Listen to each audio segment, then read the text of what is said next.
morning. The meeting of the Kansas State Board of Education is called to order.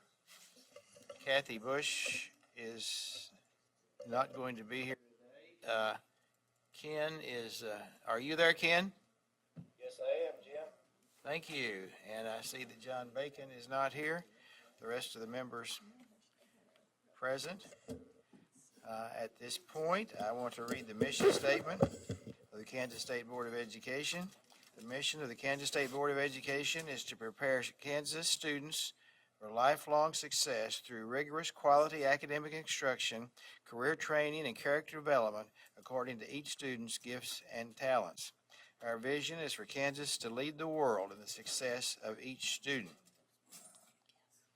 Please join me for a brief moment of silence.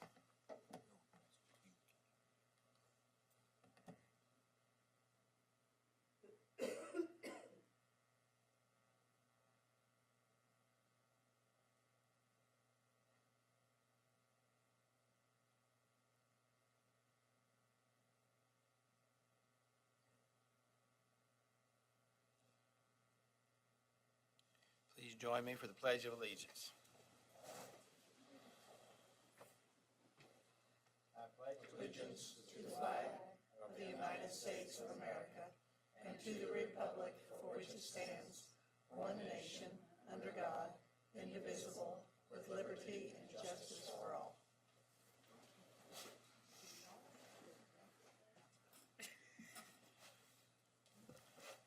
would like to announce that there will be a special meeting of the Kansas State Board of Education Saturday morning between 9 and 10. There will be no action taken, but the meeting will be with Senator Moran here in this room from 9 to 10. It is, of course, a public meeting. There's a change in the consent agenda. We've asked that item 21F regarding the contract with the Center for Educational Testing and Evaluation be removed at this time. And during the commissioner's report, he'll explain that process and what for the rationale for that. Are there any other changes to today's agenda?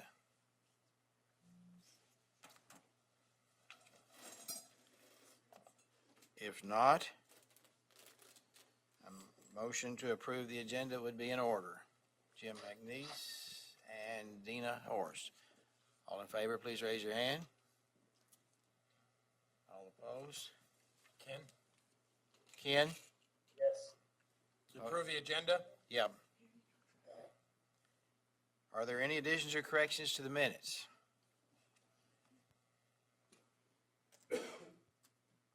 Not, a motion would be in order to approve the minutes as presented.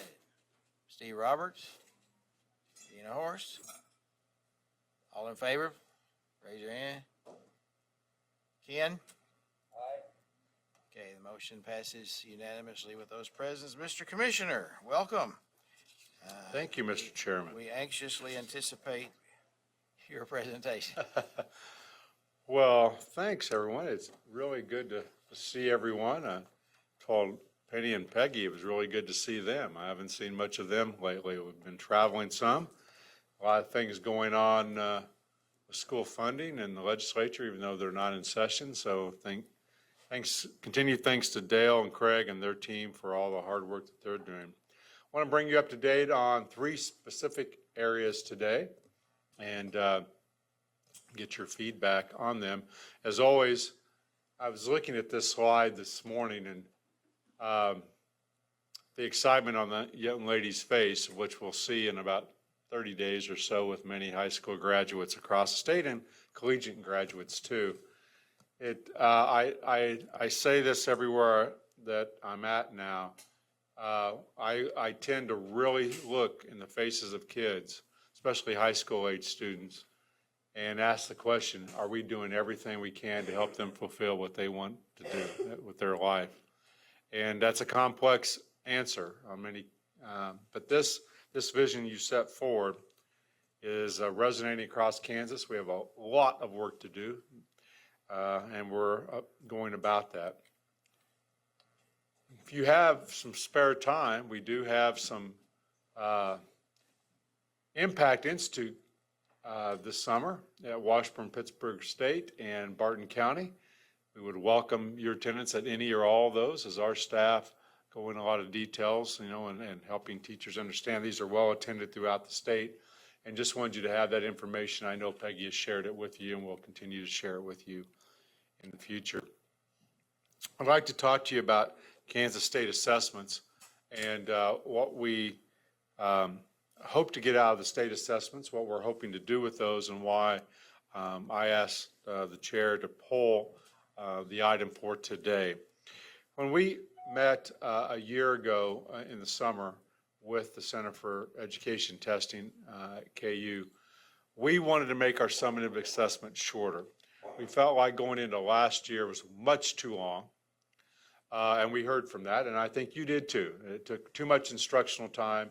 How could we make it shorter? And so coming into this year, we shrunk the stages of the assessment by 60%. We took out the performance part of it. We shrunk down the multiple stage, adaptive, and we shortened that test dramatically for all of our students in Kansas.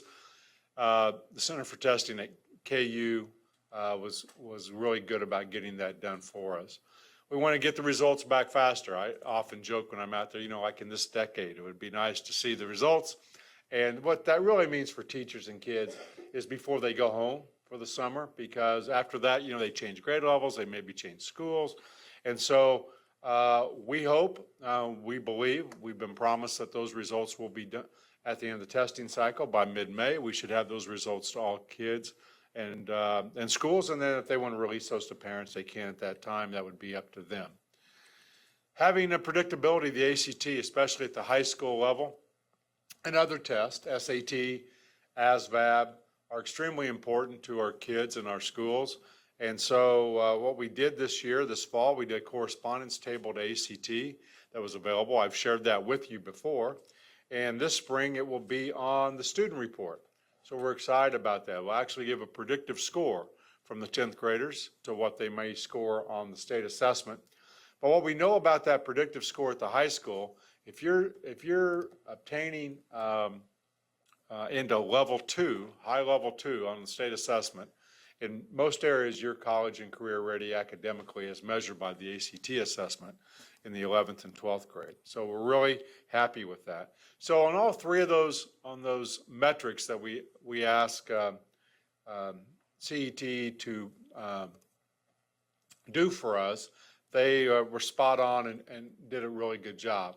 The last was the KITE system is the behind the scenes engine that does the technology part of the state assessment. We need it to work. This is our conversation last summer. And if there is trouble, can we talk to someone? And again, to their credit, we get weekly reports about the help desk. The last one I saw that the wait time, 100% in the last 30 days of calls into their center had been handled within 1 minute. That's much better. They brought in additional staff and people that had great training and on-time delivery. And so we're really, really happy with that. What we haven't been satisfied with, and thus the reason I asked you to pull it, is we continue to have issues, intermittent, with the system working. And as you know, there's nothing more frustrating in school when you have a master calendar and schedule and you have all these testing and, I'm looking over Mr. McNeese because he'll remember as principal those days. And you go in, either you bring the laptops to you or you get your iPads out or you go to the lab, whatever your format is, and it doesn't work. And I say it's like this, we become comfortable at home. If you open up your refrigerator, the light comes on, and if you shut it, you believe the light to go off. And if you turn on your stove, the gas or the electricity comes on. We want things to be reliable. And for at least 2 days this year, when we hit 15,000 users, it kicked people off. And once again, everyone in this agency, and probably some of you, heard from those teachers and parents, and rightfully so. And this isn't the first year that's occurred, as you know. And so I've asked our staff, and they on Friday, last week, I said I would like all options as to what we should look at in the future for a state assessment system. And they have presented those to me. They've presented options and pluses and minuses, and we're in the process of going through that.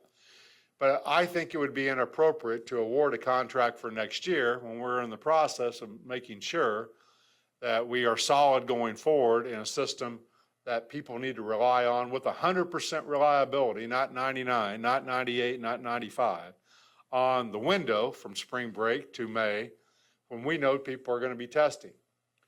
And it wasn't quite there this year. And of course, we're still in the testing cycle. I'll tell you that as of this morning, it looked like things were going well, but we just don't know. And with that unknown, and with us needing to make sure that we have a stable, reliable system that each year doesn't have us some problems, I couldn't in good faith ask you to approve that contract without us getting through the entire test cycle and then evaluating our options, which very well may be to stay exactly where we're at and make some tweaks to that. This is not a threat in any way that we're going to leave KU and the Center for Education Testing, but it is an assurance to the field that your frustration is heard and felt, and it's unacceptable for us not to have a 100% reliable test cycle every time that we enter into it. With that, I'd be happy to answer any questions or concerns that you have heard around the state assessment. The only comment I need to make is that I've been giving challenge awards, and I happened to be in schools both of those days, and it was brought to my attention. I'm sure it was, yes.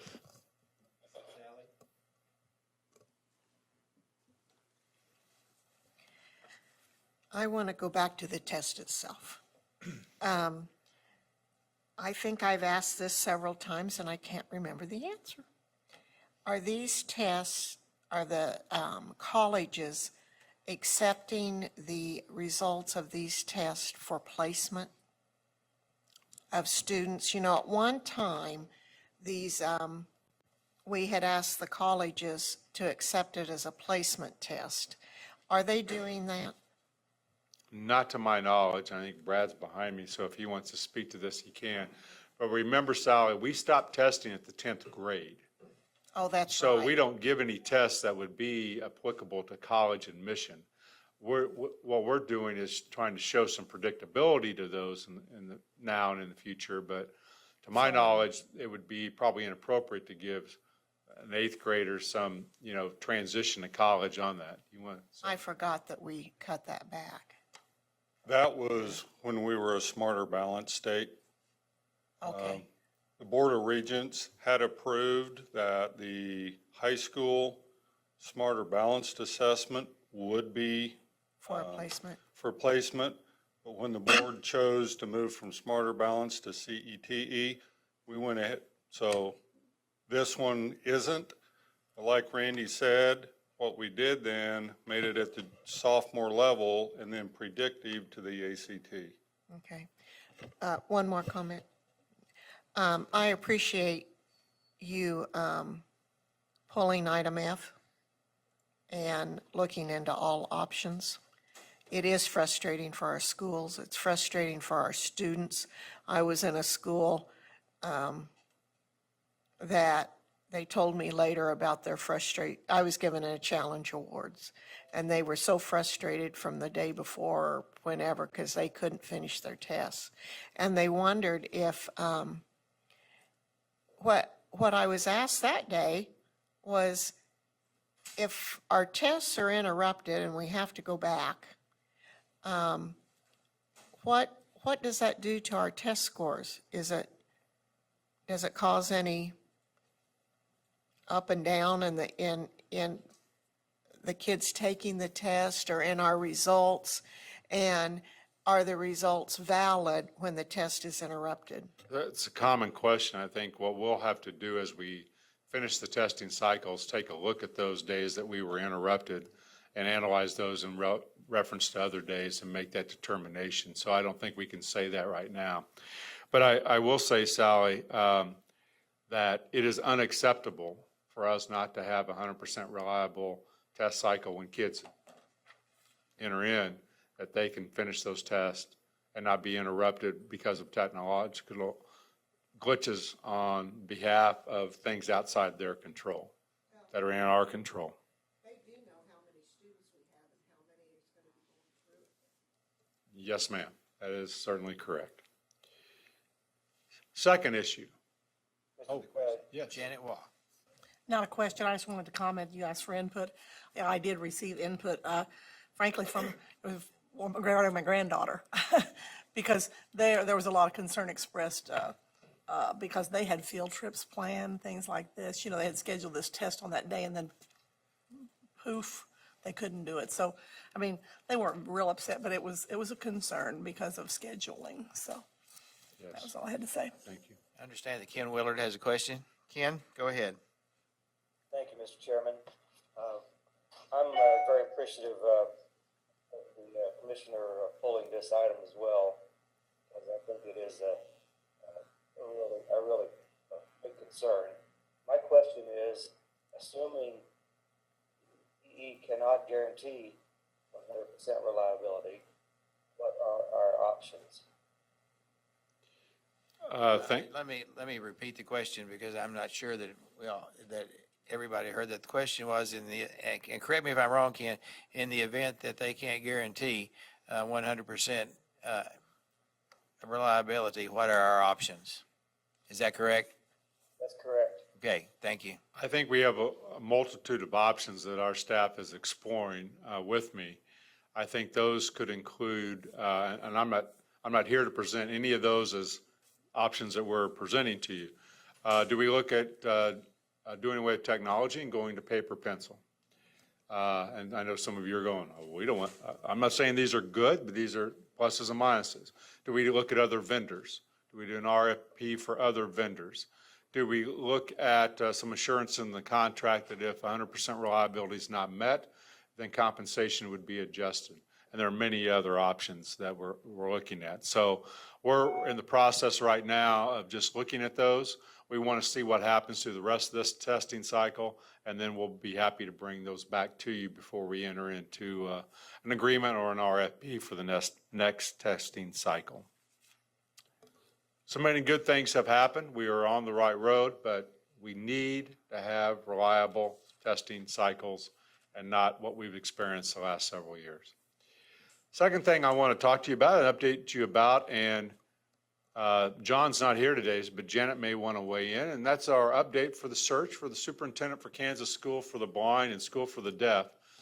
And I can tell you as your commissioner, one of the most important tasks in this time frame is making sure that we have a great leader to lead those two schools. It's an important part of what you do as a board to oversee those schools.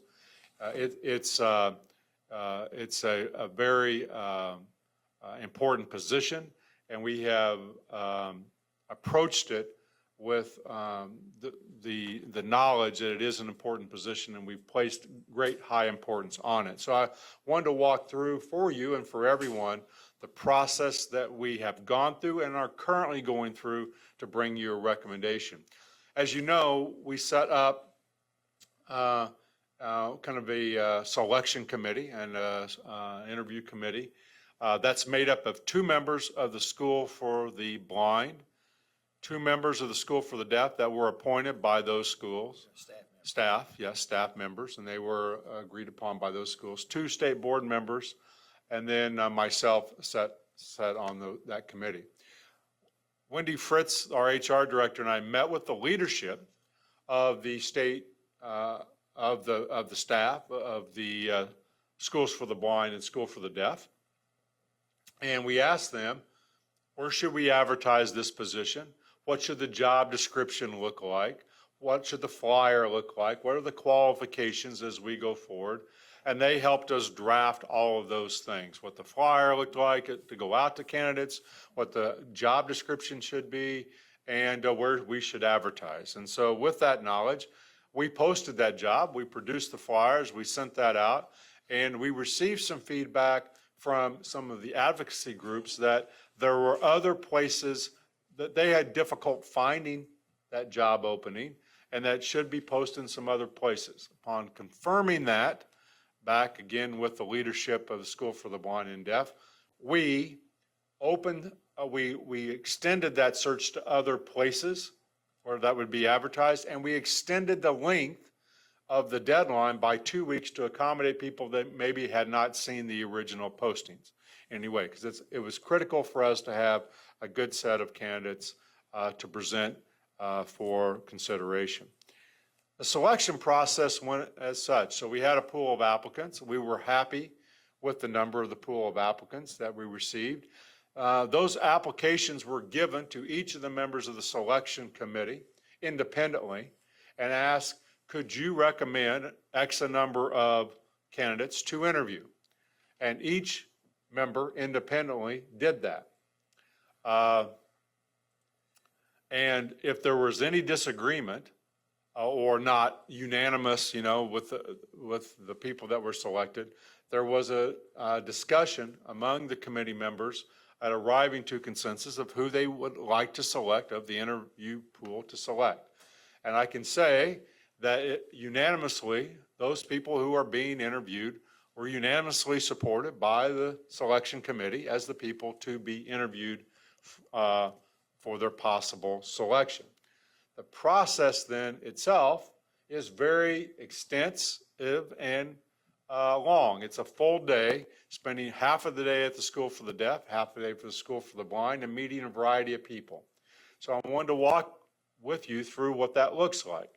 They arrive and they meet for about 90 minutes in a formal interview setting with the interview and selection committee. That's a very formal interview. They then take a tour of the Kansas School for the Deaf. During that tour, they meet several staff members. And after that, they go to a feedback session from what we're calling stakeholder session, which is an open session for anyone who wants to attend, from staff to students to community members to advocacy groups, anyone that wants to attend. And they come to that session, and they can ask any question they would like. There's a little introduction. They can ask any questions that they would like. We have feedback forms that everyone that's there has the opportunity to give feedback, which goes then directly back to the selection committee of the pluses and minuses of they see of each candidate. We then take those candidates out to lunch in the transition to the School for the Blind. And then in some ways, we repeat that at the School for the Blind. We get to the School for the Blind, we take a tour. They then have a stakeholders meeting where everyone's invited that wants to come. And that process then is repeated. Those feedback forms are shared with the interview team and have been shared with the interview team to date. And that's a day-long interview process where they meet a variety of people. Now, because of the security and protocol of that, there are times when we do not want the interview committee with those stakeholder meetings. The reason is we don't want anyone to influence any other part of that process. We don't want there to be seen as any challenge that, well, if the interview team all showed up to the stakeholder meeting and asked questions, or were we trying to sway the vote one way? So everyone has a unique part of this process of giving feedback into the process. That interview selection team will be making a decision soon after the interview process is complete. They will be asking themselves 3 questions. Do we have the right candidate for the School for the Blind and Deaf? And if so, who is that candidate? And they'll have to reach consensus in then bringing you a recommendation to the state board in May. So I'm very, very proud of the process that Wendy and HR and we have put together. I'm very proud of the selection interview committee. I'm very proud of the people that have attended the stakeholder meetings and given feedback, and every single person that has been at those and will continue to be at those as we continue the process. Their voice has been distinctly heard by every member that will bring you a recommendation, because ultimately, you as a state board will make the decision on the next superintendent of the School for the Blind and Deaf.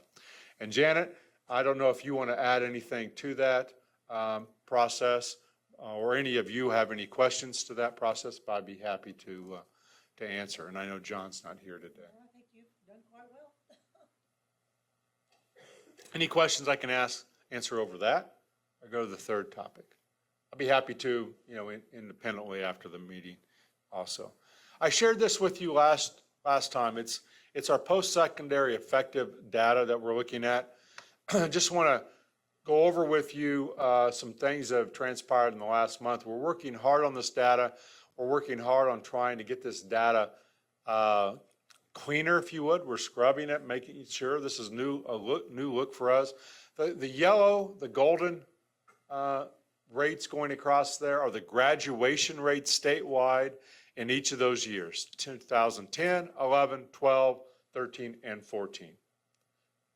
The red orange bar represents the percent of students across the state that graduated high school, that went on to school, and in their second year out of high school have either graduated with a certificate or associate degree or are still in school.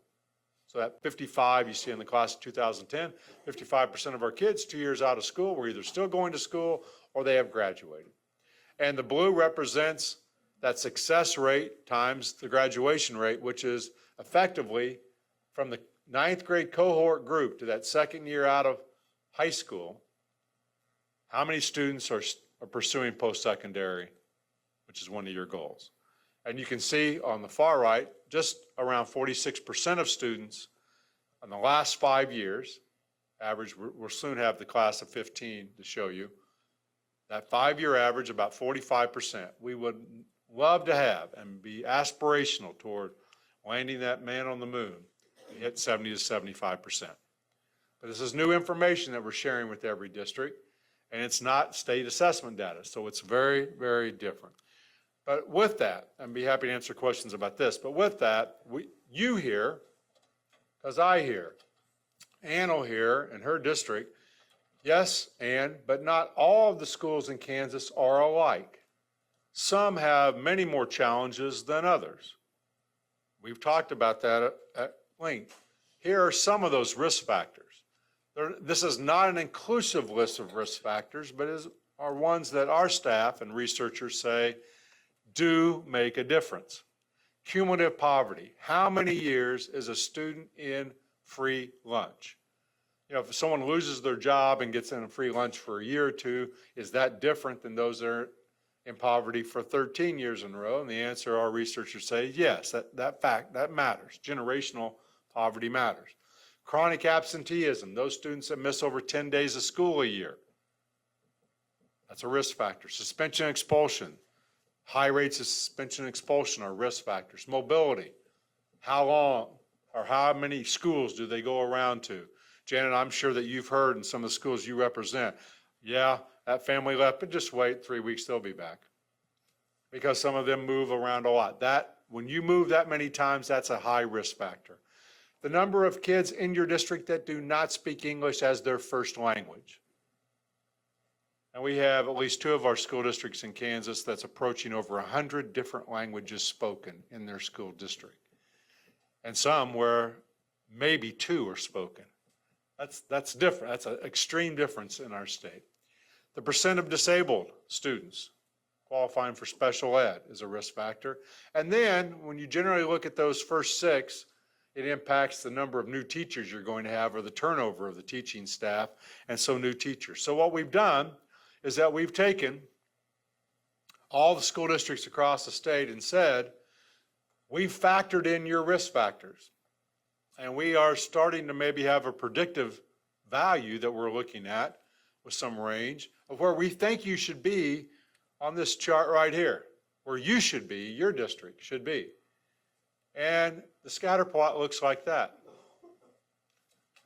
I did this just for Mr. Roberts, so social studies guys, we really went out on a limb here, but there's the scatter plot on the left side is that effective rate that you just saw.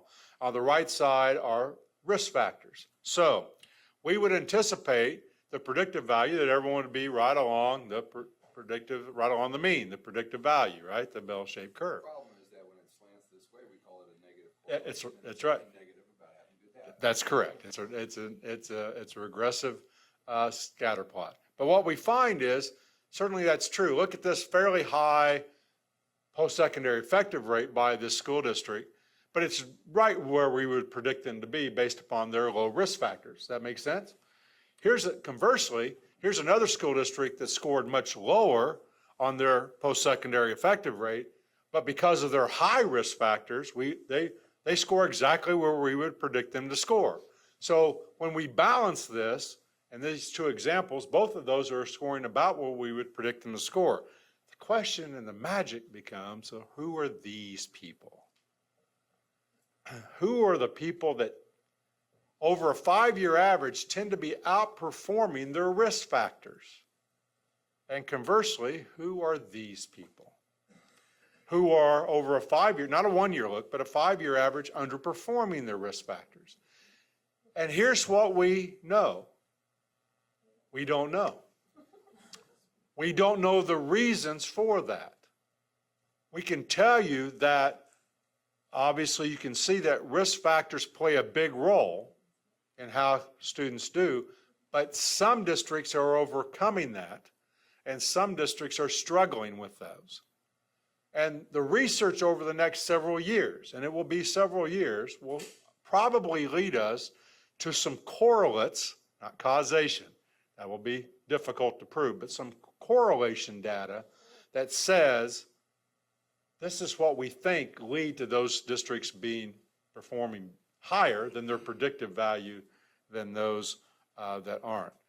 I will tell you this, and it's the only thing I would say about the data is if you look at the performing districts relative to their success factors, that the early data would suggest, and I'm not, even probably the researchers are a little anxious that I'm using that term, but the early data would suggest that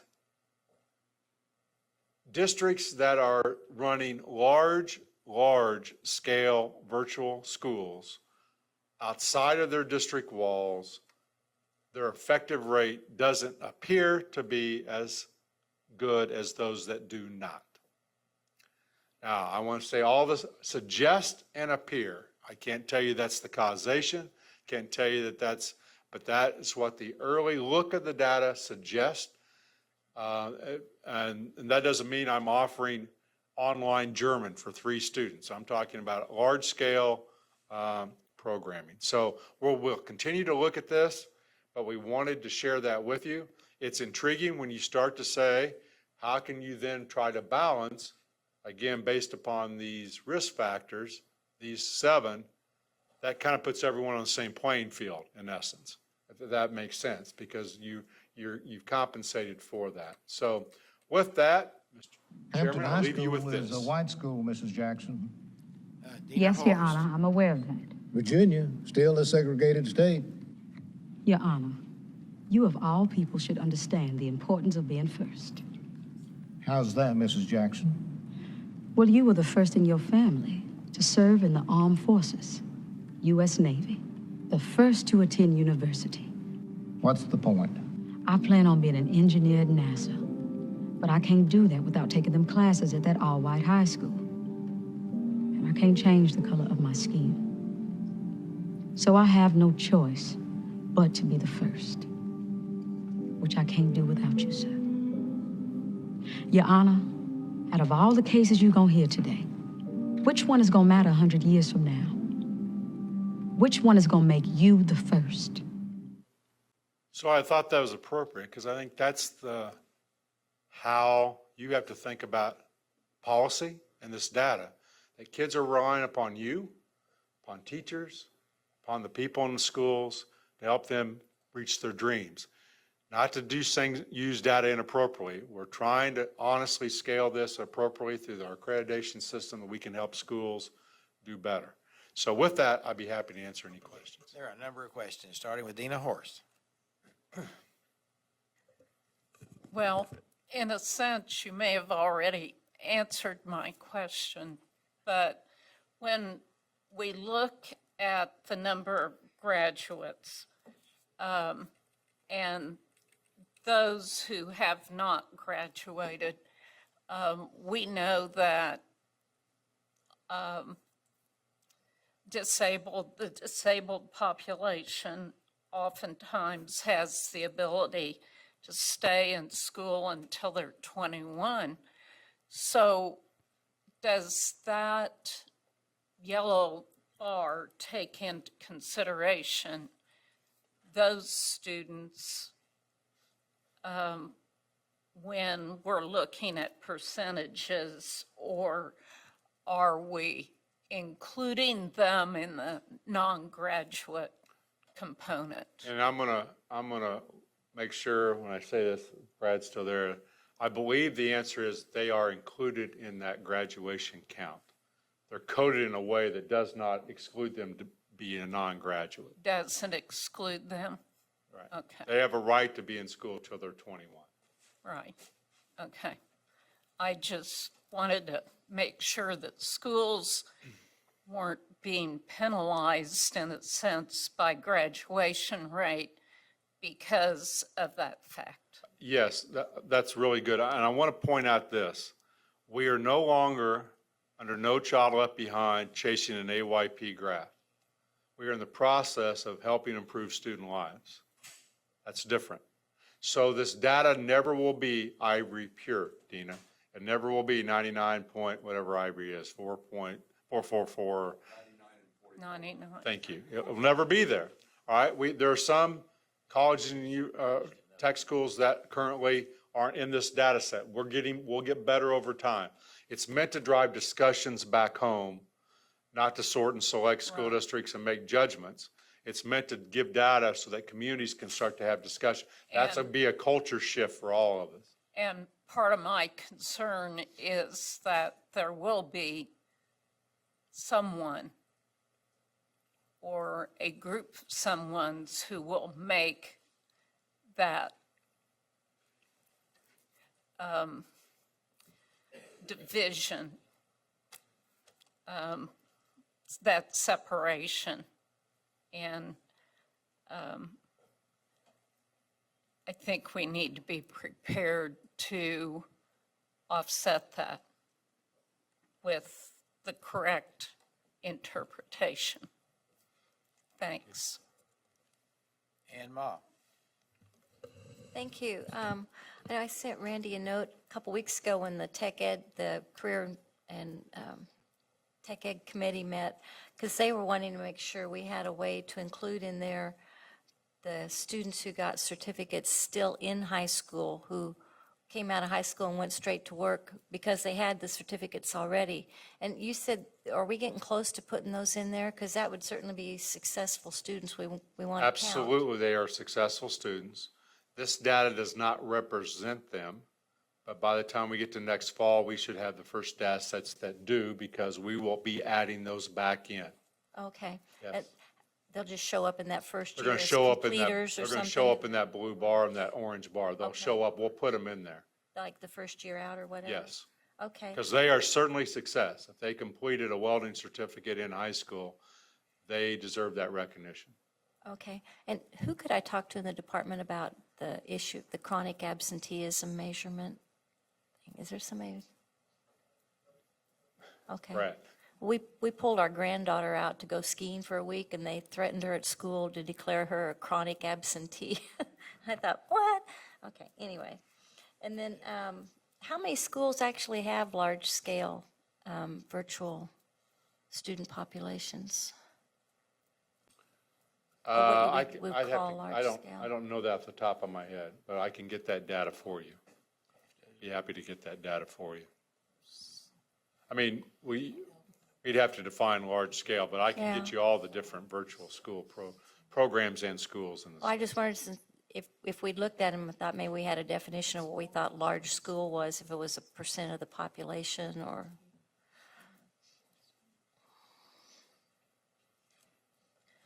Because I know I was reading other things too, that students in virtual schools don't succeed on the whole as well as others. Well, you remember, most of the students that enter a virtual school have not been successful in a brick and mortar, so Right. they're at risk to start with. What the data would suggest is if it's targeted, and you have some work on the other side that is extremely effective. It just as a host suggests and appears, and but I think we ought to question whether it should be our first option, and just start to look until we get more data to verify one way or the other. Okay, thank you. Thank you, Sally. Randy, as usual, my brain goes in another direction. And it could be my experience with higher ed, being on a board and whatever. I only see this being successful for some of our high schools if higher ed also knows what we're doing.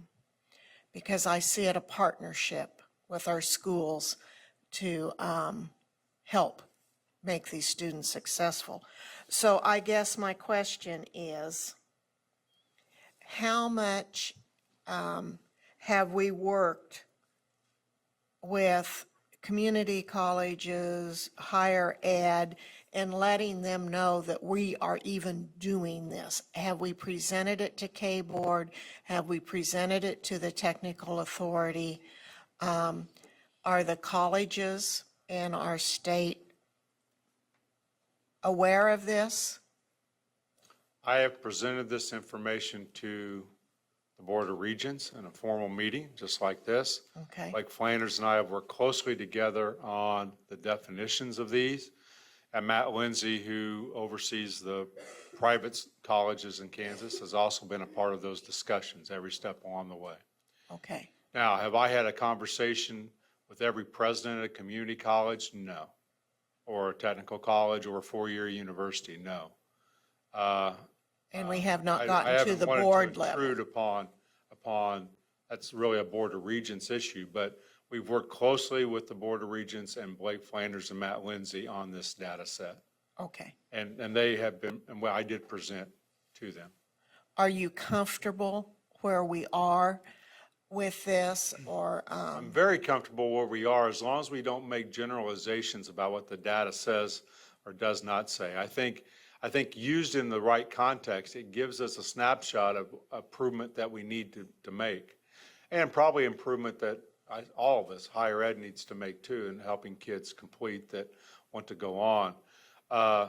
It will get better over time, but my fear, as is any data, when you come off a No Child Left Behind era, that we will quickly want to say, well, I know a kid in the class of 2011 that went to the University of Missouri and they're not in there. I know their family and they're not in there. Great, add them back. It's not a gotcha, right? It's not pure. No data set's ever going to be pure. We kidded ourselves even in state assessment data saying, everyone thought that. We are going to get this as good as we can, but there will always be outliers. Military are not in here because military doesn't release that information to us currently. We're working on it.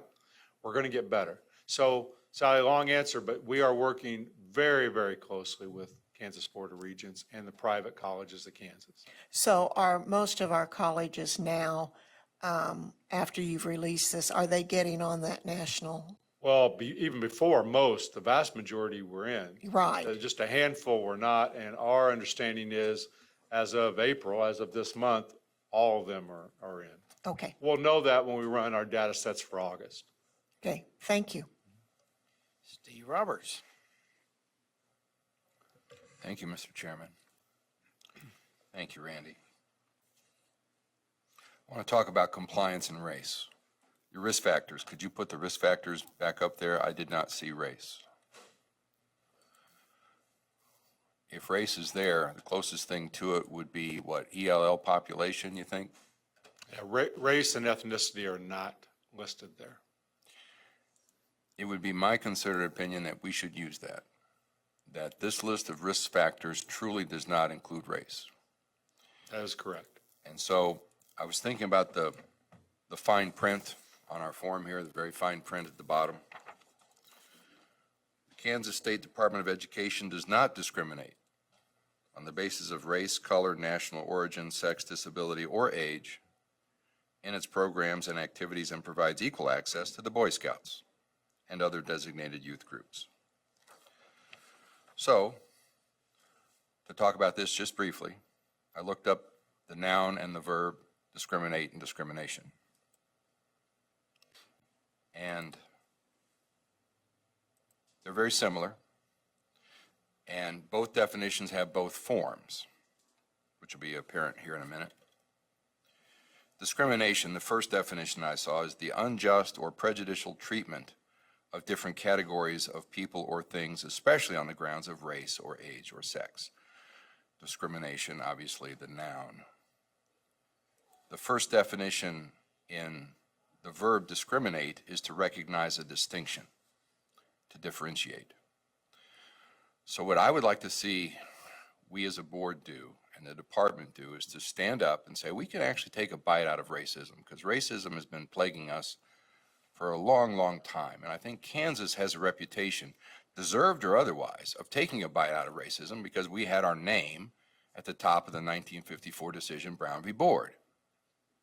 So whether we deserve that recognition or not, we're there, and we have that reputation. Kansas can take a bite out of racism. And I think if we do this right, I truly believe that we could weave this into our tapestry to lead the world in the success of each student. And this should be part of our moonshot. That as Kansas leads the world in the success of each student, we're taking a bite out of racism. And we have these risk factors that have to be addressed and ameliorated. But by design, race is not part of this. Your thoughts, sir? I can ask our researchers why that was excluded or not included.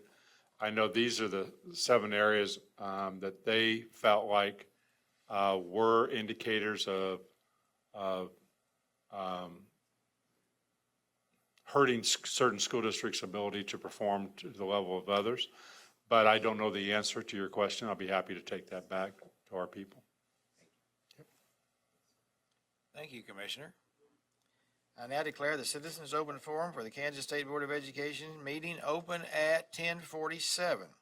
The State Board provides this opportunity for citizens to share views on topics of interest or issues currently being considered by the State Board. The State Board asks that speakers identify themselves by name and the name of the group they represent, if applicable.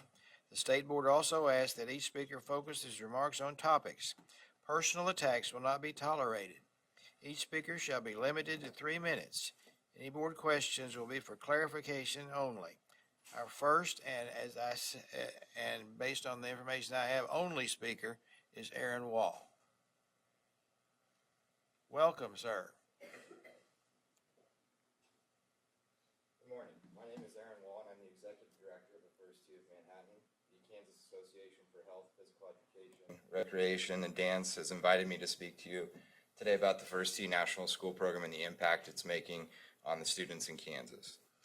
The mission of the First Tee is to impact the lives of young people by providing educational programs that build character, instill life-enhancing values, and promote healthy choices through the game of golf.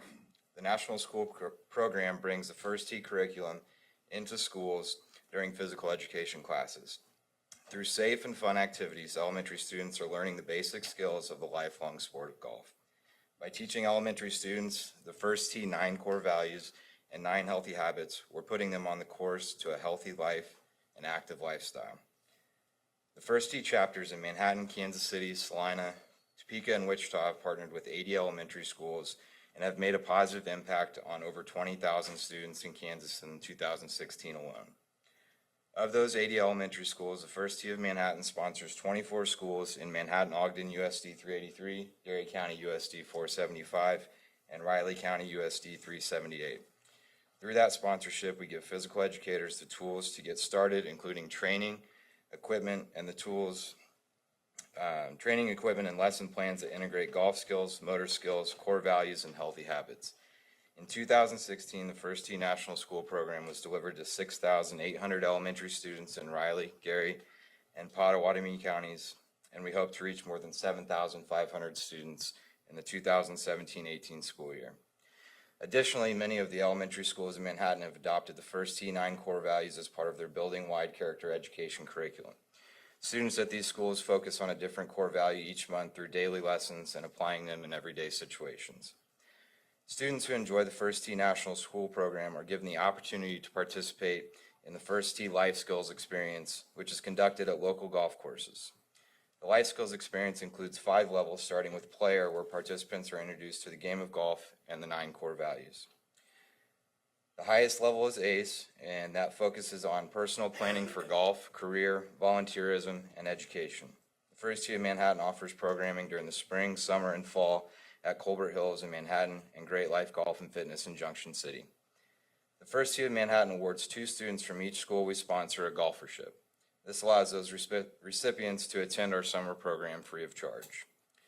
As a former physical educator in Gary County USD 475, I have seen firsthand the positive impact the First Tee National School Program has made on the youth in my community.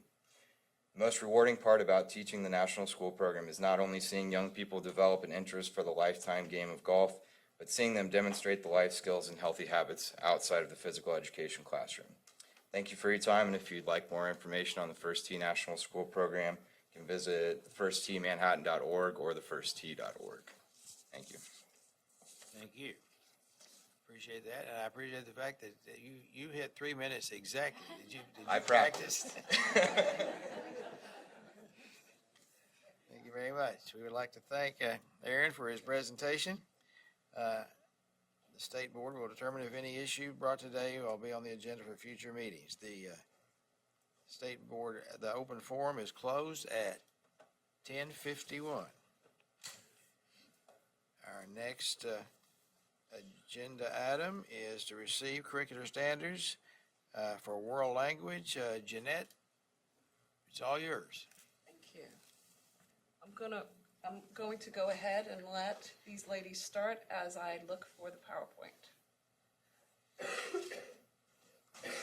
Good morning, Chair Porter, Commissioner Watson, and distinguished board members.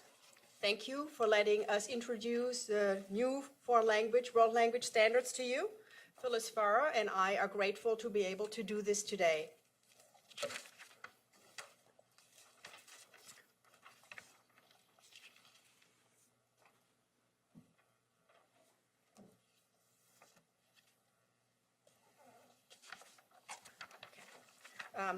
We have 5 topics or 6 topics that we would like to introduce to you today. We want to introduce the committee that worked on the world language standards. We will show you our timeline and the processes we went through, major changes in the new standards, the feedback process that is upon us now, and then the next steps. The World Language Committee members came from all regions of the state of Kansas, from small programs, from larger programs, and we also had higher ed representatives. Not everybody whom we approached to join the committee was able to do so, however. The co-chair, Lindsay Collin from Olathe District, my colleague, resigned due to a move out of state. She resigned in February 2017. I'm Elke Lorenz from USD 383 Manhattan Ogden. This is my colleague, Phyllis Farrer, whom you all know as the former KSDE World Language Consultant. She is now retired, and she and I are co-chairing now. Thank you. We solicited nominations in January 2016. The committee was convened in June. We met in July, if I remember that correctly, posted for feedback and public comment in September. The final document was presented in the winter of 2016. We worked on a very tight timeline, and we did most of the work before Phyllis retired last August. The process that we followed for the world language standards. Would you move to the microphone, please? Sorry. The process that we followed for reviewing the standards was basically the same as for all Kansas standards, beginning with the committee reviewing our old standards and what resources had become available in the 8 or so years since adopting the previous standards. We surveyed new resources available state, regional, and national level. since our last adoption, identified strengths of our previous standards, identified to what extent they supported the Rose capacities, identified needs for change that teachers had discovered over the years. And we agreed, like with all the standards, that we would reach consensus about any of the changes that we wanted to make. And then we divided the work amongst committee members, writers, and editors. There are several givens as far as world language standards were concerned. One is that our previous standards were one set of standards for all languages, regardless of what language is being taught, so that there was a consistency for teachers working together across languages. That our standards are not grade level specific, but can be used in a variety of programs. And that's a little bit complicated to discuss in the limited time we have, but that was a feature of our previous standards, and we wanted to maintain that in our new standards. Again, alignment with the Kansas Rose standards. We need to have standards that are comparable to other states and national standards.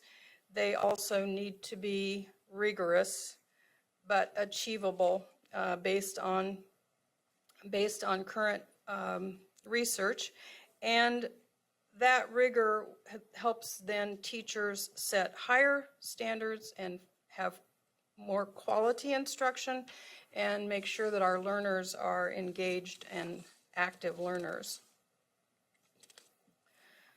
The past few years, our national standards have been vetted and they have unified a number of resources and have become stronger and stronger, cross-referencing research and various resources. And on the left there, you see the brand new national standards, which were nationally adopted in 2015. And that was a major resource for us because teachers in the field had noticed how some of the most effective tools that have been created by the American Council on Teaching of Foreign Languages and the National Council of State Supervisors of Foreign Languages, how those tools had all culminated in this new 2015 National Standards document. So it's a very rich resource, and the committee borrowed heavily from that document. And our request to the National Standards Board to quote directly from that very new document has been approved.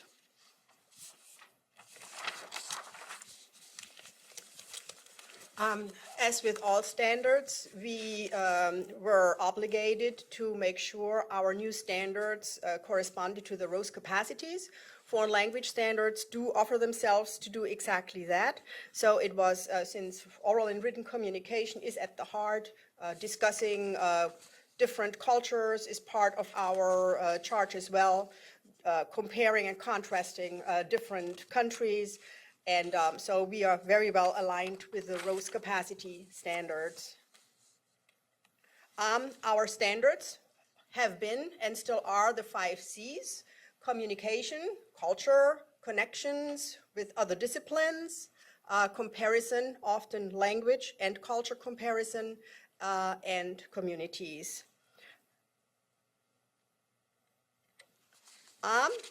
We went through the Rose capacities specifically, and then aligned and said, where do our standards fit the Rose capacities? And you can see that from this chart. Almost everything fits in very neatly. Number 7 aligns with all 11 of our standards and substandards. As I mentioned previously, the committee's first major decision was to continue to use the national standards as our model. The second decision was to what extent and that was that we wanted to quote them verbatim in some sections. And the third decision was that the standards went to a higher level of proficiency than we had previously defined, and we decided to incorporate that higher level of proficiency so that we would better articulate with college-level courses and provide a stronger set of standards for native speakers of a language, or people that we call heritage speakers for heritage courses. We now have can-do statements in our standards for all levels. What can students do in a new language? And this helps teachers to work with their curriculum and help students to do real-world tasks in the classroom at all times. We focus on less what should be covered, but what can students do in the language. So we are not grammar-based anymore. That is actually, not being grammar-based is a shift for a lot of us. Not being credit-based, the standards will help us aim toward proficiency targets. This chart shows how the terminology being used in our standards, you see labeled as ACTFL, ACTFL, proficiency guidelines. We use the designations for proficiency, low, intermediate, advanced, and superior to help us define what should be achieved or what students can do by the end of a course. And then the pink area, the programs area, are the types of programs that these standards could be used in, and a typical designation of how many years of instruction it takes to reach a particular level in our standards.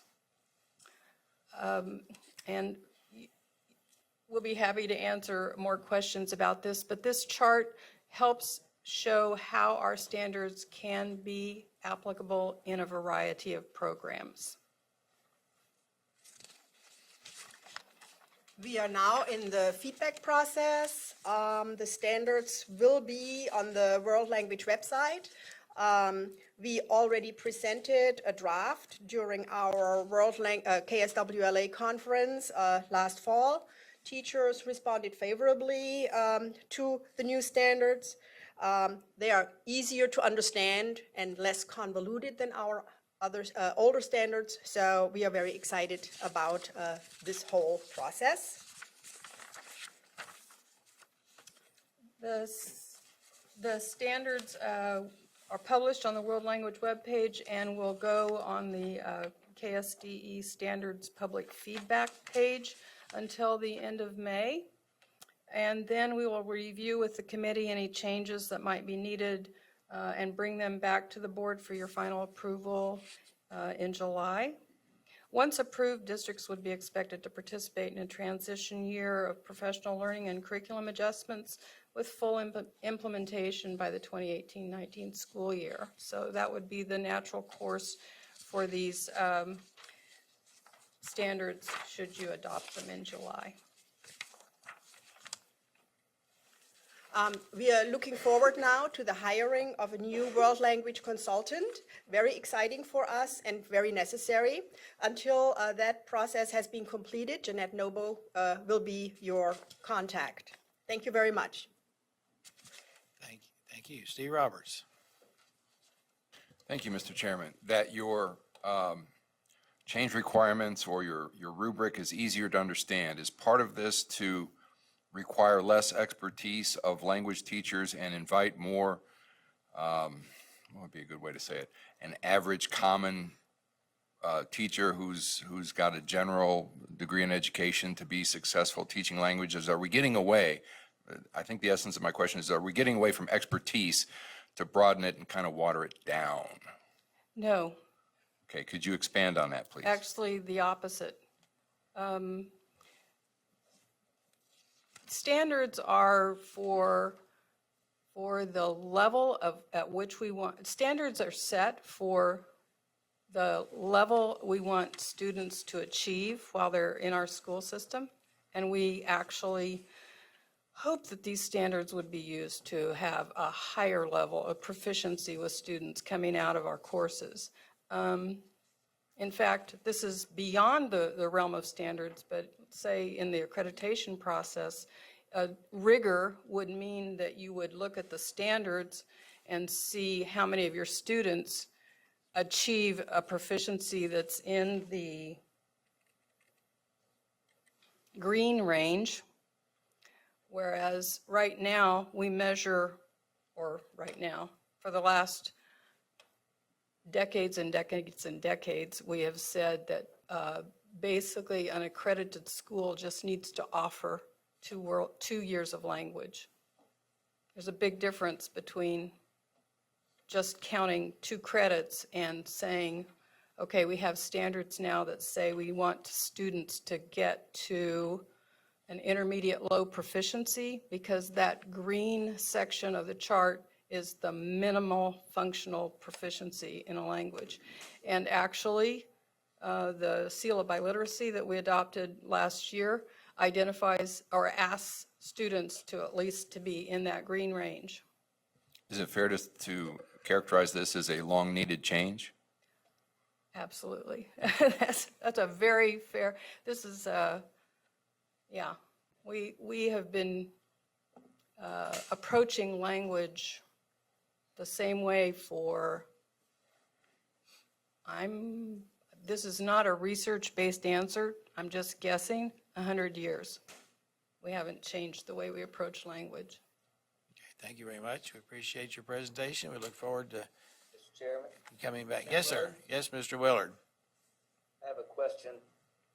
Do you have an expectation that the use of these standards will improve the performance of students? Do we have any history of that? Any of our standards, actually? Yeah, actually, the teachers who know what has been,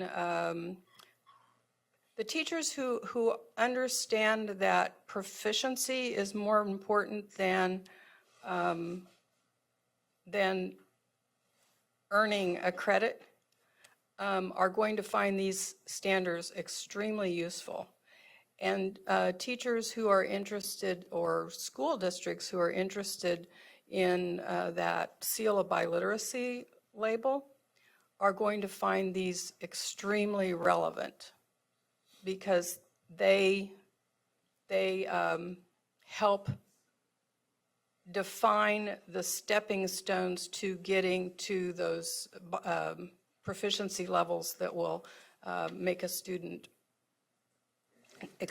help a student earn seal of biliteracy. Okay, again, we thank you for your presentation. We look forward to hearing you again in June. We need to move forward now. Thank We you. appreciate that. Thank you. And Jeanette, you'll be the one that if we have further questions, we run them through you, right? Yeah, just hunt me down. Okay. Okay. Receive Kansas Curricular Standards for Dance and Creative Movement. Joyce, you're not going to make us move, are you? No, Well, thank you. not unless you want to. These folks behind me might do that, but I don't think I will. Thank you, Mr. Chairman and Board, for allowing us this time to present the Kansas Dance Standards. I'm going to start by bringing up this PowerPoint. There we go. All right. I'm simply going to introduce these 3 wonderful teachers, dance teachers from Kansas, and then let them take it from there. We have Laura Donnelly here on the left from Manhattan.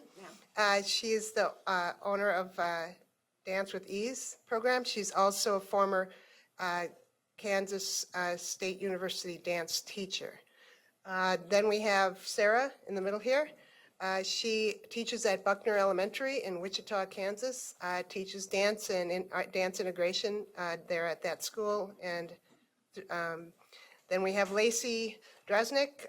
She is from both the Overland Park area and works as far south as Paola, bringing dance into schools and bringing dance to young people throughout that area.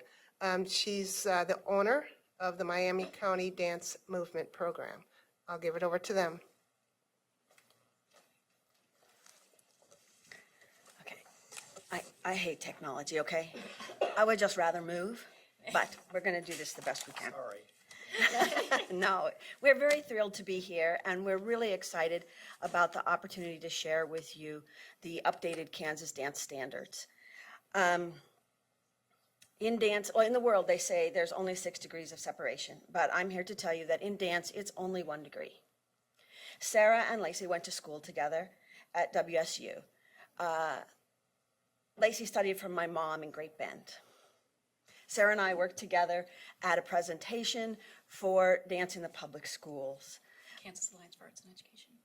Well, say it loud so they can hear it. Kansas Alliance for Arts and Education. Yes. And so there's many connections, and many people I studied with famous dancers. It's like if you start talking to people, you're just, oh, I knew her, I worked with her. And so this process was part of that in the state, connecting with other dance educators, people running studios in rural areas. So we have somebody from an urban area, me from a kind of a small city, and Lacey who's working in a very rural area. So we kind of covered the ballpark there. Our committee did a lot of virtual work because people are spread out as far as Garden City and up there in Colby, running studios. And when you run a studio, you work 5 or 6 days a week, and you really can't take 2 days off because then you don't get paid. So we did some virtual work. We shared the material with people. We talked about it when we met at conferences. And in general, everybody was what we like to do best when we aren't dancing is talk about teaching dancing. And when the technology worked, we did Skyping and virtual. Yes. So this is Sarah. So the considerations we took into updating our new standards, and it's also been a long time coming. The first set of standards we had in Kansas for dance and creative movement was in 2005. And if you remember that document, it takes up at least a 3-ring binder. As I know, because I've used it for the past 8 years that I've been at Buckner Elementary. These new standards we have, we based on the current ones from 2005. We've also used those existing ones, the regional national standards, to guide us in revising these Kansas dance standards that align with the National Core Arts Standards.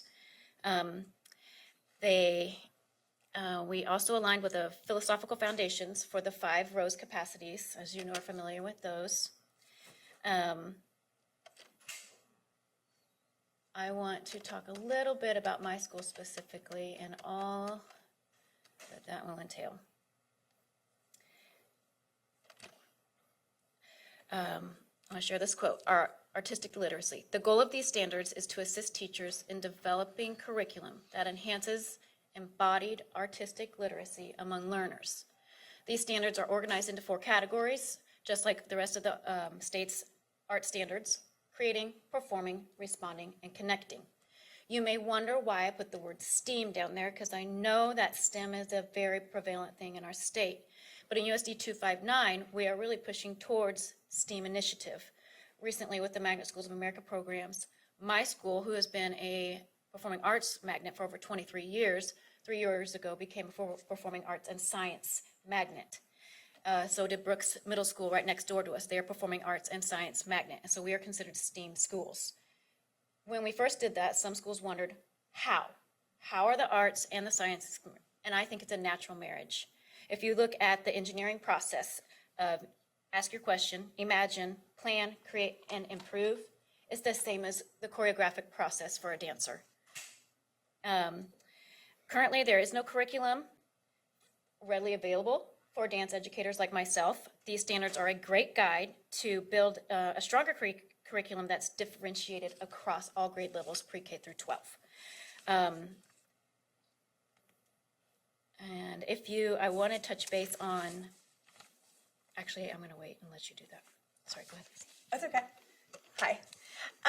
Okay, so we were set up for specific ages and grade levels. They are recommended for helping the curriculum. But especially in my area, I have a studio. They come to me at all different ages and times in their life. It is not uncommon for someone to start learning about dance in the process for a middle school age or a high school age student to come in, and they would still benefit from how this is set up from the basic skills and standards. We are separated between pre-K to second, 3 to 5, 6 to 8, and then up to high school, and then they're within that evaluate with 3 different levels: proficient, accomplished, and advanced. And I evaluate that every day to base what kind of skills we need to put them in. We all went to college, studied dance.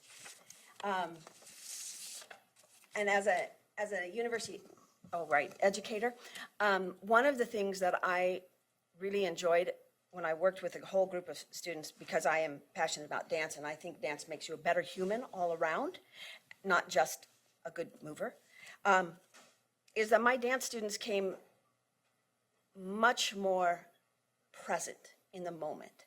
They were like, okay, what's next? Because in dance class, somebody's just going like, now do this, do that, try this. See, tell me what happens when you do this. What do you understand about your body when you do this movement? And so they have to be able to articulate this. So across disciplines, they are able to do this. They also lead. Older students lead younger students. In a younger group, somebody who's more proficient gets to lead the people who are less proficient. And so in the moment of class, they are always practicing. I just want to talk a little bit more about connecting to life outside of high school. I've had many different jobs through dance, and I definitely would not have been able to succeed at any of them without the discipline and critical thinking that I learned, especially performing in front of people and being forced by her mother to perform, and the critical thinking through that. And I see it every single day from my students from kindergarten through 5th grade, and students have come back even who are now entering their freshman year of college. The young man I was in the first picture on the first slide, he came a couple weeks ago and visited with me. He's graduating from the IB program in Wichita, and he thinks a lot of that to his performing arts background he had at Buckner Elementary. I think students, because of their ability to participate in dance in the grade school that I get to be in, they have body awareness. Dance creates a vulnerability that no one else can make you do. If I ask any one of you to stand up right now, it's a terrifying thing. But if you grew up doing that and you are comfortable with your body, your self-expression, your body awareness and confidence, I think, I'm not trying to create thoroughbred dancers to go to Joffrey. But I do want 21st century skills for my students, and I do want them to be self-aware and have those connections and problem-solving, collaboration, and leadership. And to be happy, lifelong movers. We're all moving all the time. You're all dancing right there.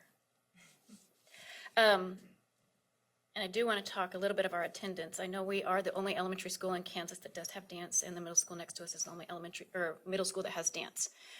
If you look at the Kansas report card, our attendance is very, very high. Our kids come to school every day. We're over 75% African American in Title I and a previous Blue Ribbon school. And I think a lot of that has to do with our dance and drama in our program. Our field review. Brad? No, I'm kidding. We can connect that to the first presentation that you had, I believe. Just wanted to talk about our review process. how we put this all together. We took input from all across the state through surveys and talking with our peers a lot. That's all we want to do. Especially I am by myself out there. We are on the phone all the time, constantly, and talking about how we can get better at how we can install these. We had a lot of positive feedback from all of our surveys, and here are we have a couple examples of the feedback that we got, more than a couple examples from the feedback, and if you have any questions about the feedback, and we are definitely taking more feedback as we go into you approving, hopefully. So, all right, dang it, I told you I don't like this. We would like to do a second survey more targeted to schools. We do know that in the physical education programs that the PE teachers are required to teach a dance unit. And just last week, this article came out and the title is "Help, Dance Unit Ahead." And it's full of some very helpful ways to take sports skills and analyze them from the perspective of the science of movement, which dance also teaches you the science of movement and anatomy and how your body functions. It also is awesome for helping you understand how to move your body carefully and well so that you can live a long time without being injured. We want to coordinate with different state groups and share the curriculum. One of our concerns that people had was, whoa, I didn't know these were here. Part of that was that the old standards were kind of cumbersome. And so people would kind of look at them and go, I'll read those another day. And because of the internet, we've been able to divide these up into very nice categories. If somebody's teaching K through 3, they can just look at that section and get a lot of information and help. And they don't have to wade through the whole book. We have been invited to apply to the Kansas Association of Health, Physical Education, Recreation, and Dance to present the standards so that the teachers know, even though PE has its own standards and everything, there's a way that we can partner with them. And these can use to supplement that rhythm and standards unit that they are required to teach. And what else? We've had comments from studio owners who say this will help them to really communicate better with their parents about what the kids are learning. And I think that's it, unless you guys have questions or want to jump up and we can do a real quick stretch. No. And almost all the photographs included in our presentation today are students from Buckner Elementary in Wichita, Kansas, even the little alligator tails. Joyce, will we see a document? Yes, it's online. It's online, and my understanding that it was sent to you, the website was sent to you, the web address. I can resend it if you would like. Do we have that? Okay. It's in it's a link in the full process. document. Okay. Sorry about that. I Not guess I a should've done my problem. homework. That's all right. Well, Good thank you question. very much. When will when will this be presented for an action item? In May? Next month, I'll be here. I'll be present to ask your decision on these standards. Okay, thank you very much. Okay. I believe there's some questions, and the questions are standing between us and a break, so bear that in mind. I know. We'll be quick. Sally? I can be quick. Okay. I taught dance when I taught PE. Why are these standards not in our PE, included in our PE standards? Great question. I think that it's because dance is considered now a separate artistic discipline. In the course of the last about 30 years, when I went to college, dance was in PE, recreation, and dance. And in the late 80s, early 90s, they moved dance out of physical education, even though it's a very physical sport, not sport, but activity, and into performing arts, theater, music, that area. And so as a art form there, it's considered one of the fine arts as a performing fine art. But it is also one of the most physical performing arts. And for I many, guess PE to me could also be, have fine arts in it. Absolutely. I guess. Okay, so we just had a change of theory and a change of thought that we moved it from PE to fine arts. Yes, and a mini. But can they get a PE credit for dance, or does it become a fine arts credit? In many states, yes, not in Kansas yet, because we do, if you would look at the license page, you will see visual arts pre-K-12, theater 612, PE pre-K-12. Dance does not have a license in Kansas yet.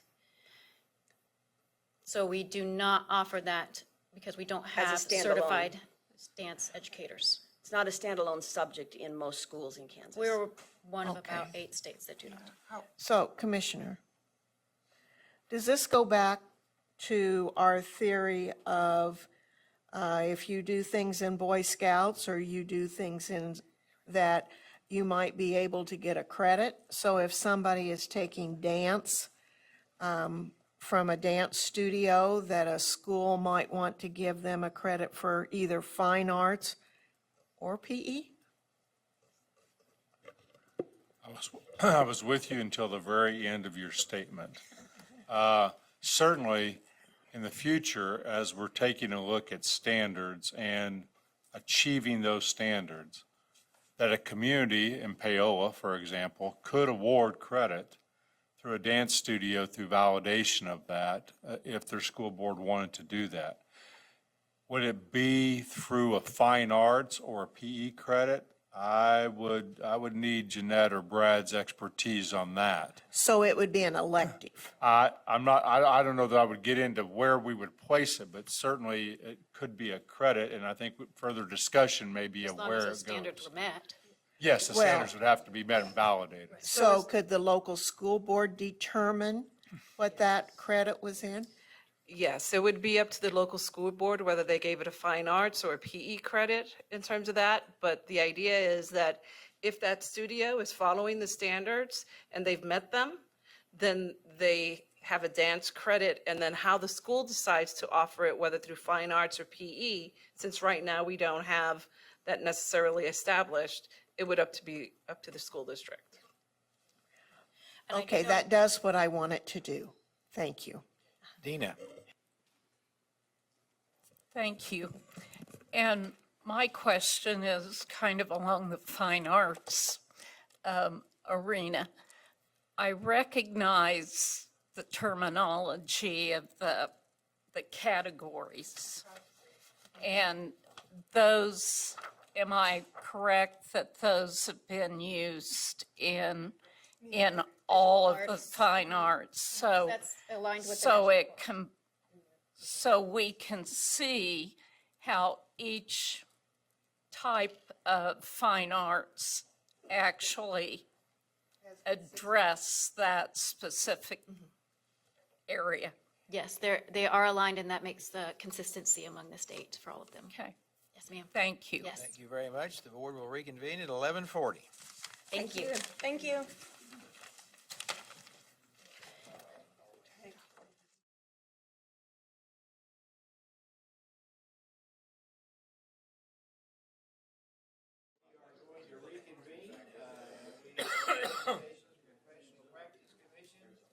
I assume you're here someplace, Linda.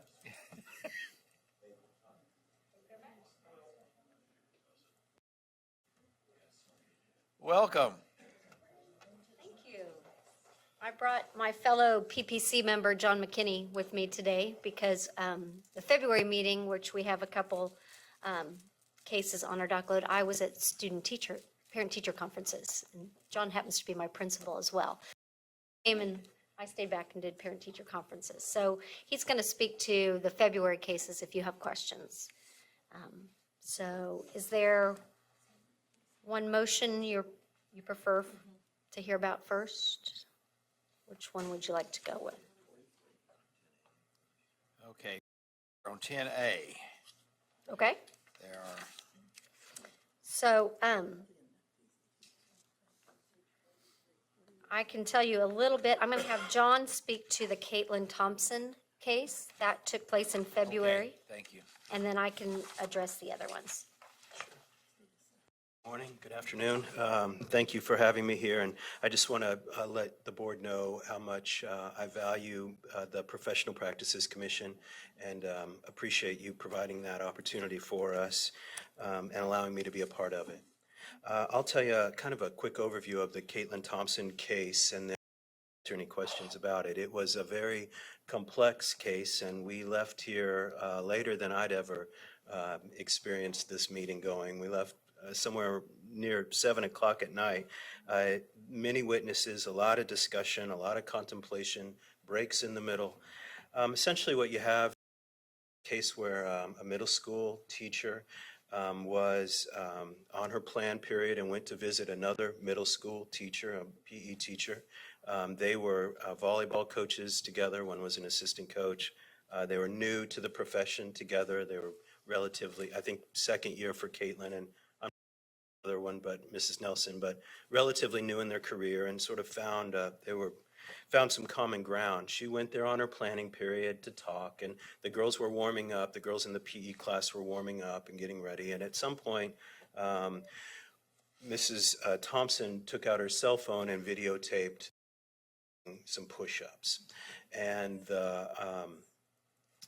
some other girls were doing them as well. And at some point, Mrs. Nelson and Mrs. Thompson came out from where they were standing and demonstrated some push-ups, some appropriate push-ups the way they're supposed to be done, and some inappropriate push-ups the way they're not supposed to be done. All of that on the surface, I grant you, does not sound good, does not sound appropriate or professional. As we learn more about the circumstances around how this all came to be, we found that the consequence that Mrs. Thompson received from her district, from her administration, we felt was sufficient for her actions. And I'll elaborate a little bit on that. The word of this video, and which was never published publicly, was not shown to anyone publicly, was not posted to any social media. Of this circumstance and this event within this PE classroom came to light as a result of the parent of one of the middle school students coming to speak with the district administration and assistant superintendent, and during that conversation mentioned the PE teacher, who was the volleyball coach. His daughter was not receiving adequate time on the court. As part of sort of a list of other concerns relative to the PE teacher, as a volleyball coach, as a teacher, he also mentioned that the volleyball coach had made a video of the girls and was making fun of them. Mentioned that Mrs. Thompson may have been a witness to that. That began this sort of chain of events which ultimately resulted in Ms. Thompson saying, no, I actually videotaped it. I was intending to show it to the girls, to let them see what they were looking like, and to demonstrate myself what push-ups would look like. She readily admitted that from the very beginning. Mrs. Thompson was a second-year teacher. Her first year at the middle school, she'd been awarded a leadership award where she was, I think they called it Making a Difference Award. She was well liked by the students. She was the student council sponsor. There was never any implication that Mrs. Thompson was a bully or that this was a repeated behavior or anything that would lead us to question her ability to be a professional educator at this stage in her career. Was it immature? Was it maybe not the right approach? Should she have called a student over and said, hey, you're obviously not doing this right, or even let the PE teacher, she was there as a social studies teacher, she was there as a guest, but encourage the PE teacher to say, hey, I'm noticing that girl's not appropriate, the way she's doing push-ups. Let's talk to her about it. Ask her, would you like me to videotape it so you can kind of see what I'm talking about? Absolutely would have been appropriate. But she didn't go down that road. She's a new teacher and of an age where everything is videotaped without really thinking. But again, it was never posted, it was never put on social media, and it was not used to belittle, and at least the evidence that we were provided did not indicate that it was used to belittle or demean the students.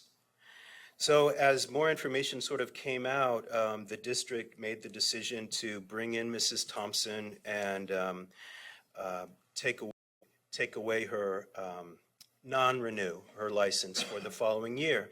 Mrs. Thompson asked if she could resign as opposed to being non-renewed, and the district met in a closed-door meeting with the Board of Education for that particular district and chose not to accept her resignation, but rather to non-renew.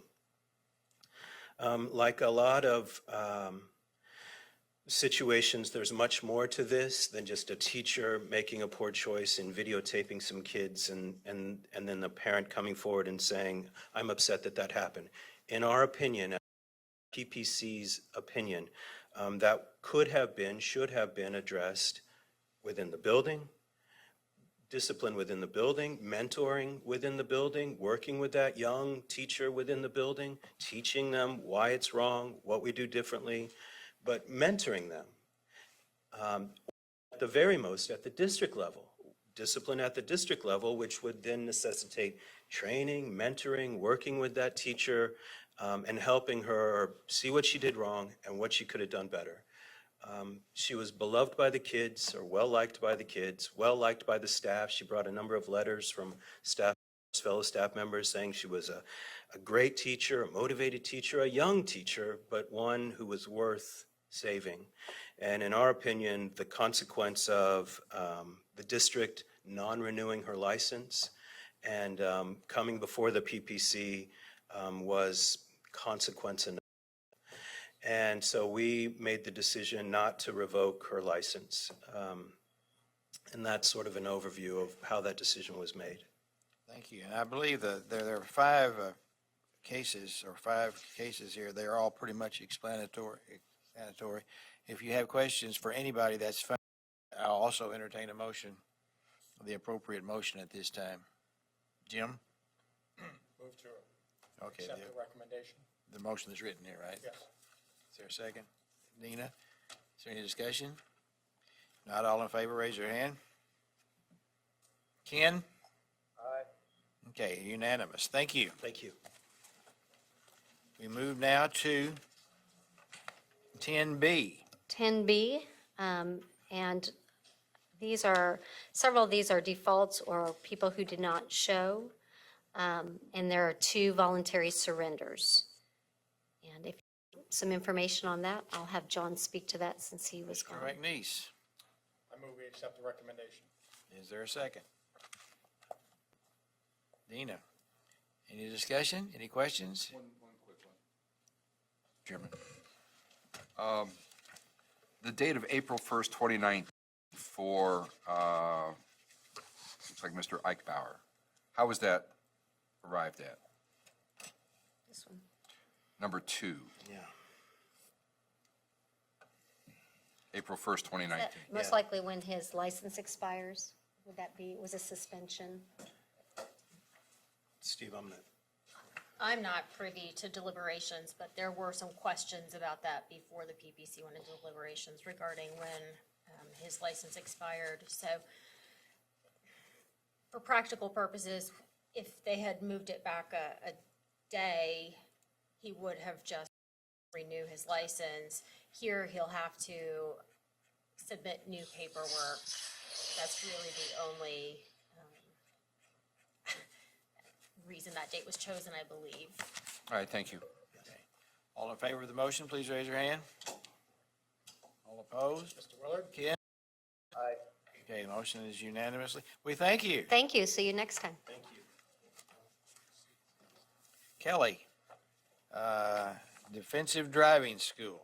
Yes, good morning. And actually, Mr. Drew Schremer is here also. He represented the driving school.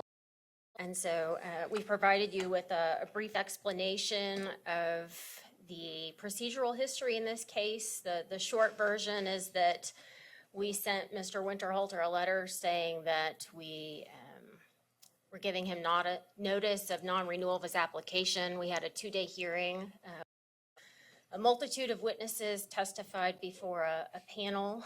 And after the hearing, Mr. Schremer's client and the agency, based on the testimony and the evidence that came forward, thought it was in the best interest of his client and the agency to enter a consent order.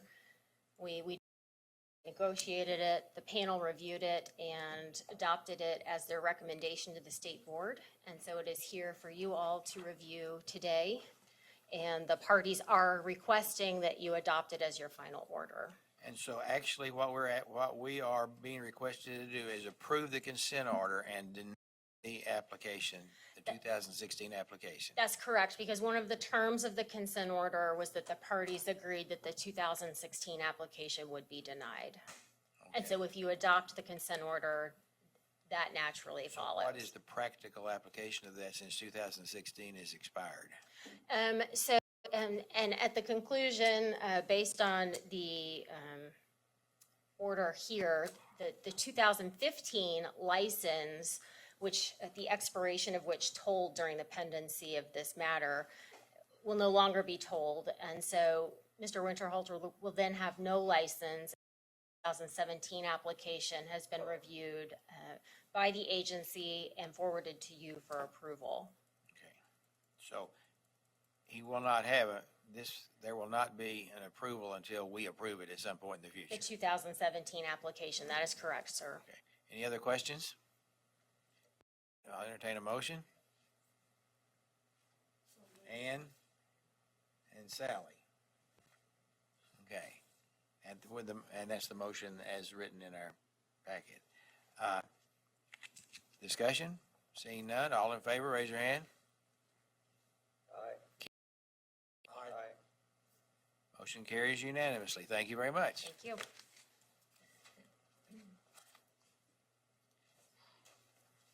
Career and Technical Education Scholarship Program, Jay. Jay just had a birthday, in case he was 29 again. Yes, you're all correct.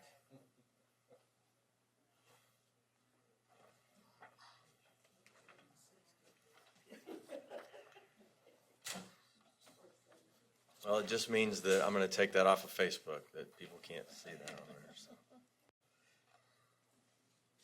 Okay.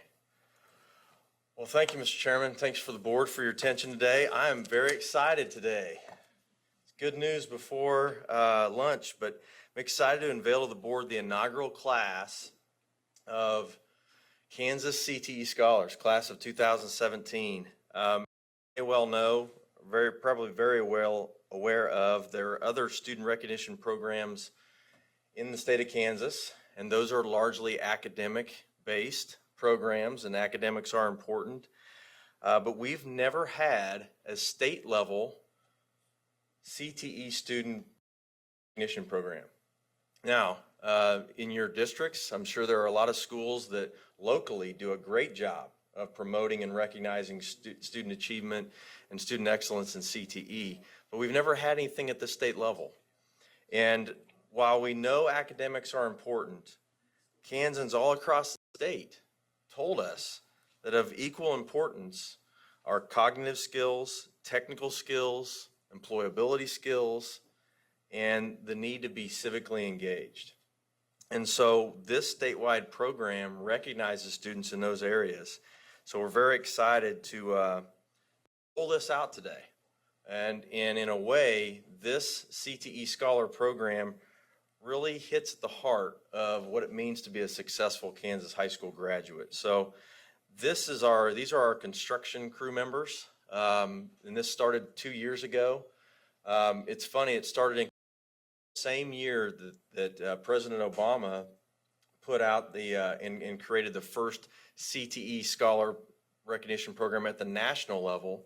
So while we were planning the Kansas program, the president beat us to it and came out with the CT Scholar at the national program. But I just want everybody to know that not only does our program align with the president's CT Scholar program, it goes higher than that. So wanted to let everybody know that. But these were the people who did the yeoman's work in building this program. We had just a great collection of people in CTE across the state. And our lead here at KSDE is Gayla Randall, who couldn't be with us today. And my assistant, Tiffany Hoffman, does a phenomenal job of pulling all this together. And we're learning as we go in this first year. So here are the criteria to be a Kansas CTE Scholar. You'll see the credits. So it's a 3-credit minimum of CTE coursework. That does not mean that that student has to complete the 3 credits in any one pathway. It can be across pathways, because the committee felt like it's important for students to career explore and to look at different careers that are out there. So a 3-credit minimum of CTE coursework plus technical skill attainment. And how they can satisfy that technical skill attainment criteria, they can do it in many those 4 different ways that are listed there. They just need to meet one of those. So this pass an end of pathway assessment that we have through our Career Pathways Assessment System, CPAS. They could pass an industry recognized certification. Think of CNA, think of AWS, American Welding Society, think of IT, Cisco Systems certifications. State exemplary CTSO achievement. Many people don't realize this, but at our state CTSO conferences, students are competing at the highest level in the state on technical skill assessments.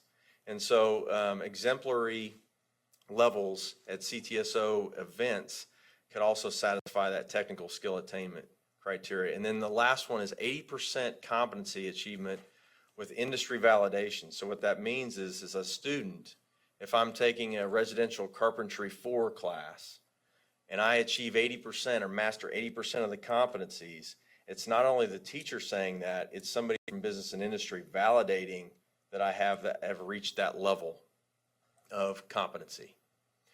So that's just the first criteria, the coursework amount and the technical skill attainment. We also look at the GPA that they have in their CTE classes only. We didn't want it to be, the committee felt strongly about this. It didn't need to be an overall GPA, just the GPA in the CTE courses. Demonstrated leadership, so students are submitting to us or to the committees that are verifying that they are the criteria, submitting about how they have achieved leadership, different organizations that they've been a part of. Community engagement, 25 plus hours is a minimum, and then a narrative explaining that community engagement. The work experience documented, professional learning experiences. We talk a lot about the value of professional learning experiences for high school students, whether through internships or job shadow experiences. And then the last one the committee was very excited about was a career vision statement. It's not a narrative, it's not a 3-page paper, but it's just a short, succinct plan for their future. And a lot of students, this will eventually bear itself out for every student in the individual plan of study, but the students that submit for this CTE Scholar Award need to have a clear vision, well, somewhat of a clear vision of careers in the future. So those are the careers that the committee selected for students to meet to achieve CTE Scholar status. Just the rollout of this, we sent the application out January 10th, so it's been a short turnaround. And I think you'll see that the numbers bear that out, but we expect this program to really expand as we move forward. But we rolled the application out January 10th. The submission forms were due March 15th. We're announcing them today to the board. You have the list of the inaugural class of 2017 Kansas CTE Scholars. And then the pins and the certificates mailed out May 1st. The recognition package that will accompany those pins and certificates, a personalized letter, the Kansas CTE Scholar pin that you can see there, the visual there, that's what the pin will look like, colors. But they will be a lapel pin the students will receive. Very important, a sample script for schools to use when they're making these awards at local events. We were very intentional about trying to get this out May 1 so that students could be recognized through graduation and commencement exercises. Recipient list and the statewide news release. I know Denise and Ann and Gayla have been working very hard on that. So I know that's going out very soon. And then the certificate that the student earns that they can take to post-secondary or to employers and say, this is This is a recognition that I received through the state of Kansas. And that's one that we really want to strengthen as we move forward in this program. So what you have in front of you is a list of the 44 Kansas CTE scholars for this year. There are 13 that are not on the list that did submit an application, but they are pending because they are still to yet take a technical skill assessment, right? So some of those students are still going to sit for a technical skill assessment towards the end. They went ahead and submitted everything in advance. All we're waiting on is a score, and then the things will follow in line after that. So, and with that, I'll stand for any questions anybody may have. Sally Cobble. I'm going to whine. You want to go back to your second slide. I'm going to whine about two things. No, that's not it. The group who's on the committee. This was complete, shameless volunteering. So we sent this out across the state and asked for people to volunteer to show up. We asked for 1 year commitment, 3 or 4 meetings, and these are the people who. So, we aren't representative of all the regions, if that's what you're. That's what I'm whining about. Okay, I'll go back and whine at a different meeting. Everybody had the opportunity. We would have accepted a committee of 120 people. Okay, now, go back and I'll whine at a different place and tell them they're making me whine and I get cut off. I can't whine for them if they won't do their job. Okay, did you hear that, Mr. Young? Okay, and then on the scholarship recipients, I'm going to whine about that too. Did they just, or do I have any in the 13 waiting? Or did they not, do I have the same problem as the first problem? No, this is for any student that meets these criteria that's graduating from a Kansas public high So school. I have no one in 86 schools in that district. I have no one that qualifies for this. Actually, I wouldn't say that. I would say that you may have had students that chose not to fill out an application and go through the process. I am sure there are students in your district that have met these criteria. So my problem Now- could be, it is so new that they didn't pay attention to it. Yes. I mean, January 10th, we sent these application materials out to the schools. The schools then had to communicate with the students. The senior year is the spring semester, there's just a little bit going on. So we knew that the numbers were going to be down. But we felt it's important, just the timing of it, to get it out and get it going, tweak it as we go. We feel solid with the criteria, and we know that we're going to have many more students in the future apply and receive this recognition. And I am sure next year you're going to have some from my district, because Superintendent Young is going to help me in one area, and I'm going to take care of another. I would put that more on the timing of it than anything else. At one time I had up above my desk, no smoking signs, but no whining, and I'm going to bring that at the next meeting. Sally? Steve? Thank you, Mr. Chair. Fortunate enough to travel around, I hear Kansas gets high marks for our CTE. We're nationally recognized, and kudos. Do you see the value in making our 80% criteria something more like 79 or 79.5%? Because it's awful easy to say, oh, a student did 4 or 5 things here, and yeah, they got 3 or 4 of them. Obviously 80% being 4 out of 5. Was there any discussion about, well, maybe we should take that 80% and actually make it 79 or 79.5 so that we have a greater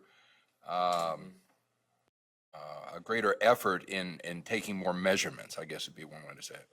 It's a good question. And the reason I think that 80% is there is because that's more of a product of the past. In the past, to be a concentrator at the federal level, So in the state of Kansas, if you were a CTE student, you completed 3 credits in the same pathway, and you met 80% of the competencies in those, across those 3 courses, or however many courses it took you to get to 3 credits. So that was more of a, that's where that 80% came from. That, it's not hard and fast. We can look at that. We do want to make sure this is a rigorous process.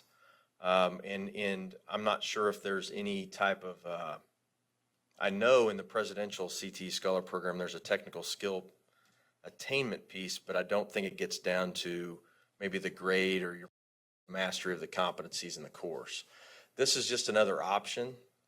Now, I will say, to be a concentrator in Kansas now, we've redefined that and moved that down to 70%, but that's to be a concentrator.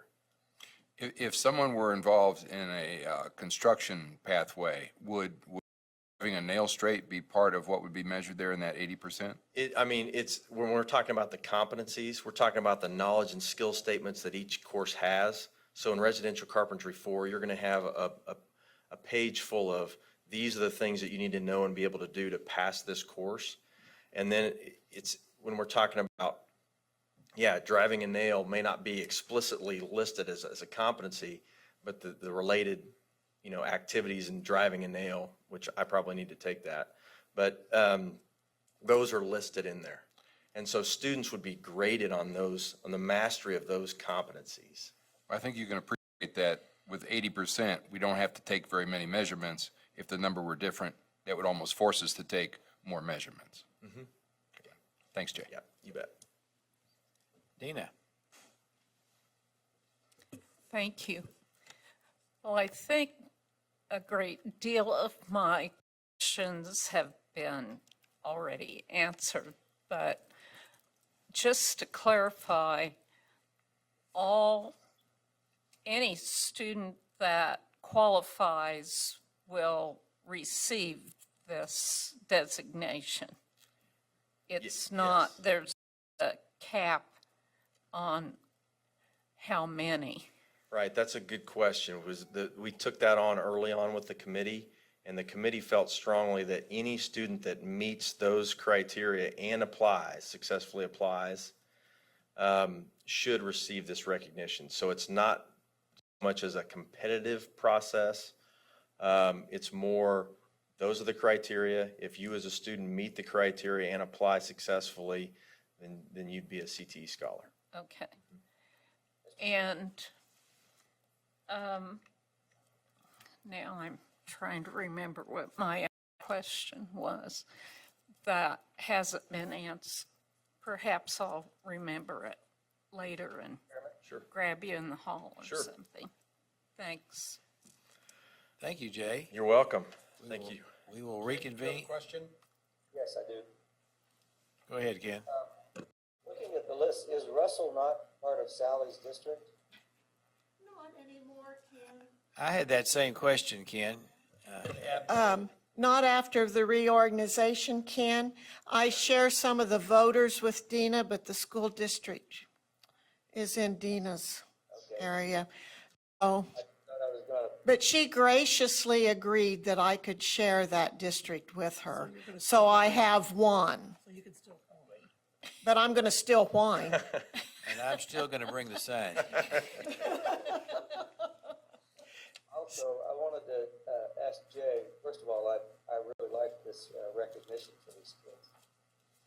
But I'm wondering if, when we get this report, if it could show the fields or the courses in which the student earned that honor. I happen to know one of these kids. I was curious about what his field of study is there. And that's a really good question. Go I ahead. didn't hear everything, and Jim, did you hear everything that Ken said? And so, could we repeat the questions for the? I can speak more.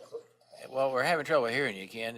Can we get the Okay, I'm microphone sorry. closer or something? I was wondering if, when we receive this report, if it could also show the field of study or the coursework in which this student earned this honor.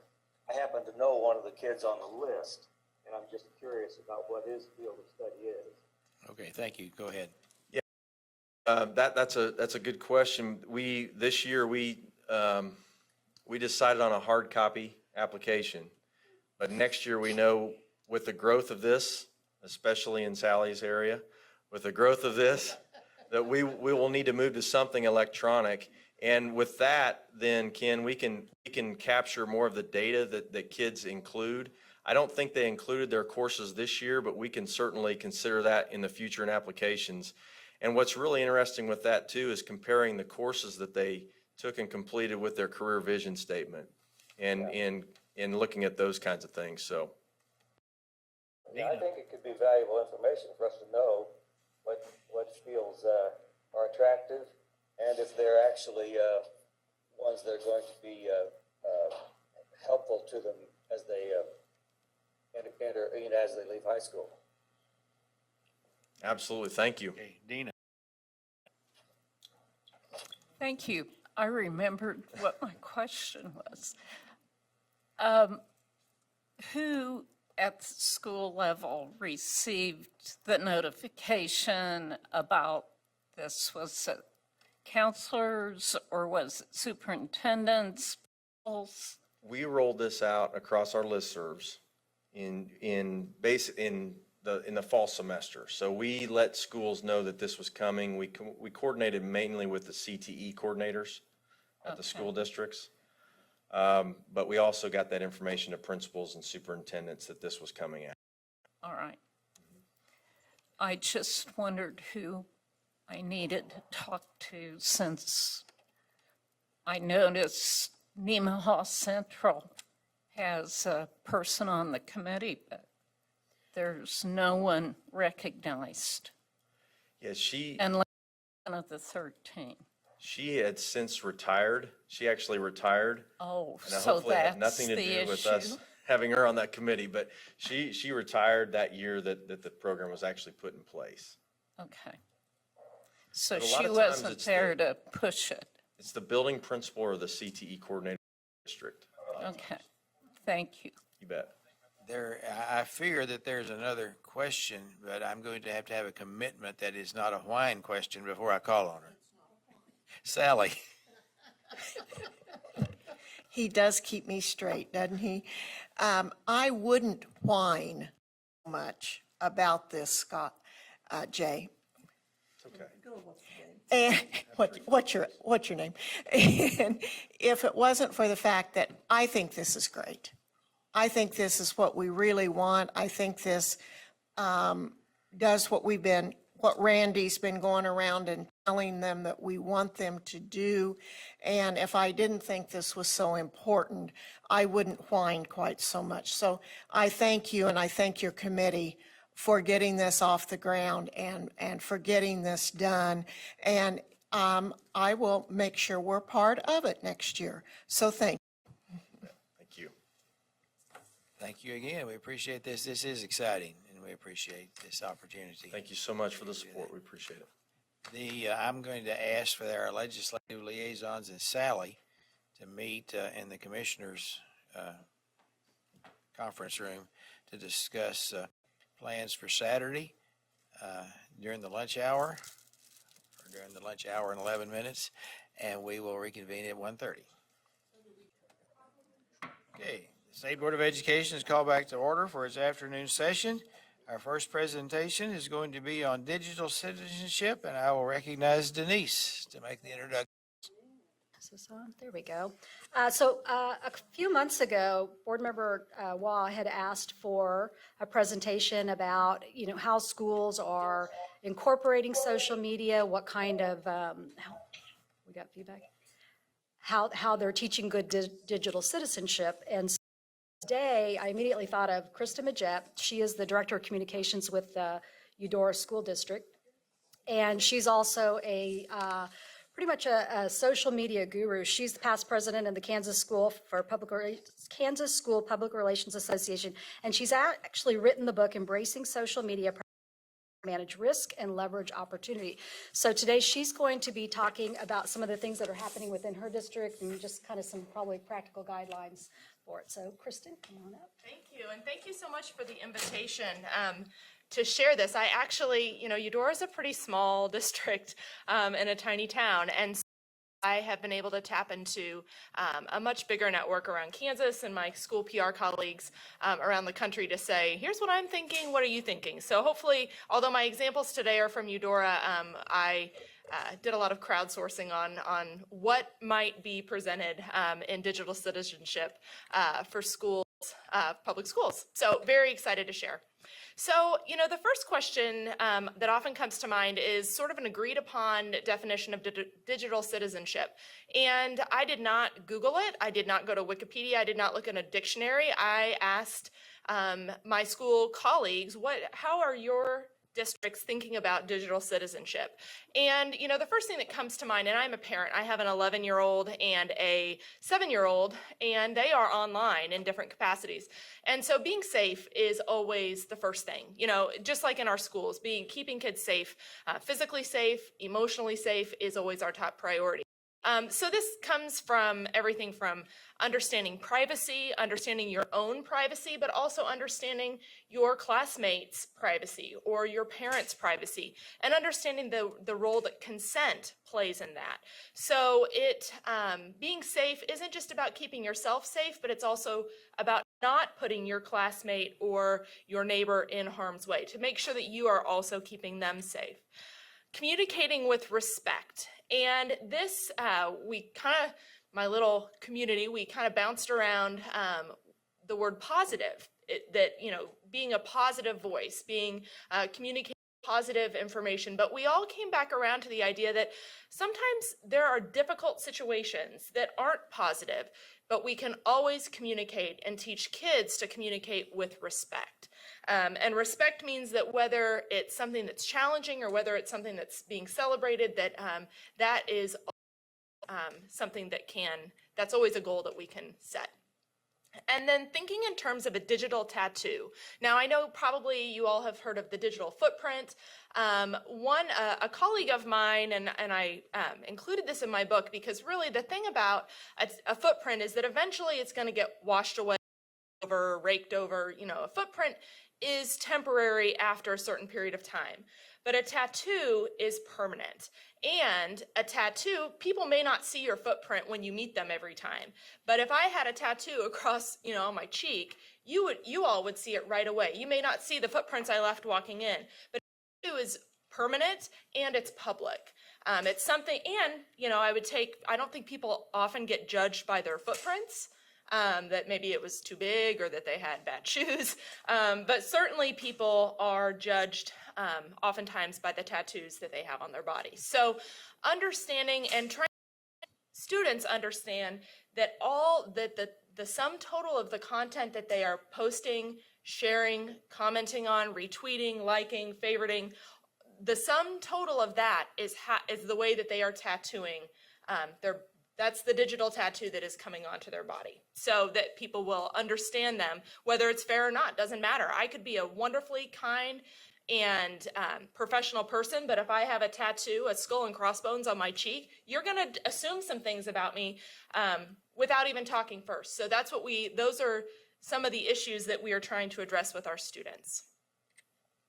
And really what it comes down to is kindness. And this is a great quote from a few years ago, that if you're not kind on the internet, you're not kind. Trying to help our students understand that their interactions online are an extension of themselves.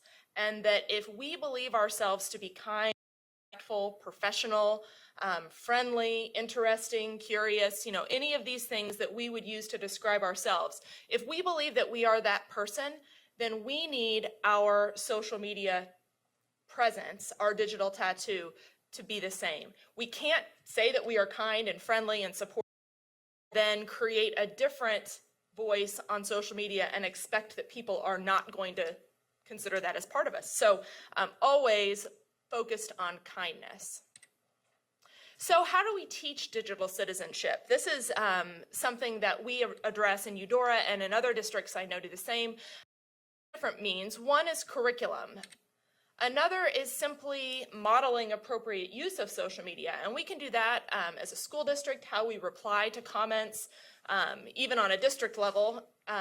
When we are communicating something, let's say about a snow day, and a parent makes a rude comment, we can model appropriate use of social media simply by the way that we engage that parent or that individual. So it goes from a very high level down to the way that teachers can and do model it in the classroom. And then, of course, supporting and guiding student use of social media. We think a lot of times about driver's ed. We don't just give kids keys to a car, tell them to go get in the car and don't crash and send them off on their way. We make sure that there's a learning lab environment, that we are teaching them, supporting and guiding and mentoring them through that use of social media. So quickly, our curriculum really comes down to, we needed in Eudora a few years ago, we knew that we needed resources for our teachers. We also needed guidance on age-appropriate skills and activities. Although we all, most of our staff uses social media, doesn't necessarily mean that we know how to teach digital citizenship. Just like if you eat at a restaurant doesn't necessarily mean that you know how to cook the food that you just ate. So we needed some guidance on what would be age appropriate. And we wanted to create a foundation for all students. So whether you were assigned to the 4th grade teacher who uses social media a lot, or the biology teacher who does a lot of social media engagement, or a different teacher, that everybody, it wasn't going to be dependent on what teacher you got and what teacher tended to use social media more. So we have that foundation for all students.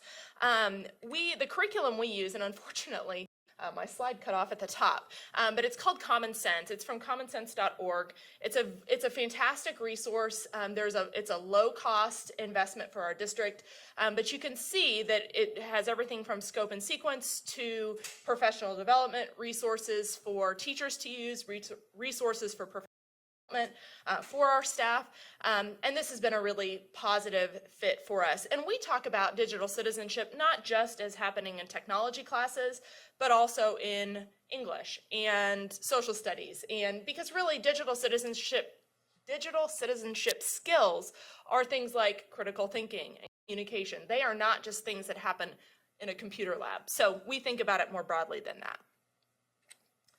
But again, I mentioned the learning to drive. This is really about, we can teach and do activities all day long. Really, where these lessons are learned, where the meaningful lessons are in the car, driving the car, using social media in the classroom. So, what does it mean to embrace social media? We, in Eudora, we believe that means using it for communication, for teaching, and for learning. Now, 5 or 6 years ago, that gave everyone in Eudora, it gave a lot of people in Eudora a heart attack. How on earth? We've got all of our filters, our internet filters up, and we're trying to, keep people safe. So, we had to work through that, and I'll share a little bit about that as well. But the other thing that we wanted to do was to encourage and our leaders to use social media, to use it constructively, again, because this is an opportunity to model and teach appropriate behavior. And so modeling that responsible and positive use of social media for our students, but also for our families and for our community. This is really the essence of what we are attempting to do with a whole range of activities in Eudora. So this is really what it came down to for us, is that we couldn't afford to let our schools, if everyone's walking into I don't have my phone with me, but if everyone's walking into school, if you picture a high school, kids are walking in, they're checking the news, they're checking their tweets, parents are doing the same thing, they're checking their text messages. If we expect people to walk through the doors of the high school, or for parents to walk through the doors of any of our schools, and immediately understand that experience, that life is no longer relevant, then we're missing a tremendous opportunity. If we can connect what's happening in our schools to this extension of the digital life that is happening outside of school, then we have a real opportunity. So, really, it's about making sure that our schools are connected to real life. And this is how we go about doing that. So we work to manage risk and leverage opportunity. And Don Grostadier, who I know maybe a couple of you may know, he was a superintendent at the time we did this.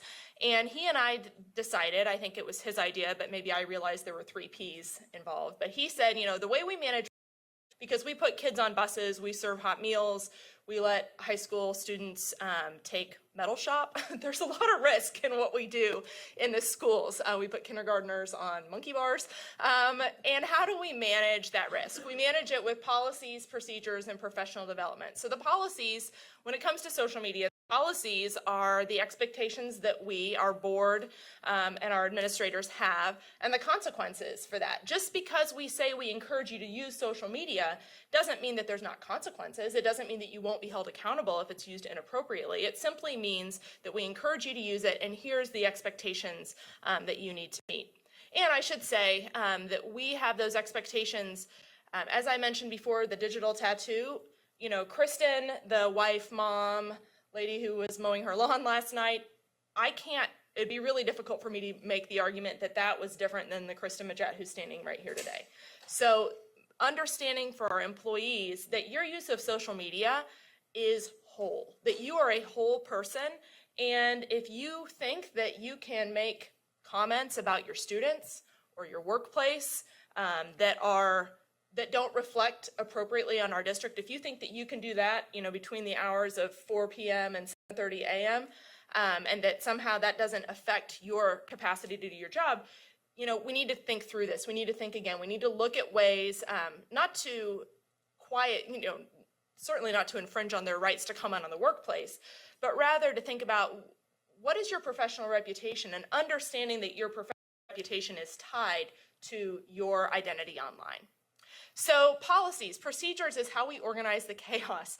If we're encouraging hundreds of staff to use social media for school and work, and we want parents to be able to find those social media sites, and we want to know if there's problems, and we want to be able to step in and help when that's needed. We have a whole host of procedures that organize that. And then professional development for us is focused for our staff on being smart, so understanding the risks, understanding the way that you are perceived, and understanding, thinking through questions like, what do I do if a student contacts me in private message on Twitter? You know, how do you handle that? So understanding the risks involved, and then seizing the opportunity rather than being afraid of those risks and letting those risks shut you down, thinking, okay, how do I manage it? How do I create, how do I approach this in a way that is smart but also takes advantage of this huge opportunity? So why social media in the classroom? And I'm going to share a few examples of each of these. Partnerships and learning is the first, extending the classroom and the learning time. So it's no longer 10:52 to 11:47. All of a sudden class can be outside of that time and possibly outside of the school, and modeling appropriate and constructive use of social media. So partnerships and learning.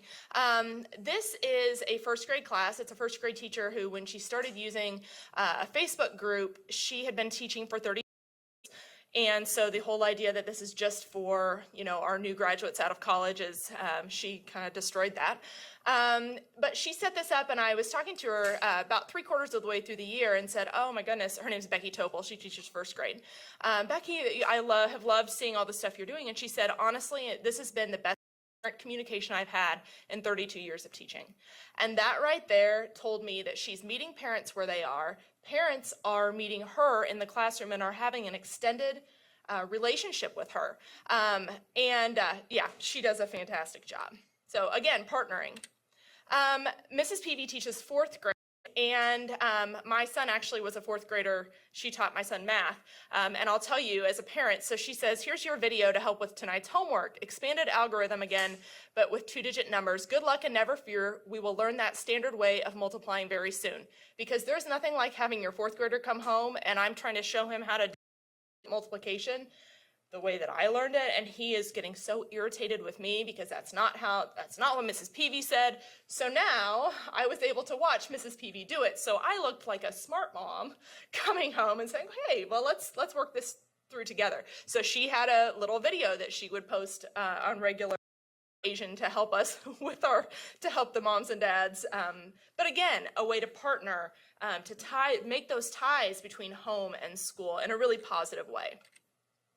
Extending the learning place and time. We have a social studies teacher, Ryan Jacobs, at the middle school, and he does fantastic stuff on Instagram. On spring break, he took a Kansas history field trip and looks like visited a historic site, but he also does some great challenges to his students. One of the things that they study in his class is the Dust Bowl and its impact on agriculture, and he will do a challenge that says if you all go out, because the students all have Instagram, take a picture while you're out this weekend, look for a farming practice, picture of a farming practice, and then Instagram and say how it's the same or different than what was going on in the Dust Bowl.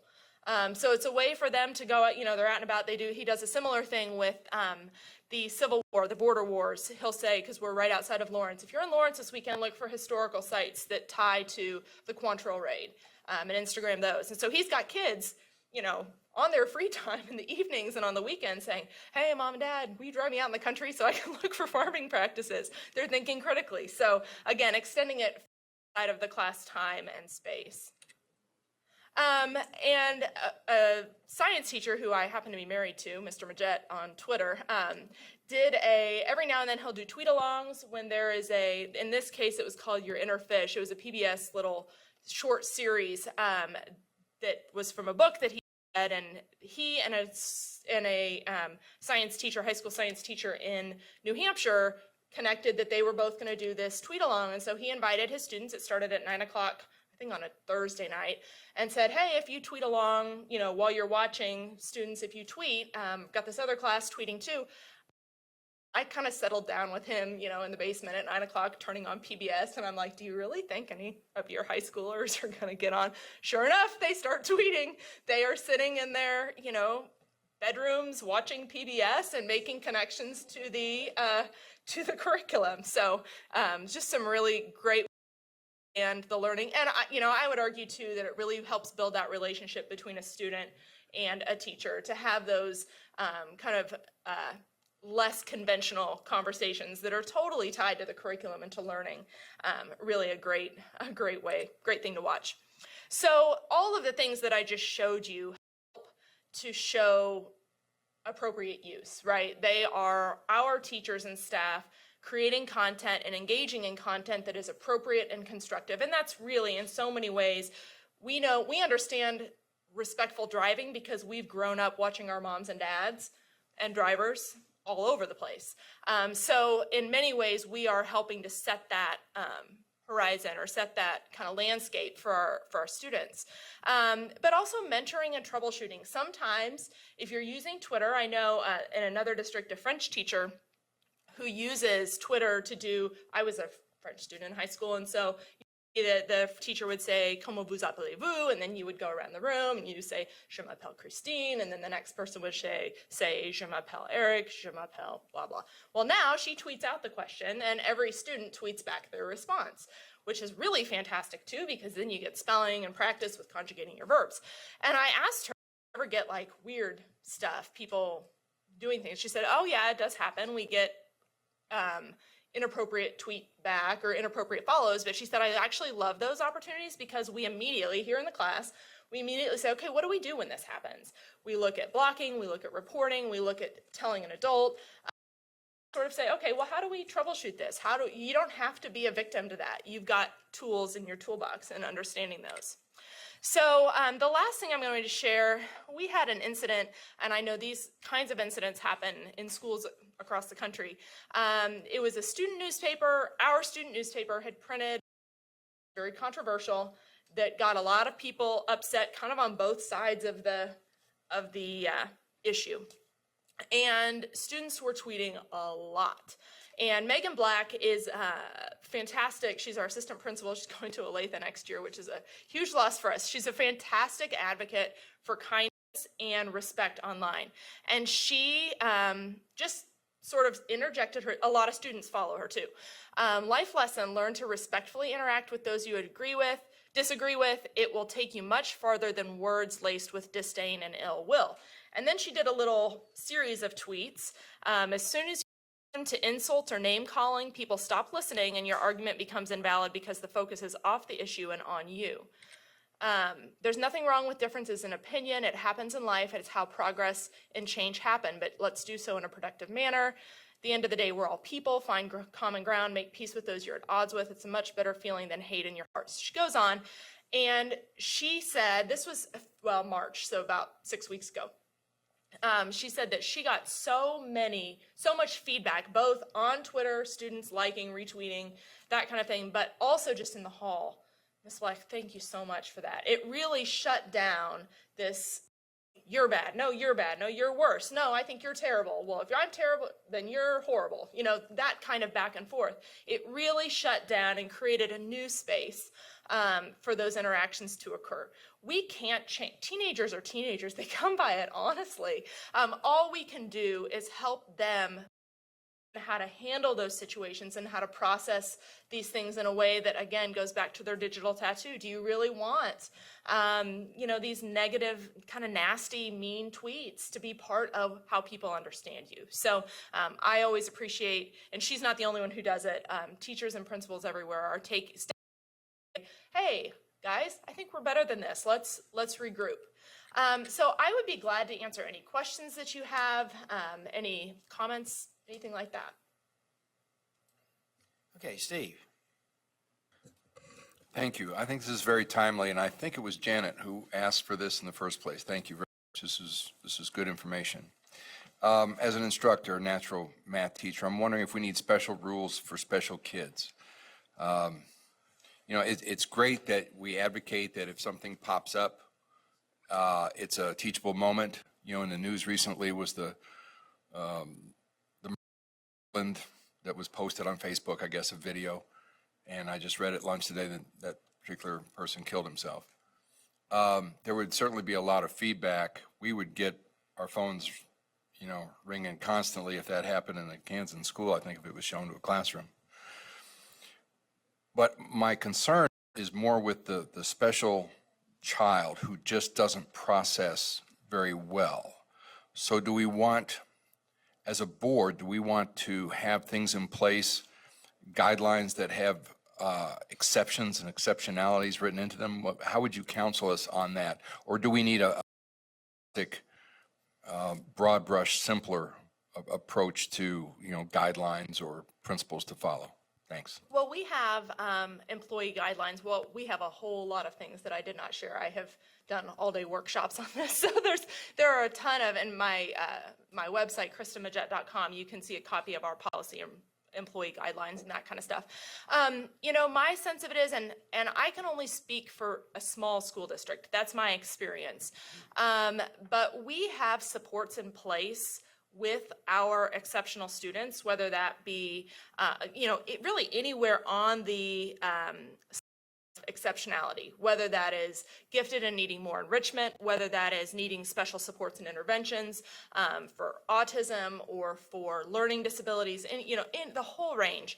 And, you know, when I say that we use social media for teaching and learning, I don't know of any teacher who is going to be spending time scrolling through, you know, Facebook and Twitter as a part of class that you know, we still take the information that's shared with students very seriously, any more than we would, you know, turn on the TV for news. So if there were really egregious content on Twitter or Facebook or Instagram, something that people were aware of, I think that becomes a professional learning responsibility of our teachers and principals.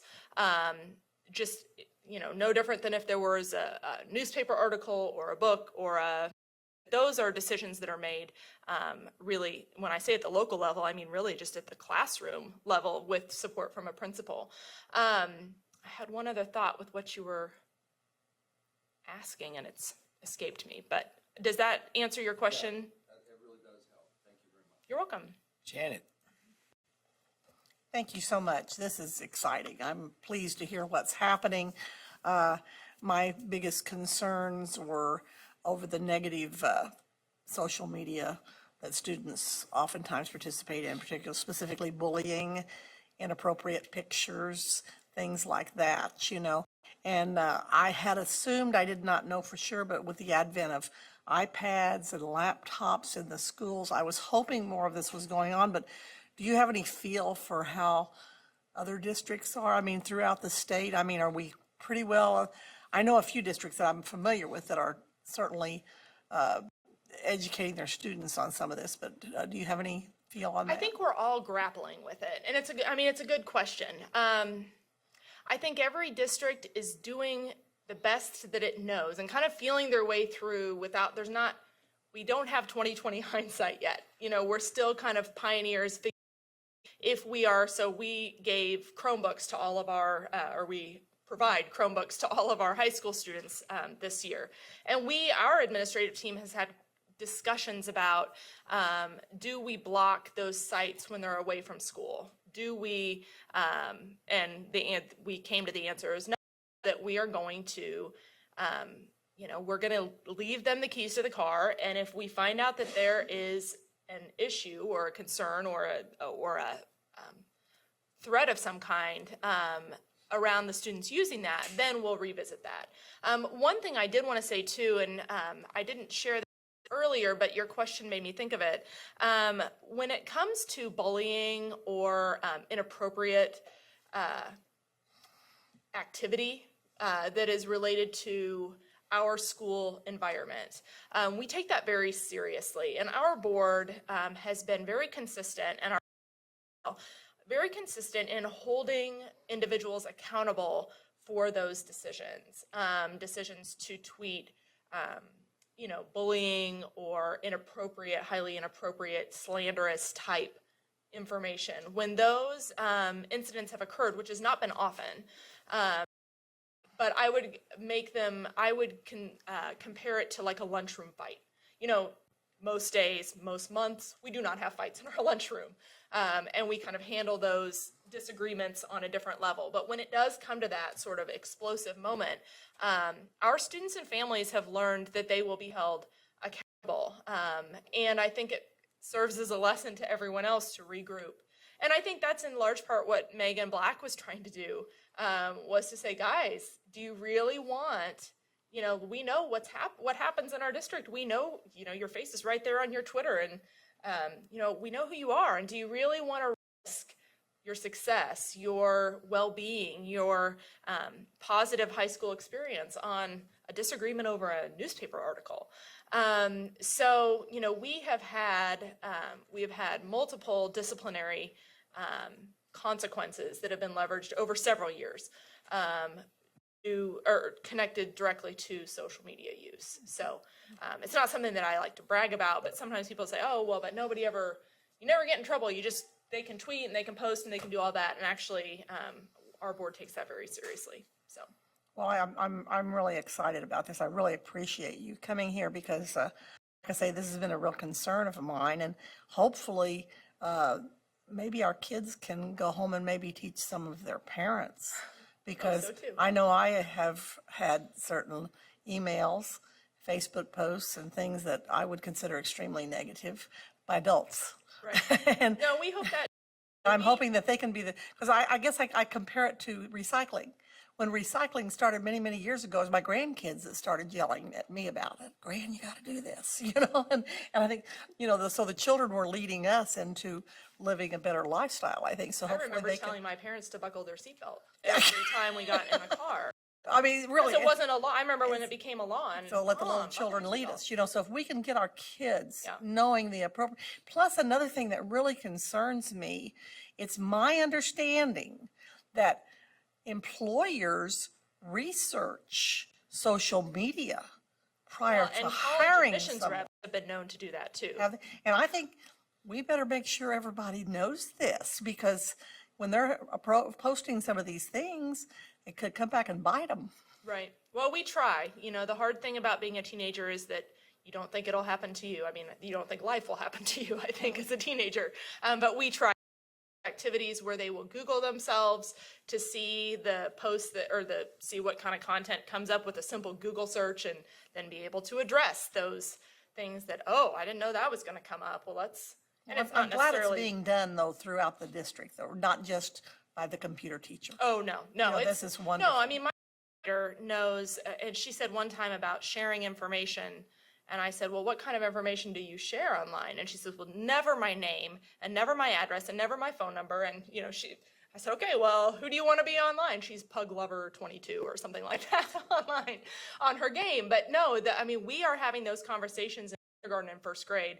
And I guarantee you it's not because they have accounts or are typing out tweets, that it's personal safety. Stranger danger, is a little broader than it used to be. But, kids are very receptive to it. And I think my kids really feel empowered by knowing, no, I'm good. I've got my account is private and I know all my followers, or, things like that. But it's a constant, and we do need to partner, and we know that we continue to partner with parents to empower them to have those conversations. And we even have a part of our website that we send parents to if they have concerns. And what I always want parents to know is if you can ask your teenager, your preteen, how their Friday night was when you go to pick them up at 10:30 at their friend's house, if you can ask them about who they were with and what they were doing in the car on the drive home, you can sure ask them about what life is like on Instagram, what life is like, who are they interacting with on Twitter. In fact, we should as parents. So empowering parents that they don't need to be Snapchat users and Twitter users to be able to just have that parenting discussion and be able to encourage and mentor their kids that way too. So. Well, thank you for the invitation to be here. Thank you so much, and just for you board members' information, Eudora is in my district. Thank you. We thank you. This answered a multitude of questions and concerns, and we really appreciate you being here. We really appreciate what you're doing. Hope we can replicate it I would love the that. world. Thank you. Yes, thank you very much. Thank you very much. Mr. Mullins, would you please come and present the semi-annual report from the innovative school districts? I guess that's biennial, it says here. Mr. Chairman, members of the board, thank you for allowing us this opportunity. I have Brian Smith and Aaron Shard, also from Fredonia, here with me today. I have Quentin Breeze from Concordia and Cindy Lane from Kansas City, Kansas. Got four main things we want to share with you. The last one being some renewal of specialized teaching certificates. But the focus this year of the coalition has really been around trying to define ourselves and put on paper what we believe, what our mission, our vision, our core beliefs are. And what I've just provided is kind of the latest draft. We're probably going to finalize these next month. But it really starts to fine tune what we're about. And we hope that we can get that out to the public and let everybody else know what we're trying to accomplish and what we're trying to do. So I really like the core beliefs are things that I think are real powerful. As a coalition, we strive to serve as a think tank, cultivate those key partnerships, build bridges that span organizations for the betterment of all, maintain openness to ideas, identify the horizon and be on the edge of change, overcome resistance, embrace change for the betterment of student success.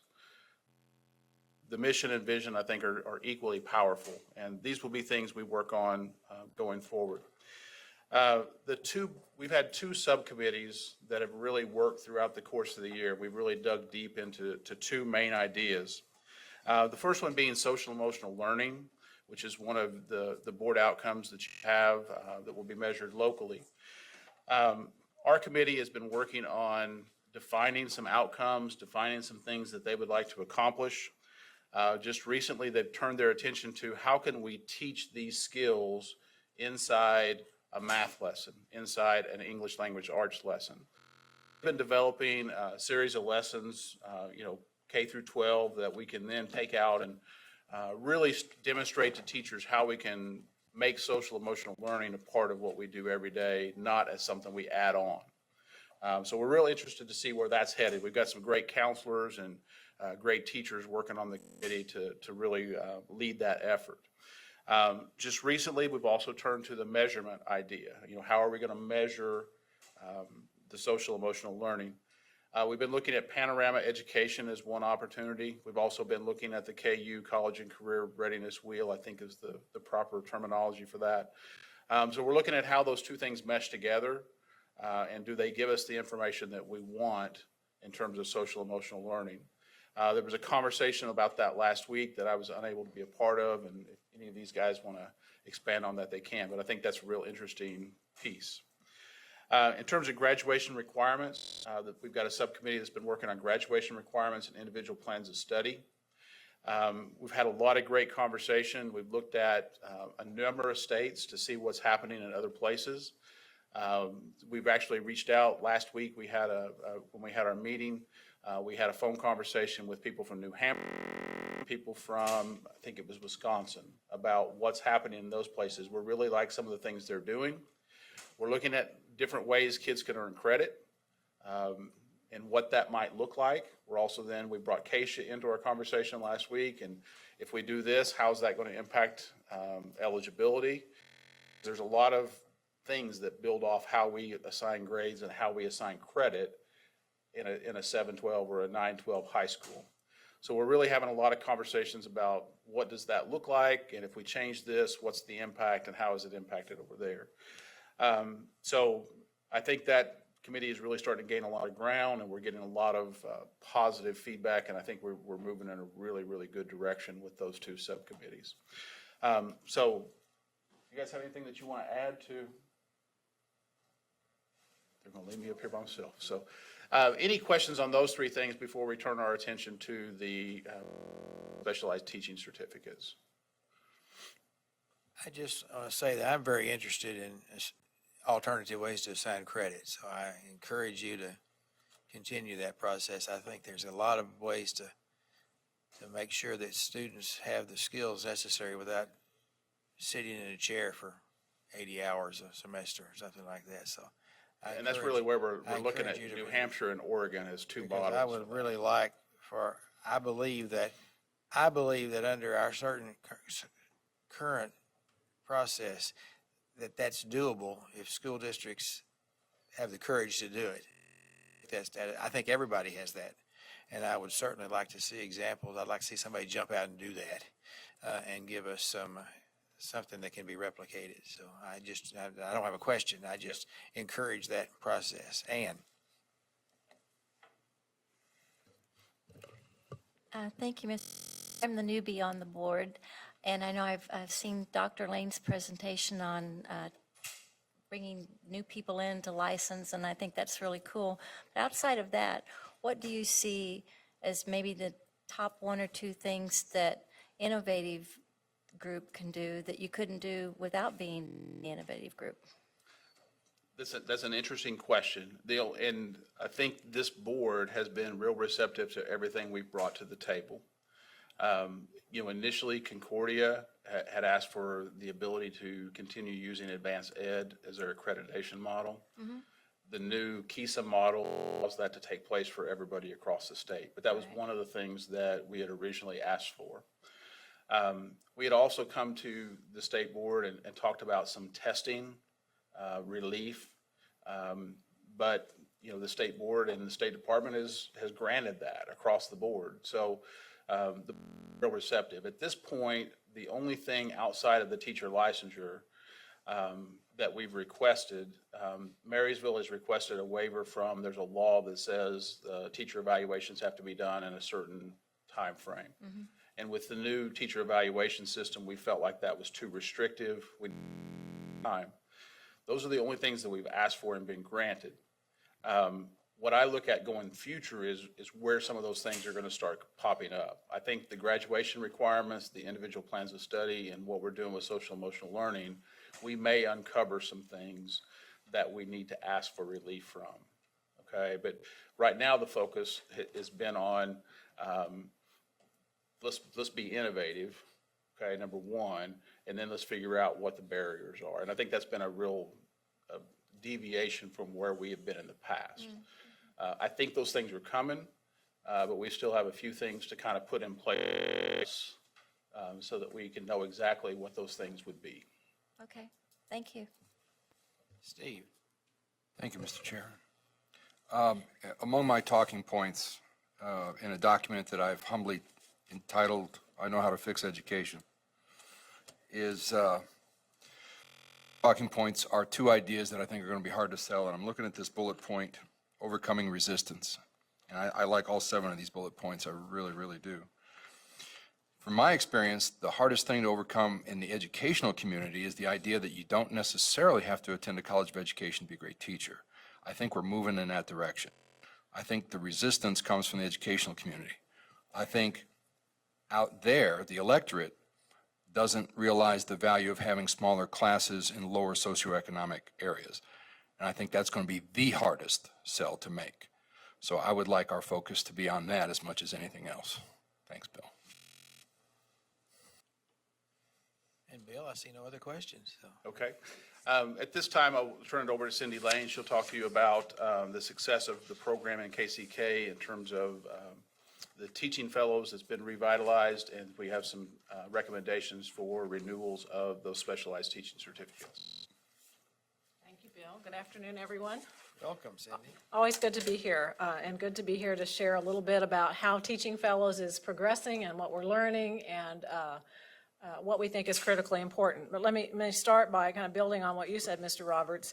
What's critically important is that whoever we put in classrooms has to have the pedagogy that is provided in most teacher ed programs, but needs to be done, period. So it's a good reminder for everyone that while we are doing alternative certification, if you will, through Teaching Fellows, the requirement is that those individuals have the same coursework that you would if you were getting a master's degree.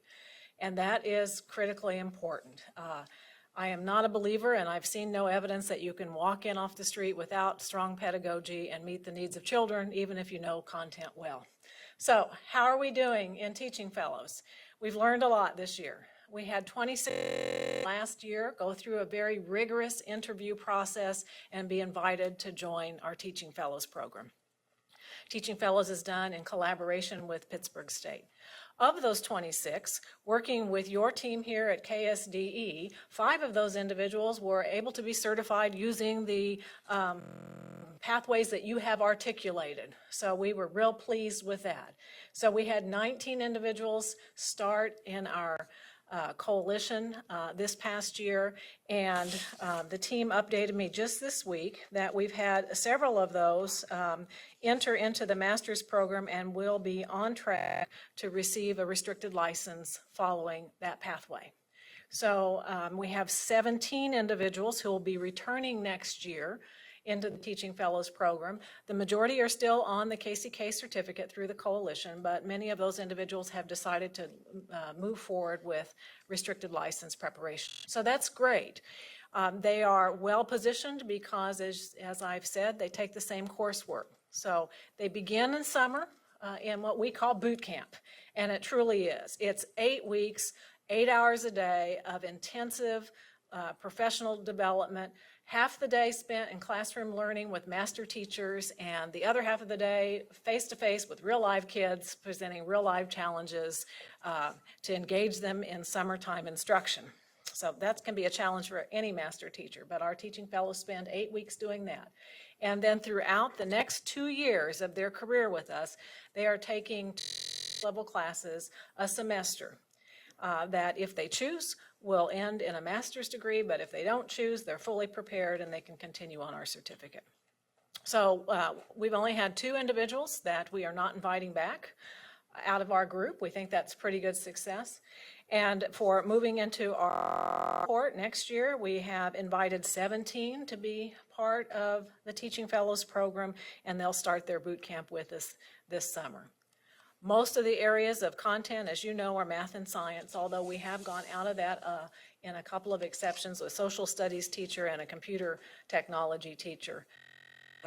Many districts in the state, we are still challenged to fill our positions, but we feel like this has been very beneficial to our kids, to our faculty, and we appreciate your support.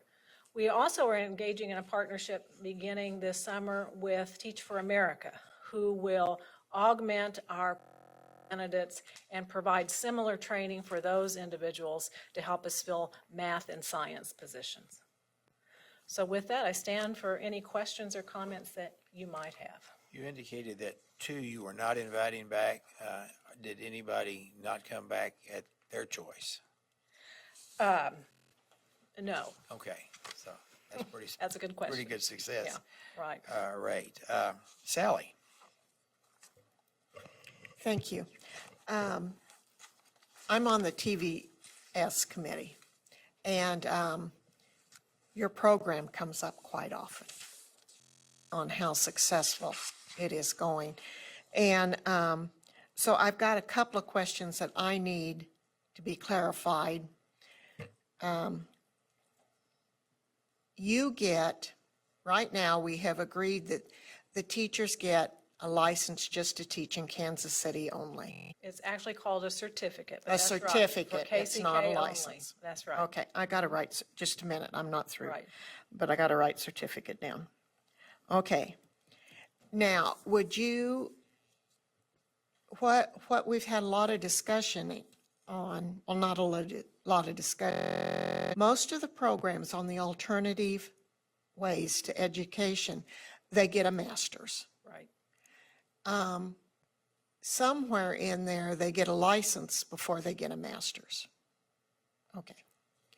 What would be the difference in alternative programs are that get the license and yours in which they get the certificate? Money.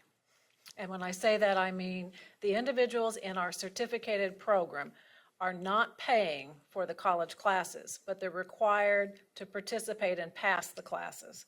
And so frankly, Ms. Gobble, they just, in the program that we had in place a decade ago, the district had grant money, we paid for those hours. We don't have that resource now, so if the individual is not able to pay for those, they're not getting the official credit from Pittsburgh State. So it really is a matter of they don't have a transcript that would say that they have passed those classes, it's kept locally. The only difference, because they are sitting right next to someone who's on the master's track taking the same classes. So ideally, if we could provide the resources for these individuals so they could get their master's, in most cases they would. Now, we have a few seasoned professionals who are teaching fellows who have several degrees in their area of profession and they aren't interested in another degree. And we'd like to keep those individuals. But I think there is a large subset of our fellows that if there were the financial resources, complete their master's and therefore get on the traditional licensing track. Let me run this idea by you. I'm running into experience of a lot of people willing to go through a teacher program. Money. Are most of our scholarship programs in the state for students generated by the institution themselves? Do you know of anything that we have in the state of Kansas that somebody can apply to get scholarship money to go get a teacher license? You know, that's out of my wheelhouse. I'd have to ask members of my team that would know that better than I. But we, at least in KCK, have not found that connection for these individuals. Okay.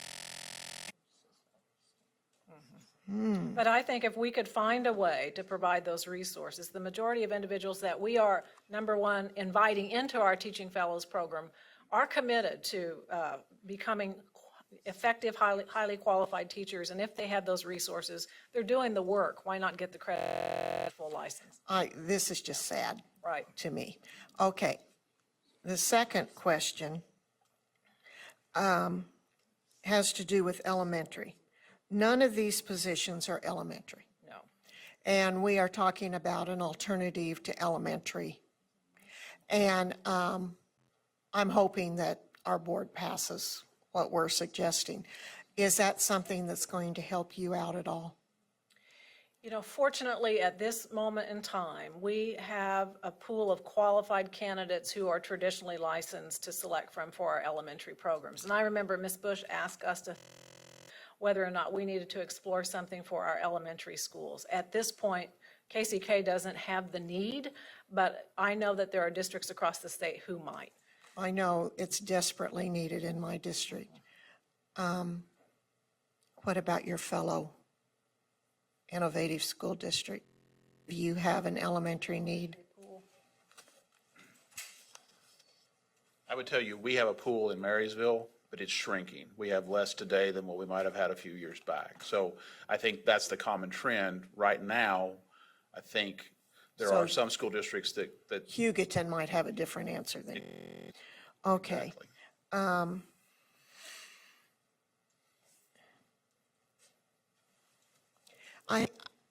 Another philosophical question. I've had a conversation with some teacher ed schools, and this boot camp is extremely important to me.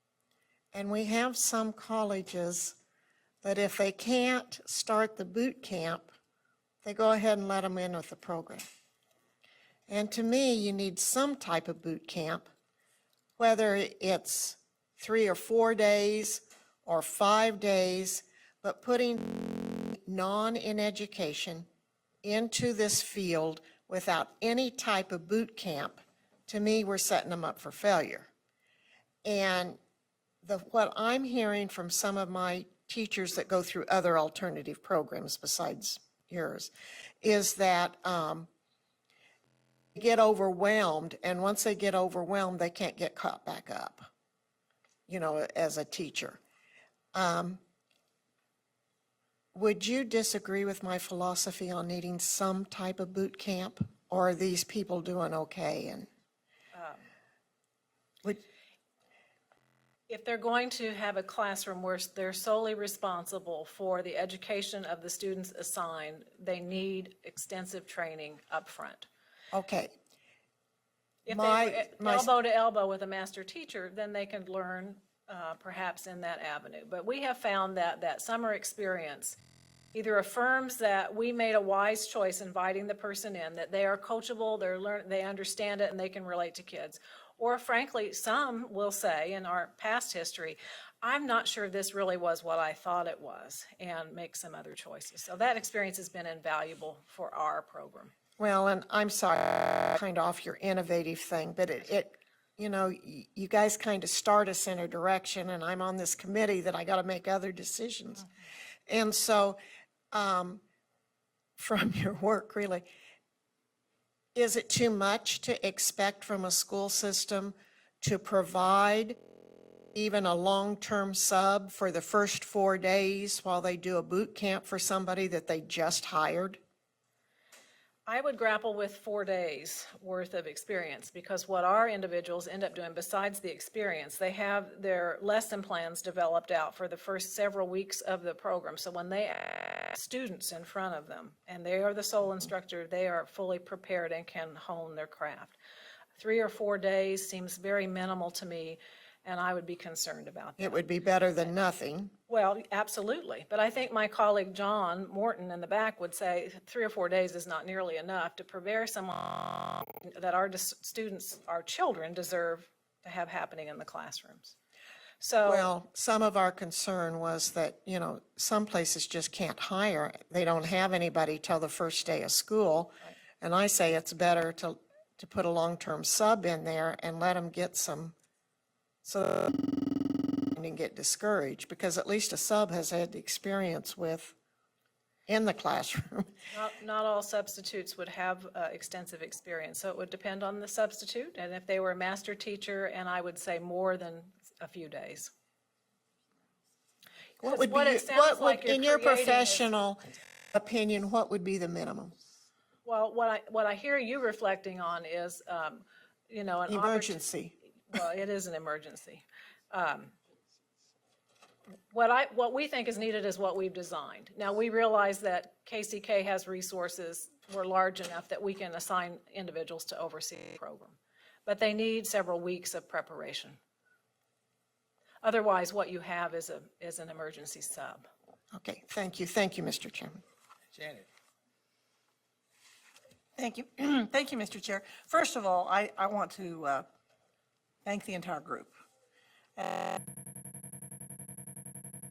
I wasn't very happy with you when we started this thing, but I want you to know I'm really excited now. I think you grabbed the reins and you're going in the right direction, and we absolutely need someone that will do what you're doing. At first, I thought it was just to get rid of rules and regs. You just wouldn't want to ignore them. Now, hopefully, I think I was wrong. But anyway, congratulations and thank you so much, because I think we obviously need someone who's willing to take a risk, and say, let's try this. And if it doesn't work, it doesn't work. But if it does work, then the whole state can benefit from your efforts. So thank you. I just wanted to thank you for that. Now, my question. Cindy, is this good news you're giving me or bad news? Or you do not have all the news? You said last year you had 26 teachers that were teaching fellows. And this year you're only going to need 17. Is that telling me that things are kind of improving? It's early to forecast that, but we're feeling very good about our recruiting efforts. We have implemented different strategies. We're going other places. We're creating deeper relationships, and we're being very aggressive in our recruiting. So we're hopeful, but ask me this in June, how many openings we have, ask in July, and I'll be able to tell you whether or not all of these efforts have made a big impact, but we're hopeful. And you're saying the majority, of course, are science and math, that you had the social studies and computer, but I thought there was probably vacancies in almost every area I could name. Special ed is our biggest area. Special ed, yeah. Vacancy, and I'm not sure we've moved the needle too much on solving that problem. But special ed teachers cannot come into the Teaching Fellows program. That's not one that you all authorize. I understand that as a special educator, but it's an area of great need throughout the state and remains to be a need for us. Okay. So growing our own is our current major strategy for that, but special educator is, all teaching is difficult. Being a special educator has a different, an additional layer of challenge, and it is overwhelming and difficult to recruit people into that arena at this time. Yeah, I understand that. Well, my congratulations once again to each of you, because I'm pleased that you're able to get teachers, because this is, when I hear that we have to have a substitute for a year, that's bad. I think that's tragic. We've not filled all of our positions, so we're just about to close the school year, and some classrooms have had a substitute, a master teacher substitute throughout the year.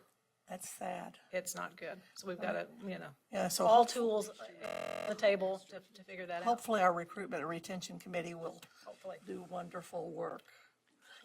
Motion is in order to approve the recommendations. Thank you, sir. Dina seconded. Discussion? Are you there, Ken? Yes, Okay. Favor, please indicate so. Raise your hand. Ken? Yes. Yes, okay. That carried. I have one other question. Thank you, sir. That's sort of related. Last year, all of these that we just approved are for people that have already done it. We'll but bring you some new ones you have this some summer. new ones. And so, last year we had to change our rules to do that, and I'm sure that you want to know as soon as possible. So is there any way we can have that earlier? When do you need it? And we'll have it to you. When is it reasonable to have? I think our team is prepared to get them in front of our board 1st of May, so we can easily forward them to the coalition board to act, and then you all immediately after that. Okay, thank you. You're welcome. Thank you all very much.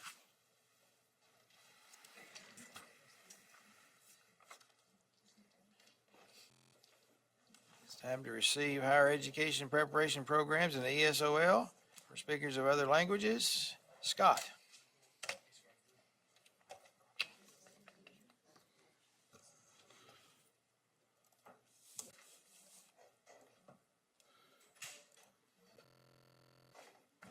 All righty, good afternoon.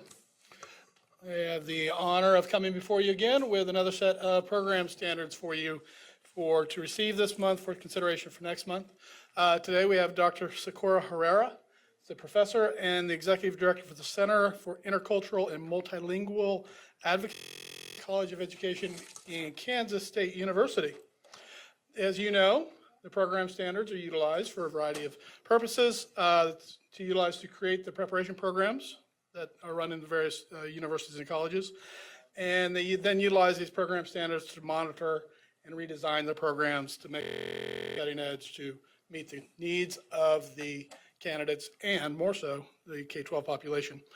There are, as you also well know, two different types of standards rather, the professional education standards and the content program standards. And today we're bringing forward yet one more of the content program standards.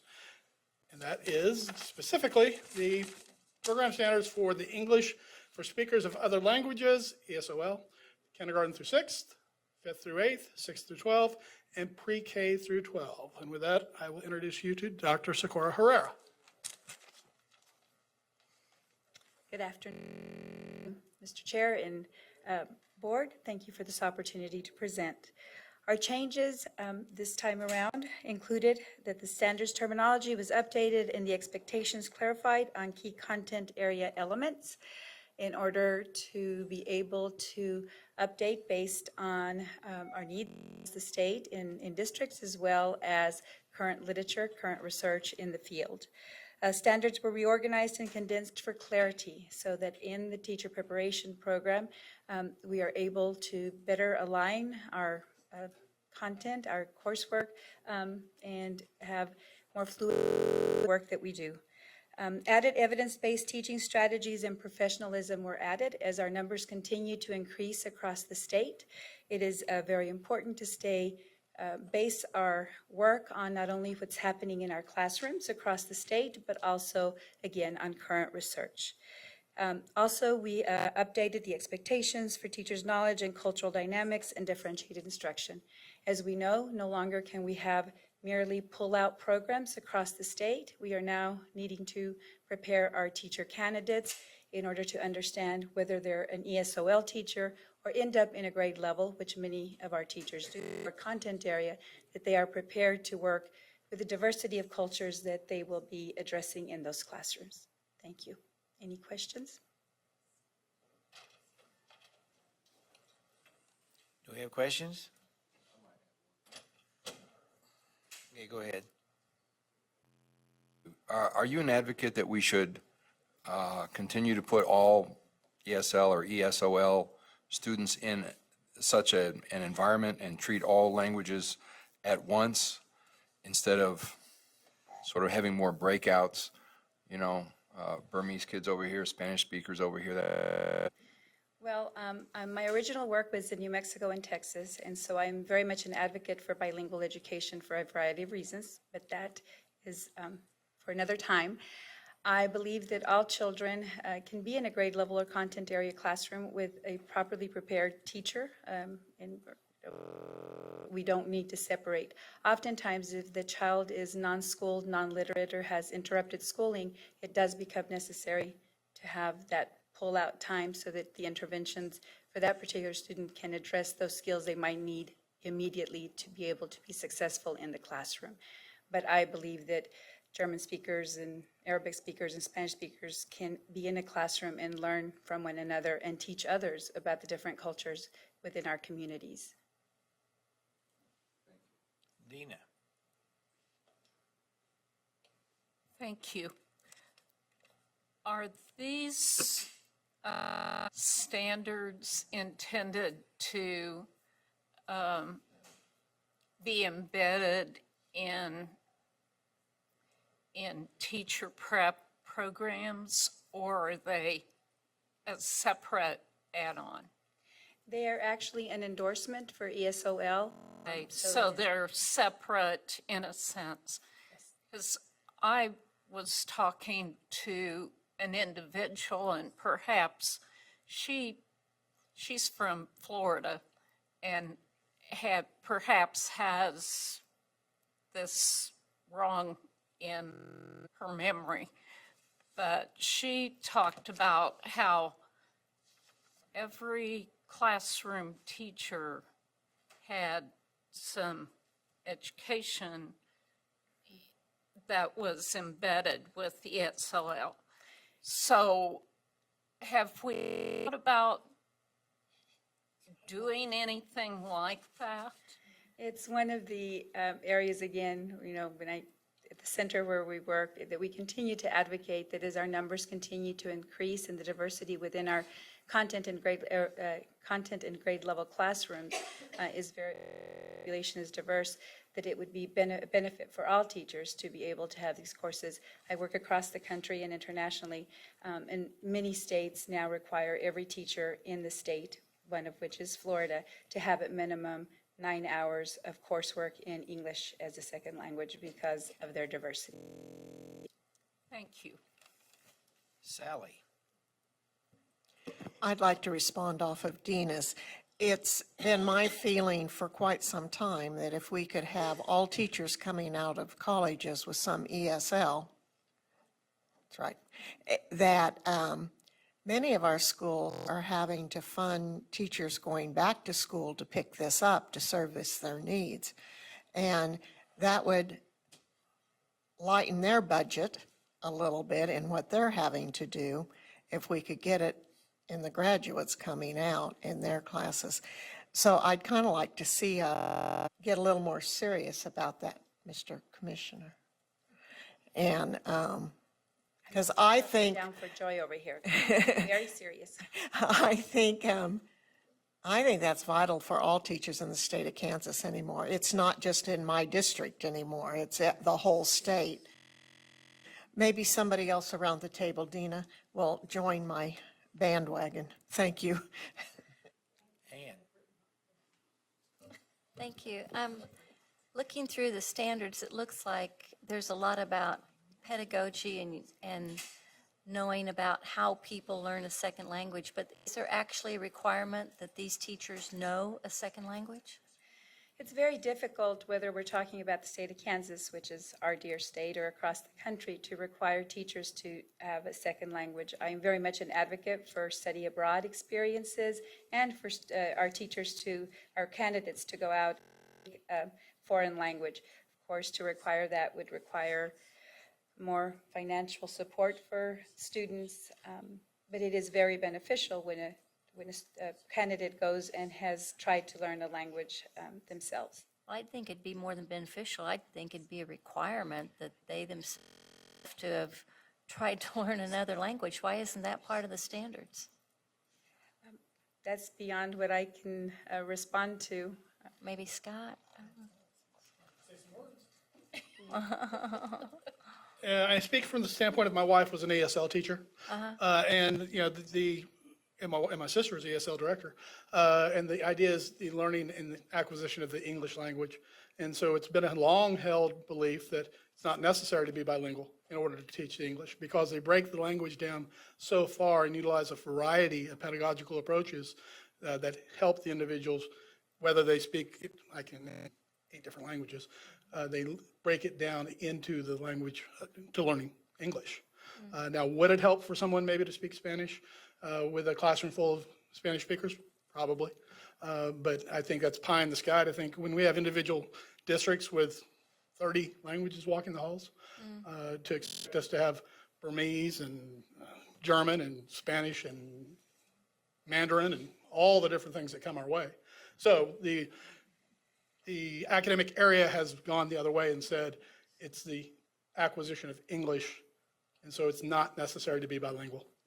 Interesting. Thank you. See no further questions. I assume that we will see these. This is a receive item today. Is it going to be an action item next month? Yes, sir. Okay, thank you very much. We appreciate the presentation. Yep. I see our next presenters are in the hallway. Kansas School Mental Health Model. Kent, welcome, and your team. Good afternoon. Let me pull up the PowerPoint, and then I believe Laura is going to start us today.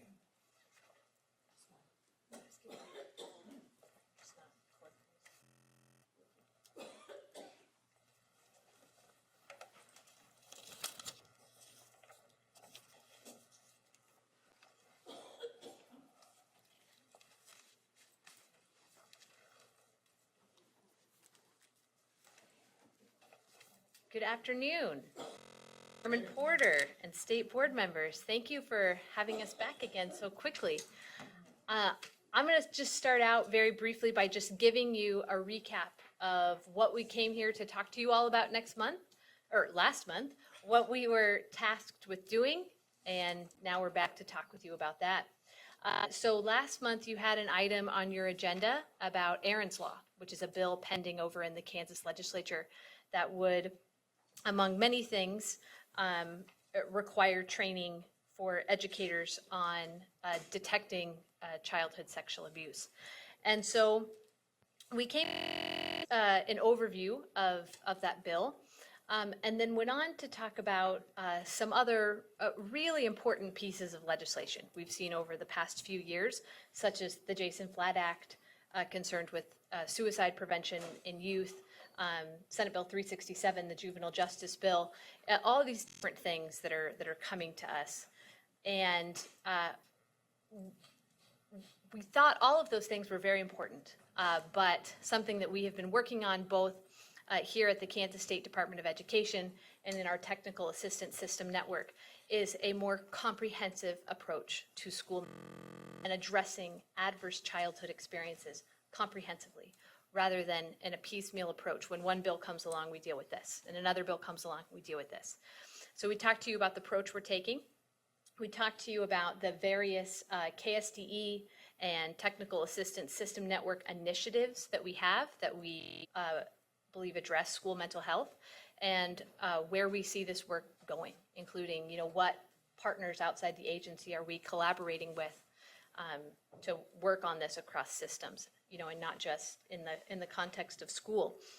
And so we had this discussion, and we're told that it would be very helpful to have a one-page document that Chairman Porter and others could use when they go across the street and they talk to legislators, and they talk to legislators about how the state board is addressing this topic, how KSDE and the Technical Assistance System Network are addressing this topic together. And so what you see in front of you is that one-page, two-sided document that we pulled together since our meeting last month, and I imagine Chairman Porter will share how he's been able to use that document. So what we would like to do today is go through this document with you. And so the next few slides are just going, what you see on the slide is exactly what is in your sheet, just one section of it. So Kent's just going to walk you through one section at a time, explain how we define school mental health, how we believe this approach is going to address current school legislation, how this approach aligns with current priorities that already exist. And he's going to talk to you about the data that we've looked at that we believe supports addressing school mental health comprehensively. And then Cherie will get up, and Cherie will talk to you about some just initial objectives we have in this work, and hopefully get some great feedback from all of you. So thank you for having us again. Good afternoon. And again, thank you for having us back. I'm going to go ahead, for the purposes of those that are listening out across the state, read the slide, and then I'll refer to the handout that we provided for you, we put together. And it was really hard to put everything that we could in 2 pages. So this work is not complete, it's ongoing, and hopefully we'll continue to have further discussion about it.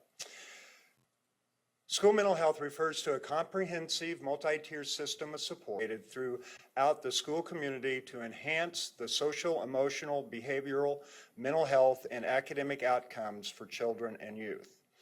SMH practices address aspects of the social, emotional, and character development of children and adolescents, including mental and behavioral health, trauma, and adverse childhood experiences such as physical and sexual abuse, bullying, and substance abuse. And examples would be universal strategies to promote the well-being and development of all students, strategies to support students at risk of or with mild challenges, and ongoing strategies to support those with significant needs. Now, if I can get you to refer to the graphic. And the reason why we chose this graphic, and there's been considerable research done not only in the area of mental health, school mental health, but also, remember, we've reported to you about trauma-informed schools and adverse childhood experiences. So when we tried to put together a framework, we thought it best to look at frameworks that we felt the field would be comfortable with. And we've been using a pyramid of intervention with MTSS, so that's a comfort zone for schools that they're familiar with. We've used the all, some, or few strategy along with that. We felt like schools would be comfortable with that. If you look at the legs of the pyramid of intervention, you'll notice is written into that. And that would be community and business partnerships, community and family. So it's inclusive. The vision is inclusive of the graphic and of the framework. And then in the upper left-hand corner, you'll see a reference to systems of care. Schools deal with systems of, in fact, schools are a system of care, and they deal with other systems of care. And the classic example that I've been giving as I present this in the groups that we've had meet over the last is Senate Bill 367, which is the Juvenile Justice Reform Bill. One of the requirements was that a memorandum of understanding would be made between the districts and corrections and the county or district attorney. So if a kid gets into huge trouble with law enforcement, they may wind up under the custody of the Secretary of Corrections. That's a system of care. Mental health is a system of care. So the idea is that we need to connect those systems of care. And Senate Bill 367 is an example of that. Okay? Would there be any questions? And at the bottom, you'll see the principles of implementation for the framework. And really what that is a school improvement plan relative to mental health in schools. Okay? All right, on the back side, the next block is the idea is the framework will address current school education. And again, this is an ongoing kind of situation, not knowing what the legislature will send to us or the discussion that the chair has had with the legislature.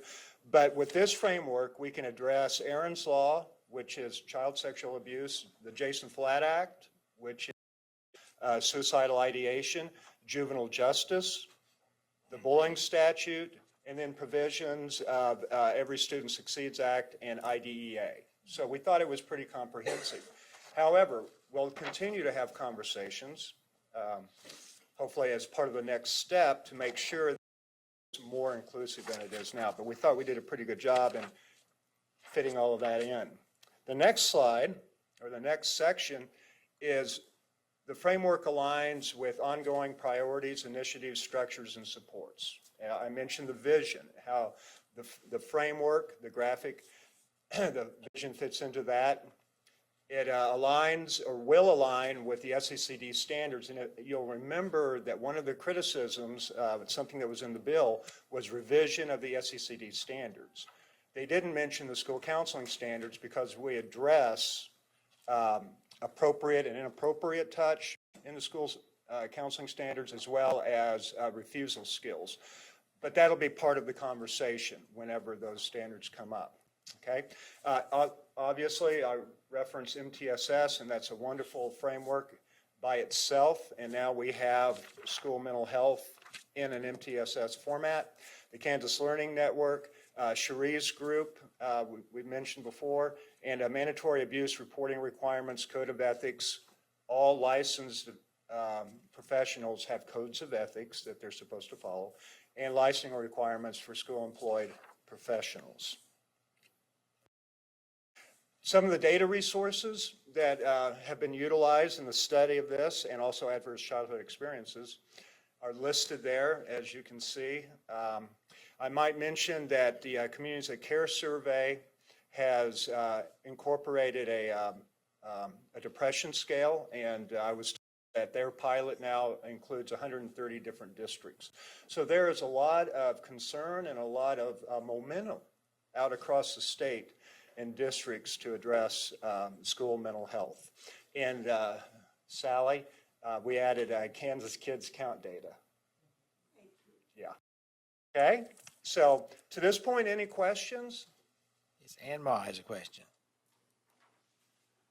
Thank you, Mr. Chair. So this is something you would anticipate Jim or somebody would show to a legislator to say, is this what we are doing, what we'd like to do? We could show this to a school superintendent and they go, oh yeah, that's us. Mm-hmm. It's really kind of an elevator speech, and we prepared it for Chairman Porter so that he could take it over across the street. Would the chair like to comment on that? Yeah, I want to thank you because I asked for an unrealistic time frame, you know, and they came through. And I met that same day that I got this with the chairman of the Senate Ed Committee, Senator Baumgartner, who was looking for something, and she was very excited about that because she is actually not at this point has not had a hearing, and it said she's not going to have a hearing on Aaron's Law because she felt that it was our responsibility and clearly understood several issues. First of all, she understood the issues of annual training because I think any of us that have been in a public school understands how effective annual training is on things like You name it. the first aid, bloodborne. It becomes a joke if you do it year after year after year. And we want to make sure that everything that we do is meaningful, and so that was very well accepted. I also the Aaron's Law came in the Corrections and Juvenile Justice. I was not able to meet with Chairman Jennings, but I was able to meet with his staff person and gave that information to him and shared it with several other people on the Senate Ed Committee. So, you know, I want to thank you and I apologize for giving you an unrealistic time frame, but then thank you very much for coming through on that. So, yeah, this is what we're seeing is a piecemeal approach. You know, this year we have one law, next year we have another law. We believe that school districts are going to be able to meet the needs of students if they don't do it in a piecemeal manner, but do it in a comprehensive manner. Let's look at trauma-informed care. Let's look at all the issues that students, instead of having to deal this year with child sexual abuse and next year with child physical abuse and next year with child neglect, let's put those processes together. Nobody's saying that information about child sexual abuse isn't critical. It is. Nobody's saying that information about the Jason Flatt Act, about suicide ideation, and school personnel being able to identify and help people. Nobody's saying none of that. All that is important. But let's not do that in silos. Let's do that as a comprehensive approach. And so that's the people I've talked to have been very understanding and accepting. There's also, this is not directly related to that, but I think this is something that whenever I've to various legislatures, they did not know, and some of them that were like me, school personnel, and by the way, I didn't know what I'm getting ready to say until I got here, is that we are unique in that we have constitutional authority to deal with these issues. States that the State Board of Education does not have that authority, so consequently, it has to be legislation if it's done. In this case, we have the authority to do the regulatory responsibility. So I'm not sure I answered your question, but that's what we've done so far. Ann? Well, just to follow up on that, like with Aaron's Law, I mean, I get that the structure's here, but the truth is, we're not doing Aaron's Law. I mean, our request was, come to us, work with us, we will implement this.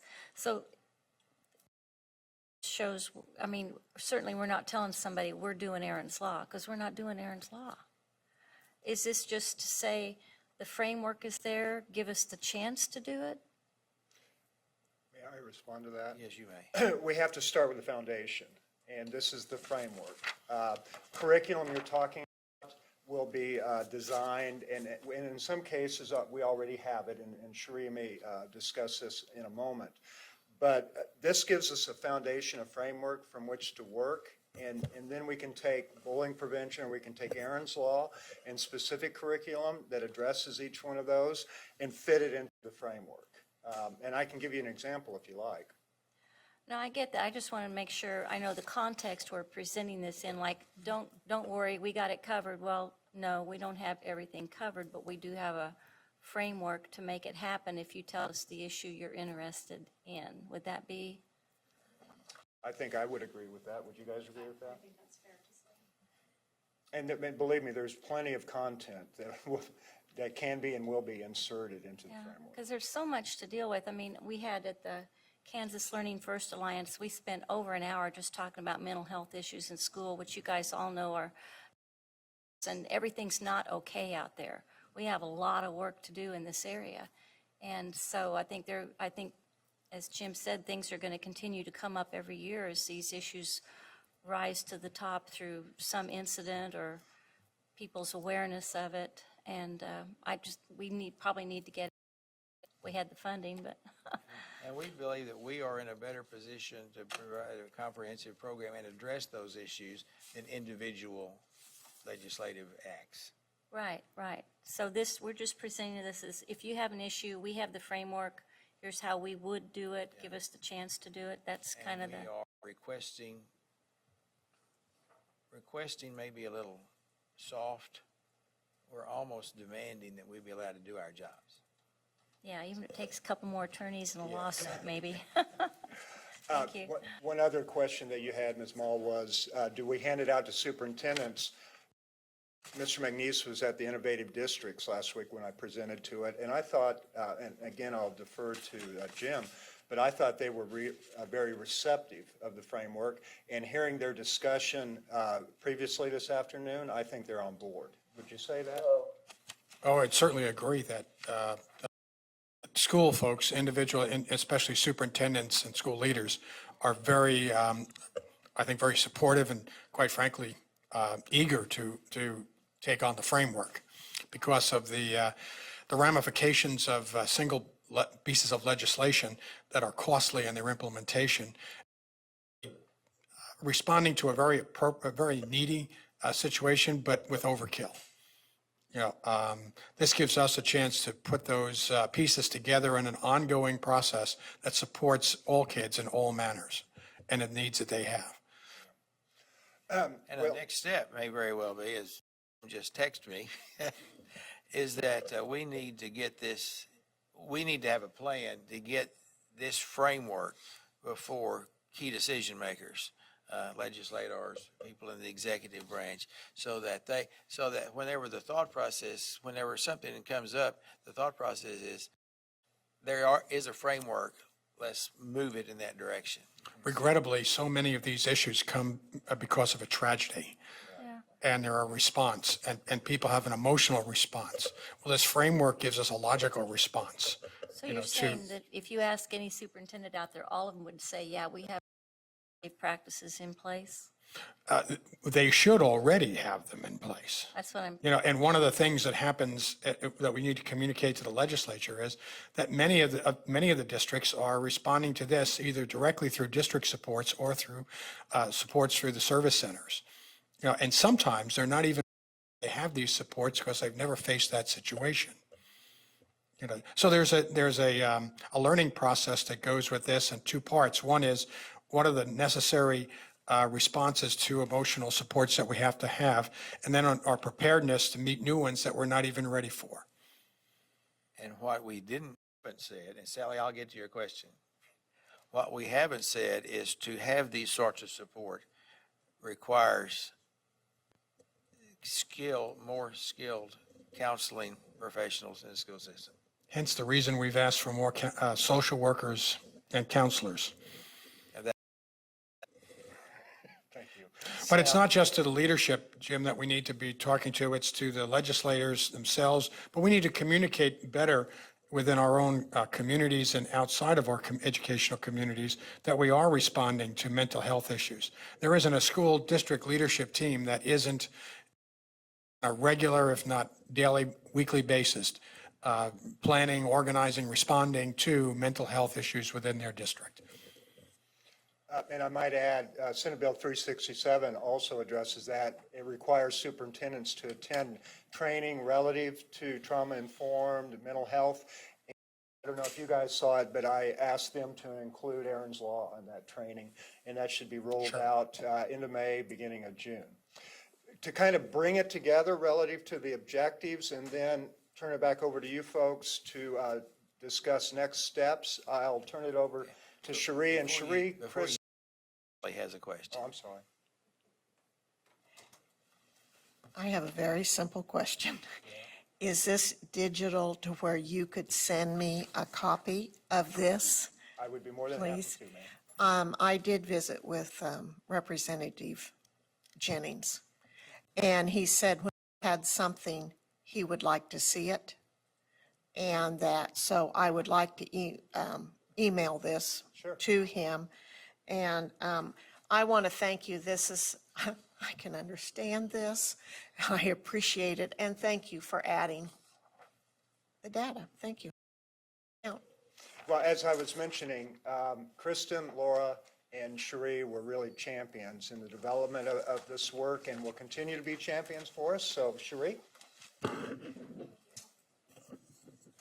So I really appreciate the opportunity just to hear this conversation and hear the questions that you guys are asking. And as I hear the questions, I keep thinking yes and no, right? Let me kind of walk through these objectives, and maybe it will help fill in some of the blanks, and then obviously just kind of lay more of a foundation for the conversation moving forward. So looking at the first objective here, and I don't even know if objective's the right word. We did throw this together pretty quickly and didn't get into too many word debates here. But strengthen the capacity and sustainability of effective early childhood mental health consultation and school-based mental health practices. Whether or not this framework, is new, or if it kind of just provides a foundation, I would say yes, it clearly provides a foundation. Is it new? I would say not necessarily. When we talk about school-based mental health, we're talking about school counselors, school social workers, psychologists that have a long-standing history in education with a wealth of skills and knowledge, and who have specialized in providing mental health services specifically within the education setting. It's the second objective there is, or on the same line, but second sentence, is to promote a comprehensive understanding of what those practices look like when they're being effectively implemented. As we consult with different teams throughout the state, it's become clear that not everybody has a good idea of what school-based mental health professionals really even do, or how to most effectively utilize them. And so one of the things we want to do is even just get that awareness out there. Kent's done a great job of, really bringing home the strengths that school counselors have. And I don't know, I heard school social workers mentioned earlier, and I appreciate that. I know psychologists would also love to be a part of that conversation. Promoting the training and hiring of qualified early childhood mental health consultants and school-based mental health professionals. And the reason why I say early childhood mental health consultation is that's also kind of a unique area of specialization. And we know that a lot of times this is an early childhood can look a little bit different just because of the more diverse settings. But making sure, we, again, some school districts we go into, especially like with school social work, for example, sometimes they know they're hiring, a master's level social worker who was trained specifically to work in the schools. And other districts you'll go in and you'll have somebody with a bachelor's degree who maybe isn't familiar with some of those unique situations that schools bring. Provide ongoing professional development opportunities specific to early childhood mental health and school. Although our school-based mental health professionals receive specialized training to work in the schools, once they're thrown out in the field, they're kind of left on their own. So if you happen to be, say, here in Topeka, where they have a strong school social work department, they get really solid ongoing professional development.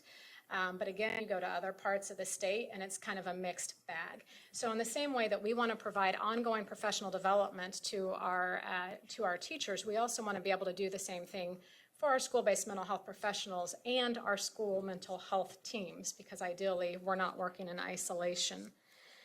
The development of multi-tiered cross-system infrastructures. So Ken's talking about systems of care. Systems of care typically is a community-based, community-based effort to bring different systems together, but doesn't always utilize or build on the strengths of the framework. We believe that we've got a really solid educational framework, and this is where this comes into play. And what we really want to do is be able to pull in our community partners and do this work together. So a lot of times what happens is when you do have school teams who are effectively implementing MTSS, you'll have them looking at their tier 1, tier 2, and tier 3 data in isolation, but they're not doing it collaboratively with their community partners. And we know, as we look at adverse childhood experiences, including child sexual abuse, that we can't address those problems alone, and we do need to do it in conjunction with our community partners. The School Mental Health Initiative actually just hosted a webinar today on the interconnected systems framework. I would highly recommend, if you're interested in this topic, to go back and take a look at it, because what it does is it just provides some structure and a process for aligning our school and community partners so that we are actually looking at that data together and effectively implementing some of those practices. The idea is that there's more of a single system of delivery. For those of you who do have any experience in this area, you'll know that a lot of times the school has one plan. Community mental health centers have another plan, and we're collecting data in isolation, and we're not making much progress. The idea is that we really need to start working together to make these plans more effective. Building on that MTSS framework.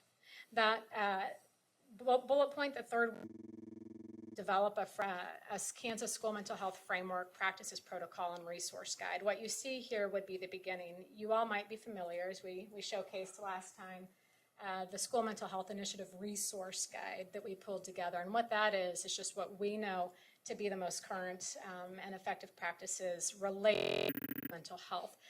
What we're really referring to here, though, is more of a template for schools to be able to utilize. So, for example, with the Jason Flatt Act, when that came out, a lot of schools, and no, we don't just want to hand them off another checklist. This is supposed to be real and meaningful, but we also know that they don't know where to start some. And we know that all of these ideas and concepts have to be individualized to different communities, right? We have different resources locally, and then at the state level, et cetera. So really trying to break things down in a way that our districts can actually grab onto them and be able to kind of fill something out that provides them with some clearer structure for moving forward. And then, of course, that last bullet point is it's like anything else. If teams are going to be successful doing this, there needs to be that ongoing coaching and support for them to be able to implement all of these effective practices. So that's kind of a summary, again, of the overall framework. With regards, it is a hard question to answer. I think specifically, do we have anything on child sexual abuse prevention? I know we've compiled some resources and are hoping to get that out there. Some schools are already, districts already are utilizing curriculum and implementing. But do we have anything go-to that readily answers that specific topic or curriculum? I can't say that we have that at this exact time. I'm going to stop there. And Chairman Porter, you already, how you were able to utilize this document. But at this time, just open it up for more questions and thoughts. Are there any other questions? Dina?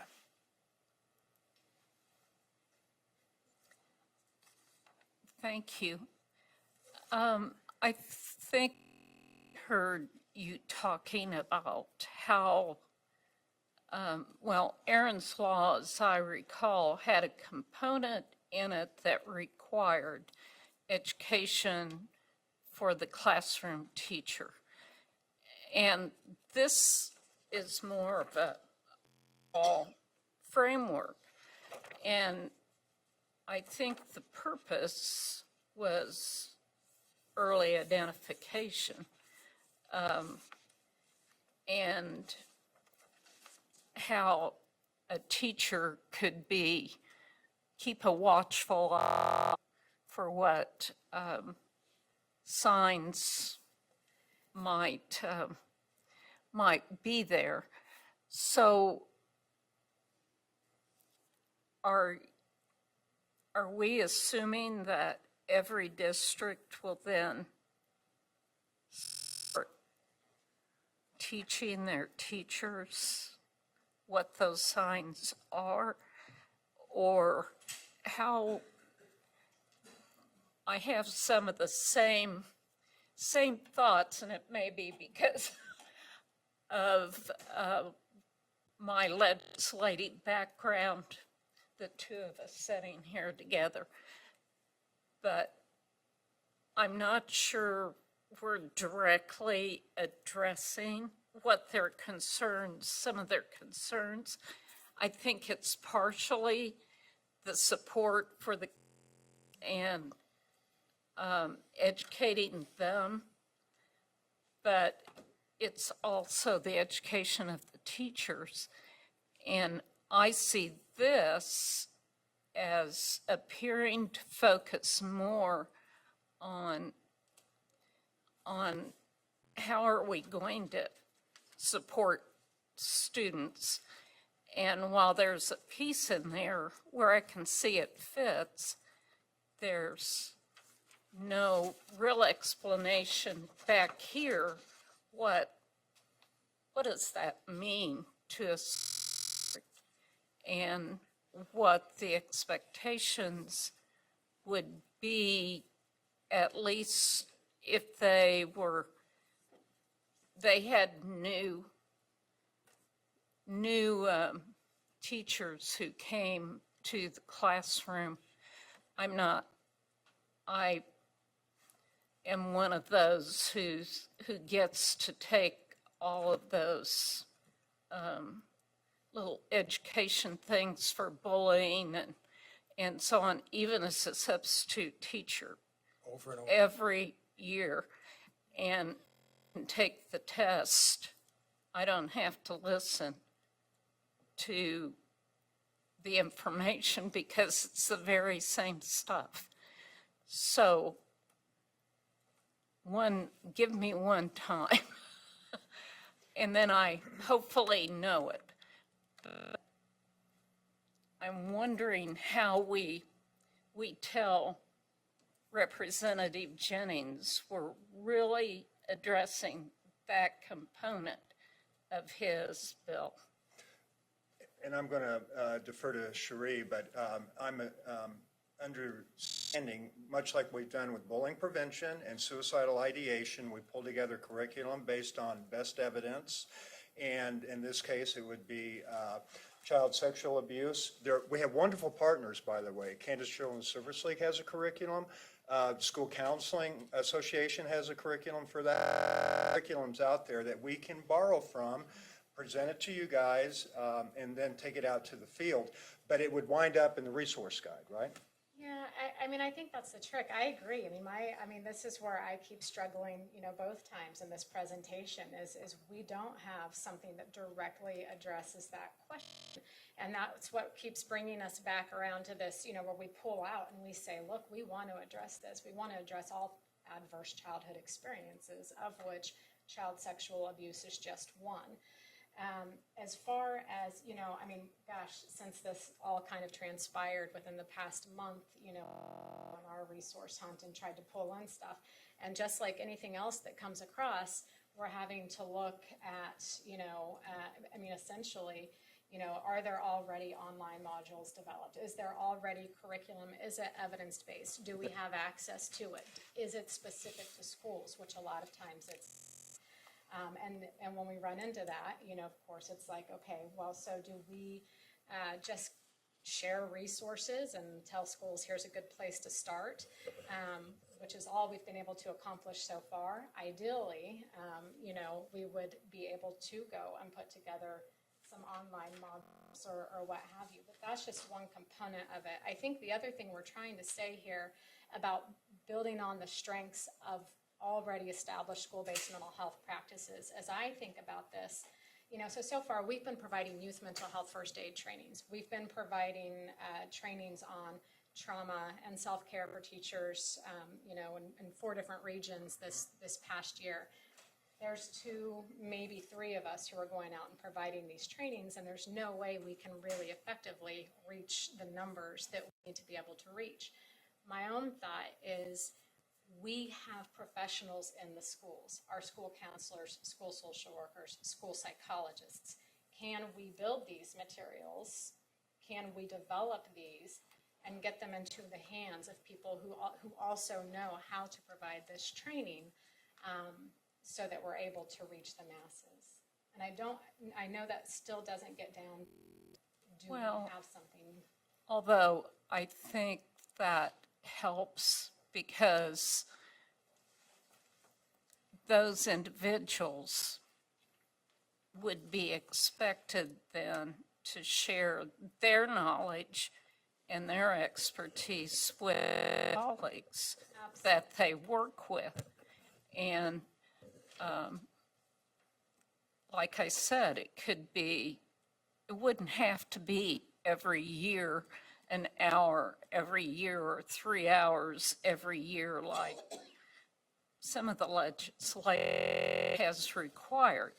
So to me, if we can stay away from that requirement, we're helping teachers have more planning time at the beginning of their school year, which is when this normally is expected that you have to get it done by a certain period of time. So whether it's an online module or whatever it is, I hope we don't go wearing it the same thing every year. So. Yes, well, and not just is the idea, to be able to put resources out there into the hands of people who are competent and could share this, train their peers or what have you. Other idea too is just that, I don't know about you guys. Start dancing up here. A brain break is what we would call it.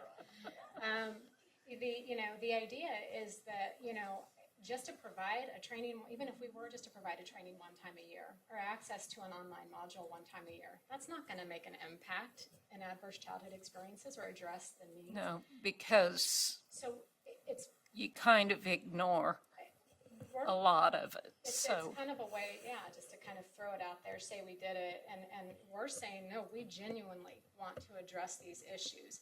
How do we strengthen the systems that are already in place, build on the strengths of the professionals that are already in place to not just provide the training, but then make sure those supports are in place all year? I think of it as kind of like a manifestation determination review. It doesn't matter how many times you've been a part of one, a couple months past and have to review, every step and run through all the different parts and pieces to make sure you're getting it right. So making sure that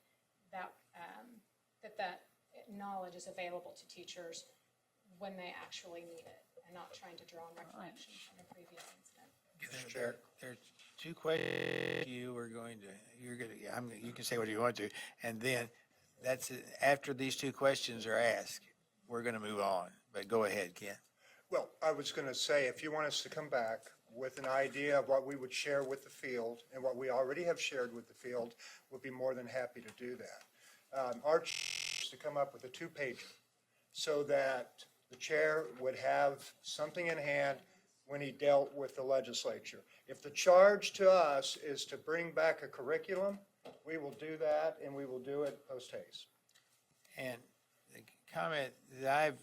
the argument that I've made with legislators is that if you pass a law and we're supposed to comply with it, we will.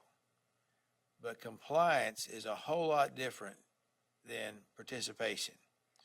And that if we are given this responsibility, we are going to go out, much like we have in other things, and bring people from the, and so that there can be buy-in, so that there can be understanding of the importance.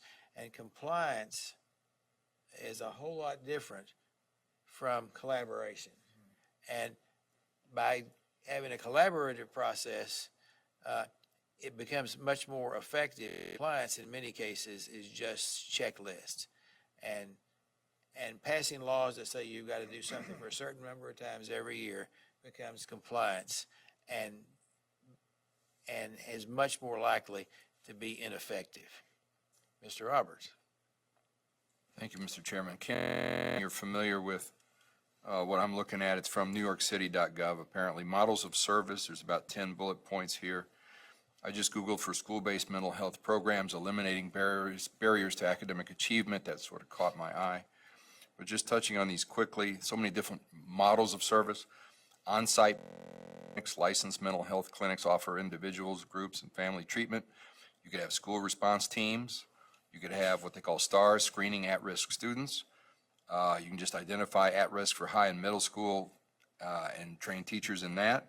You can have early recognition and screening programs, presentations or without parental consent. There's so many different models.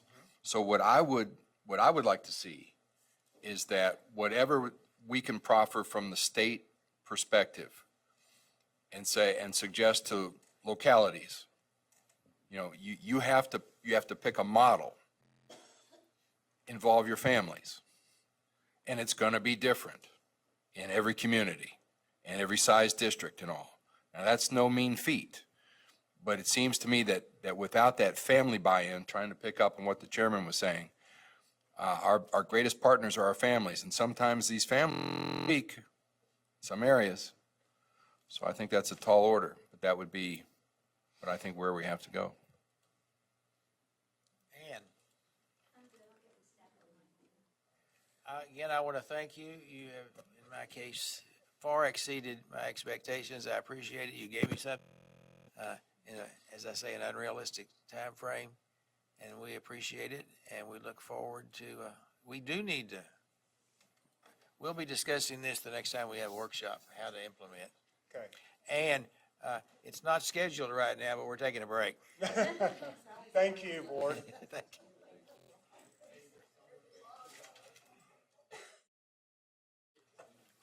Item 18, when Randy will explain this better than I am, but basically what happened last month, our intention was to approve a RF. Actually, what we did was approve ages and stages, and so actually we need what our intention was and what we did were two different things. So we need to have two separate motions. One is to rescind what we did last month. That's the first recommended motion. And the second motion, which is down at the bottom, is the motion to do what we thought we did last month, but didn't do it. Mr. McNeese. I move that we rescind the motion from the March 15th meeting dealing with ages and stages as presented. And is there a second? Sally Cobble seconds. Is there discussion? All in favor? Say, raise your hands. Are you with us, Ken? Nope. Is there a second motion? I'll make that second motion if it's written down somewhere. It's at the bottom of, Bottom. and Dina, do you second that? Yes, I'm here, Jim. Okay. Ken's back on. Okay, so all in favor, raise your hand. Ken just came on. I just want to catch him up. The Ken, recommendation is No, that, I was on, Jim. I just had it muted. okay. So we have a motion and a second for the second recommendation relative to the process to select a vendor that can provide appropriate snapshot tools used annually to collect kindergarten entry data in every district. Now we'll vote. All in favor? All opposed? Ken? Aye. Okay. What's the second on that, Jim? Dina? Yeah. Sally made the motion, Dina seconded. Is that right? Yes, Randy. Thank you for straightening that out. I should have caught it. Tammy and Vera and the entire team did such a great job of presenting last time. We're rolling. And I know what the intent was. We just took the recommendation directly from, the work group and kind of bypassed that RFP stage. So thank you for Well, and it correcting that. wasn't I'm sorry I didn't catch that on your behalf. Yeah, and it wasn't scheduled as an action item, and we had to, change that. So we kind of did that quickly anyway. Janet made us do it quickly.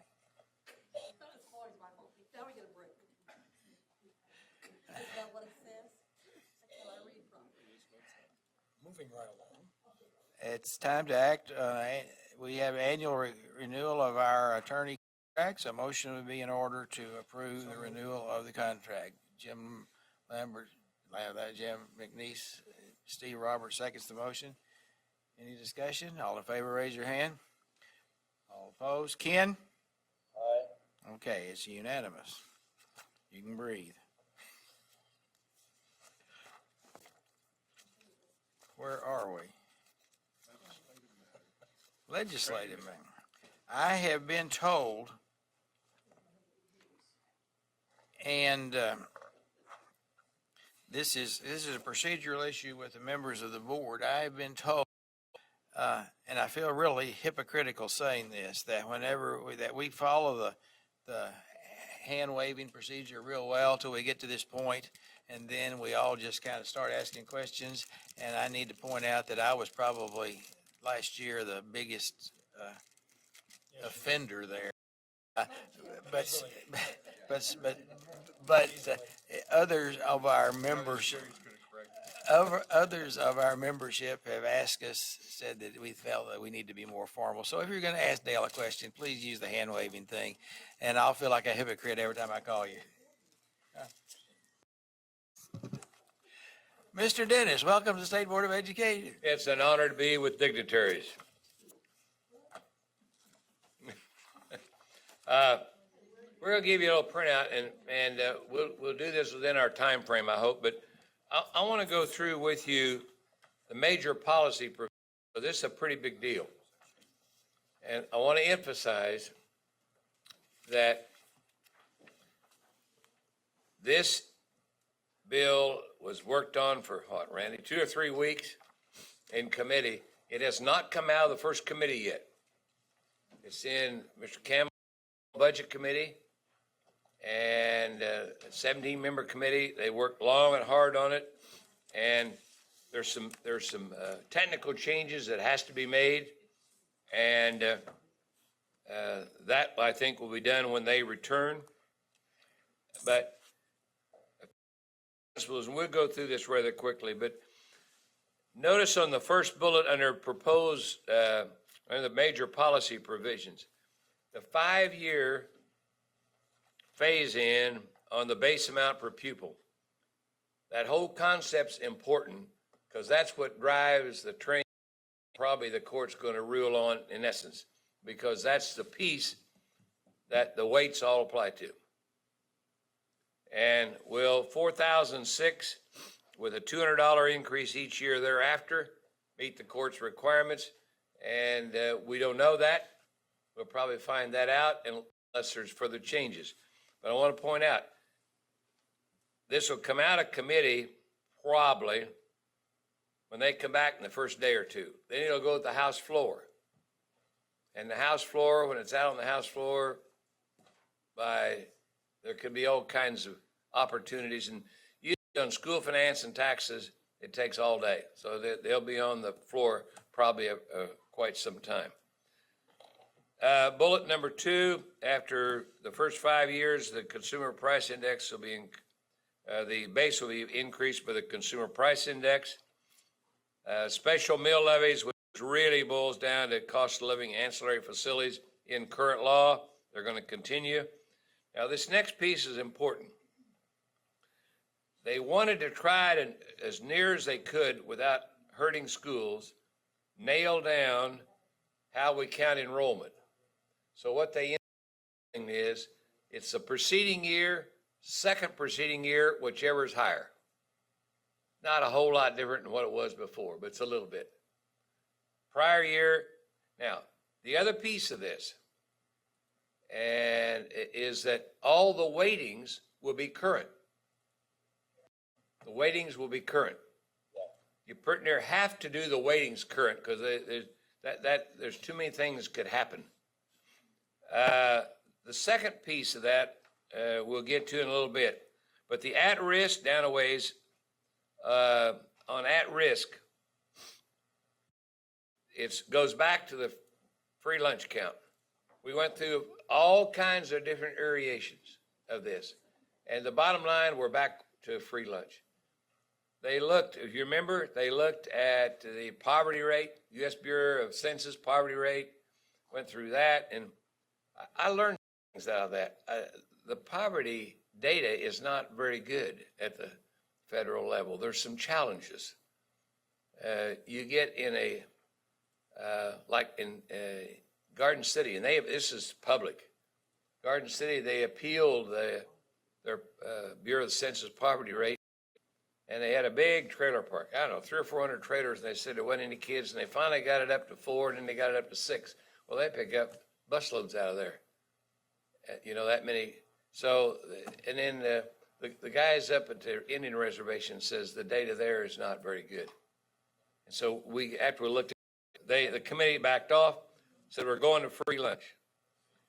Right above that military count, there's a second military count, but if you grow in enrollment, you'll get credit for it February 20th.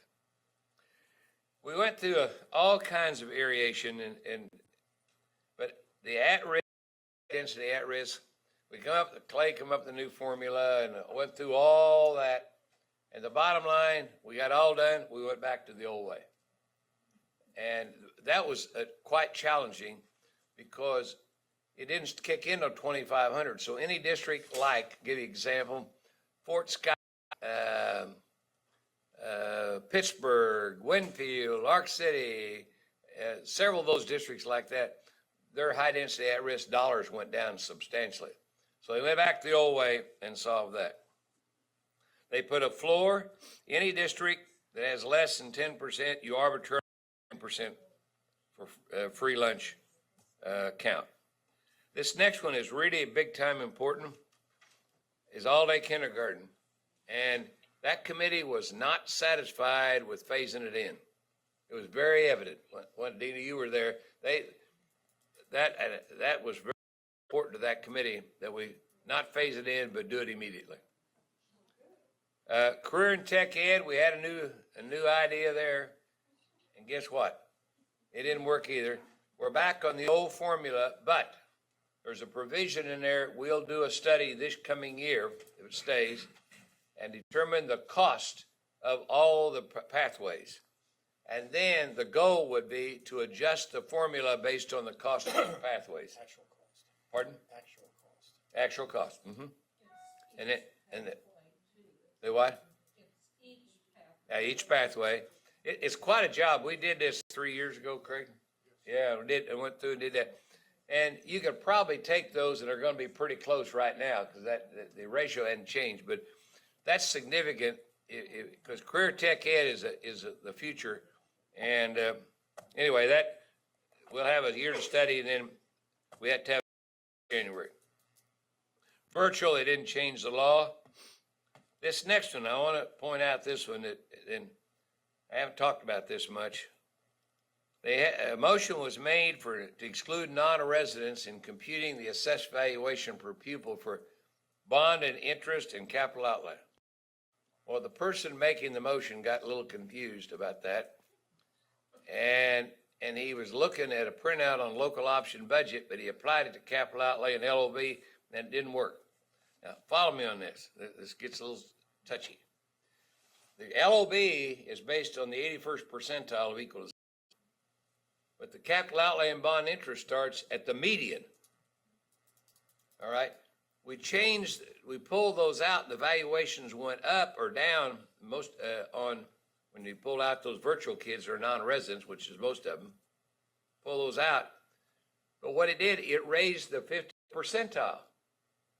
Well, it hurt districts like Spring Hill, Elkhart, Manhattan, Lawrence, Mesa, but the rest of the districts, it helped. So it costs about $6 to $8 million. So they're going back and correct that. And it was a situation where we couldn't tell them that it was over. Special ed, same as current law. Transportation. I didn't think we was ever going to get there, but we had, over recommendation posted on it, they had to change it. They thought, I think, and they did. But our goal was we had to maneuver the calculation to the level that there's nobody lose. Well, it isn't possible mathematically to do that the way that. So we got it down to 1,000,006, 1.6% is what it was. And then then they said, okay, we'll grandfather those people. So we ended up back where we started from. New facilities waiting, this was pretty important. Anybody who passed a bond issue before July 1 of 15, that they were eligible for new facilities waiting, 0.25 years. And they wanted to keep their promise. They said they'd do that, and they wanted to keep their promise. So it's only if your bond issue is before July 1 of 15. But there's quite a few in that category. I think Wichita may have one. I think maybe. They had one. I think Wichita's got several. But I think Olathe may have one coming. So there's several of them out there. Hayesville be another one. Dodge City's got several. And Liberal, I think, would also. So it lets the legislature keep what they promised them. We'll look at that again in a minute. Bilingual, remember bilingual is on contact hours, 0.395, waiting for contact. Well, they changed it. It's 0.361 on contact hours or 0.185 on head count, whichever is higher. Guess what? The dollar is practically the same on a statewide basis. Next page, the 20 mil levy remains the same. Oh, by the way, we went through all this low and high enrollment. Going to take it out and did all kinds of stuff. Guess where we ended up? Back where we started running. Now, this next piece is a challenge. It sounds simple, but if you think back at what I just told you, we got just a minor problem, and they're going to fix it. But early childhood for 4-year-old at risk, they put money in for that, $2 million a year, 5 years. But remember, the enrollment was based on the current year or the prior year, which, the prior year or the second preceding year, whichever is higher. Well, in this case, you'd have to operate the 4-year-old at-risk expansion program a year before you got any money. So it didn't seem to work. So I think they're going to change it back to the old law where you take K through 12, get their enrollment, whatever you use it, then we'll add in 4-year-old at risk, whatever it happens to be, and that'll work. If not, you'd have to eat it, the cost. The next one is LOB. They renamed the LOB. So, but I tell you what, I think there's a possibility. Now all this is flexible, but there's a possibility they may change it back. Now think about this. There's a lot of local foundations with me, and there's major concern about the local foundation budget will be confused with the local foundation. Many schools have, many communities got a lot of local foundation. It's going to confuse things. So it may go back to help, but that'll be discussed and tried. LOB. The LOB, you can go to 30% board action. If you want to go above 30% and you want to go up to 33%, you can do that with a protest petition. You do not have to vote unless people protest. Anybody that's already voted gets to keep it. They don't have to do it again. This next one, I want you to know that this is the last bullet there. The guy that worked on this is committed and proud of what he got done, even though it isn't enough money, and he knows that. But Representative Carlskin, he was like a bulldog on, we had to put money in mentoring and professional development. And he hung right in there. And the mentoring program, we'll see in a minute, was $800,000. That'll fund about $900 for each teacher for 1 year for the mentor. And they added and for professional development, the formula's in the law, been there since forever, but funded it for, I don't know, about 8 years, 10 years. And they've got $1.7 million. It'll fund about 20% of the entitlement. They added utilities as an option for capital outlay. But to get that, you got to republish your capital outlay resolution. Not a problem. And students from schools, this is going to change too. They got messed up on this a little bit, and it was during the committee where nobody could talk much. Students from schools in the bottom 25% of student achievement and direct certification are eligible for tax credits. I think the sponsor of this is going to change it to 100 selected districts. He's not going to, there was 99, you know, on priority and focus. He's going to go back to about the same number of schools. He didn't intend for this the way it turned out. You can look down at the bottom of that sheet, and you can see the money. We're putting an extra $12 million in special ed each year. Now that won't get us up to 92%, but we're making headway. What do you think, Craig? That'd get us about mid-80s by then, because of inflation. Maybe a little more. Yeah, 85, 6, 7%. There's the four. Got $2 million at risk, and then you can see the base. And the issue: will the court accept it?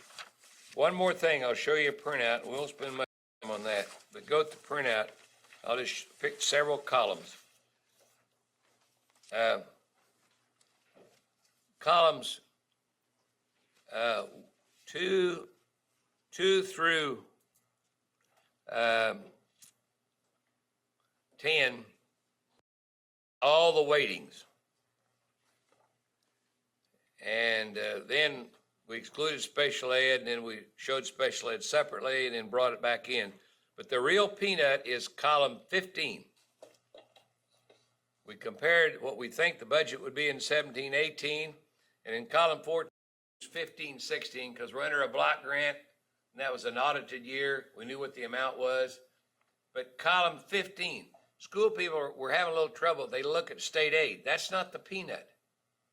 The peanut is 15, the budget. Because remember, the 20 mil levy is the same for everyone. And they left that alone.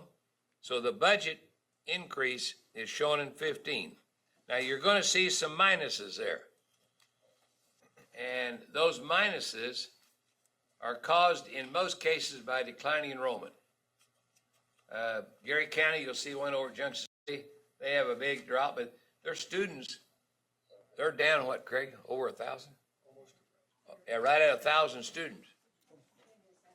And down in Crawford County, Cherokee's down. They lost, they closed the building, and kids mostly went to another district.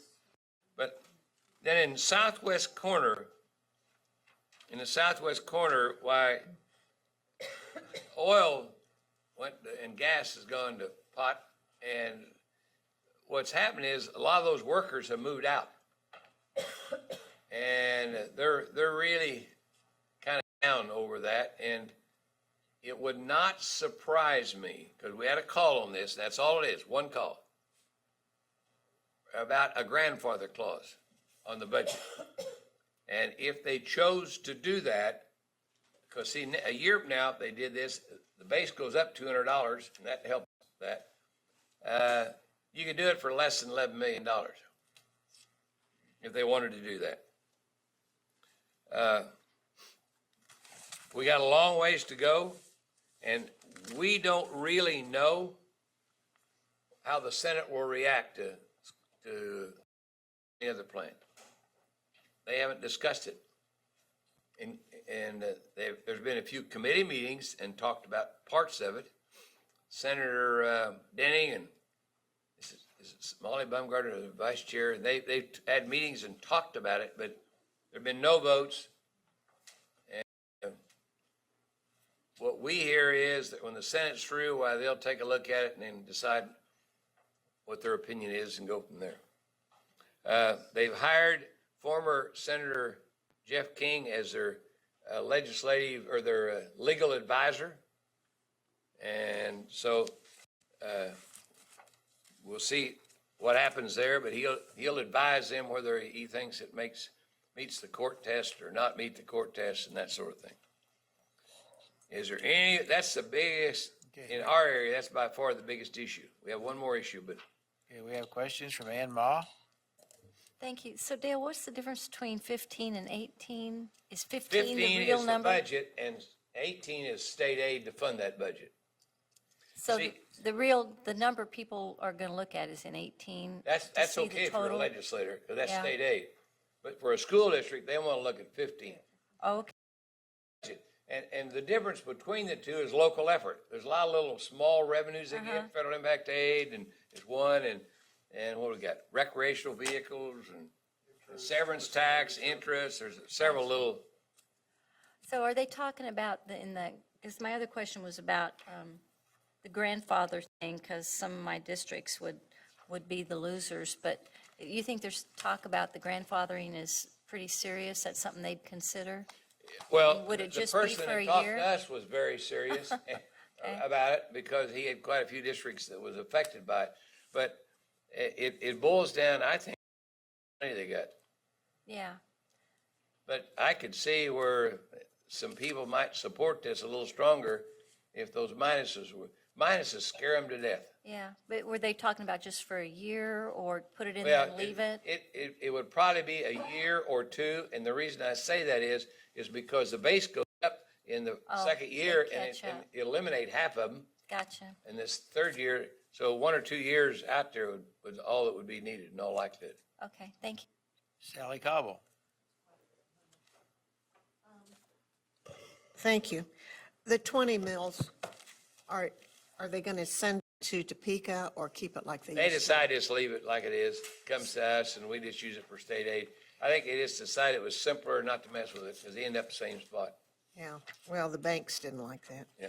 Okay, and on the Senate K-12 Budget Committee, are they start with the House bill? Or are they starting to do their own thing, or? We've been told, for what's that's worth, that they will start when they see the House version of the bill. You don't think they've seen it? Well, they've seen the bill, but they don't know what the bill's going to be, because it's got to go to the House floor, and it could change on the House floor. You think it will? Oh, yeah, there'll be some changes on the House floor. It may not be very much, but there'll be some changes. And why, are you thinking it'll be in base state aid, or? I Or wouldn't the be surprised. grandfather I would clause? guess there'll be somebody that will try to on the floor. There's 2 technical changes they got to make before it leaves the committee, but I imagine there'll be some that will try to do that, and they'll try to make the argument that we're not even near what we were 8 years ago, and we ought to raise it. Some legislator will offer that, probably.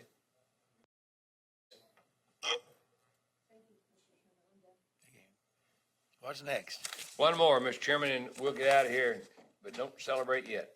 Okay. I'll let you look at this, and you can ponder on this, but we cannot let this working after retirement bill, it's got to pass. We need it. And this is a House and Senate position. And so you can study that at your leisure. The bottom line is that probably 138 over in the Senate might be a little bit more advantageous in most people's eyes. And the bottom line on that bill does, if you're over 62, you got 60-day waiting period. If you're under that, you got a 180-day waiting period. To hire about whoever you want, you got to pay the surcharge. So, Mr. Porter wanted to go back to superintendent of schools. He can do that if the board's got to pay a 30% surcharge. It's that simple. But the board makes the decision. It isn't somebody else. But I just thought you ought to have that. We're getting rid, the important part, we're getting rid of all these little minor pains that's out there. For example, substitute teacher for a day, you put them on capers, then a week later you take them off, and you put them back on, all the movement forth. you're under 25,000, don't worry about it. Don't worry about it. So, and the Caper's office has been very helpful and supportive of trying to help them, because the paperwork's about to kill them off too. No. So what's the possibility of this? I believe pretty good. I think there'll be something come out, Mr. Chairman.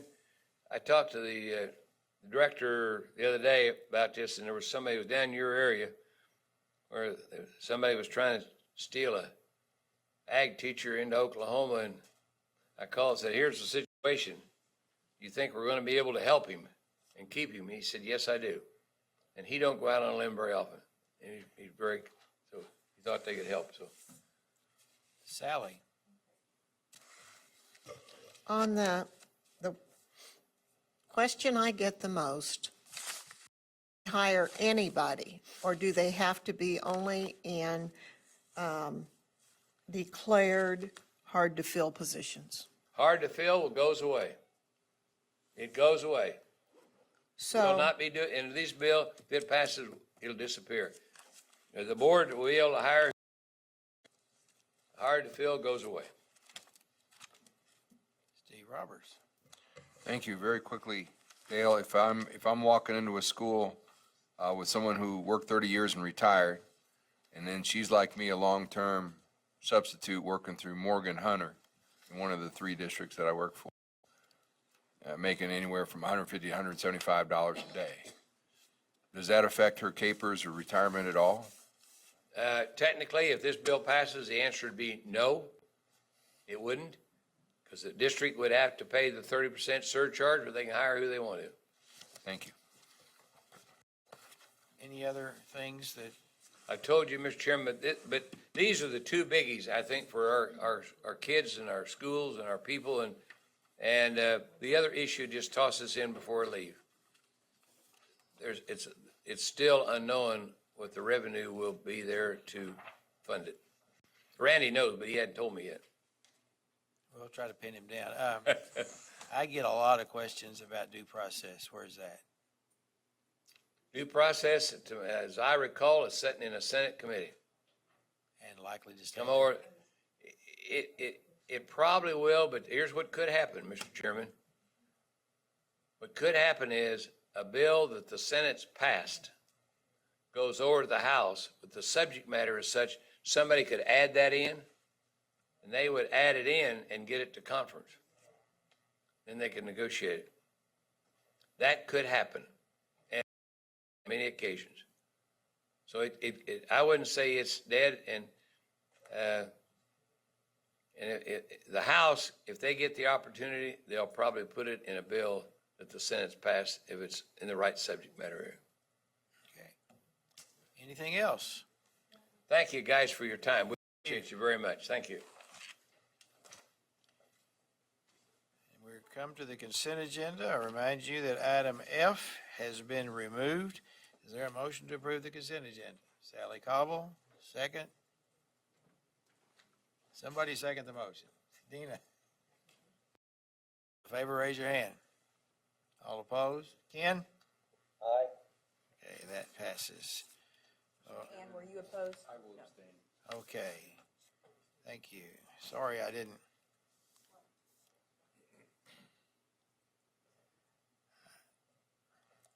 I have already asked Mr. Roberts about the School for the Blind, and you're willing to do that, correct?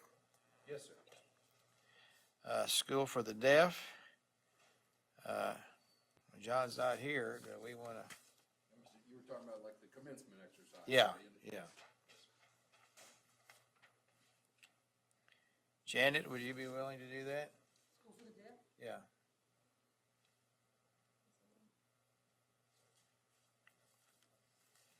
Okay, then Steve is appointed for the School for the Blind commencement, and Janet for the School for the Deaf commencement. Committee reports, legislative, anything else? Jim or Dina? Or are we already? God bless them, they're on break. I'd say we already heard the reports. What I would have told you about is we can Okay, the next thing is communication. Jim and Dina again. We have no communication report. Thanks for adding that part. And the policy committee, We'll meet next month. board attorney's report. I don't have anything specific other than my monthly report, or be happy to answer any questions. Any questions? Individual board members report and request future agenda items. Let's just start with Ann and move down the table. Well, we had the Kansas Learning First Alliance meeting, and that was really good. It wasn't well attended this month, I guess, compared to other times they've met. They meet 4 times a year, but I think my big takeaway from that was the discussion on school mental health issues and the use of the trauma-sensitive program. So I'm going to try to get with staff later and learn more about how we might be using that. Then the Career and Kansas Advisory Committee on Career and Tech Ed met down at Foley this month, and that was super. That was bigly attended. We'll just go that way. Everybody was there, and I was really thrilled to see Eddie Estes back because he hadn't been there in a while, and he is our connection to the Tech Ed Authority. But it looks like we're going to connect our secondary and post-secondary career tech things. I know Jay and Eddie are talking about having the KSDE make a presentation next year at the Workforce Summit and try to get that reestablished. I think when it first started, we were even presenting an award to somebody for their career and tech ed accomplishments at the secondary level. So pretty excited about all that, besides really cool touring Foley equipment, which hires, very excited to be hiring diesel mechanics, and wish we had a whole bunch more that they could hire because they start at $18 an hour. So it was pretty cool. It was a good meeting. Well, thank you. Dina.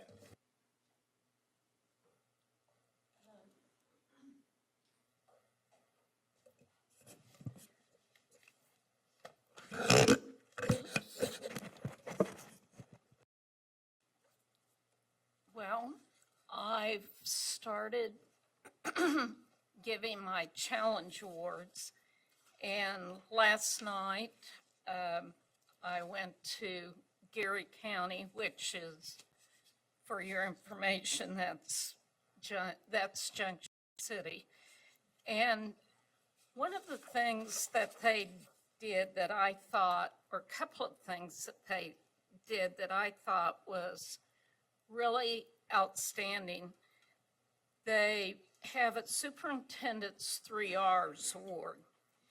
And that shows the students that receive that are showing respect, responsibility, and positive relationships. And they are elementary and middle school kids. They each got a medal that looked like, sort of like the Olympics, and a certificate. And they range from little tiny kids, about first, second graders on up. And that was exciting to see those little students being recognized. You see high school kids recognized a lot, but not so much the elementary. And then they also had staff awards, and they do a video for each one of those staff individuals. And this entire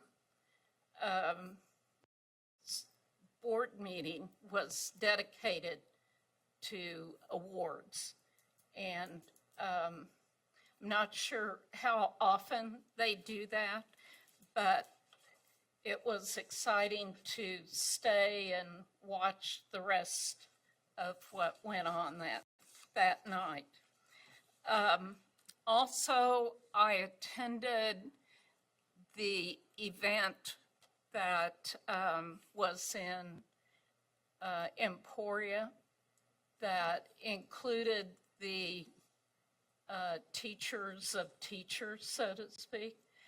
And that was really, it was great to hear the things that they're talking about. And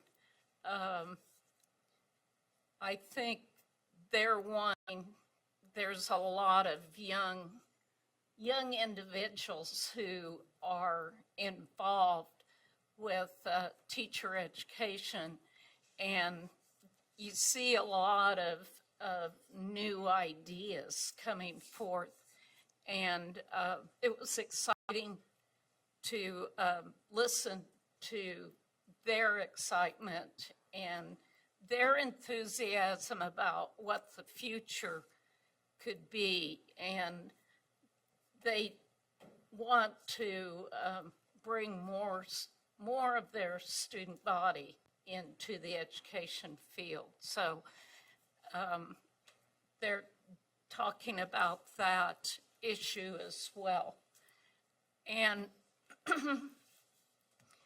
I'm trying to think if I think that's probably about all that, other than legislative, spending a lot of time with my legislative liaison duties. I pretty much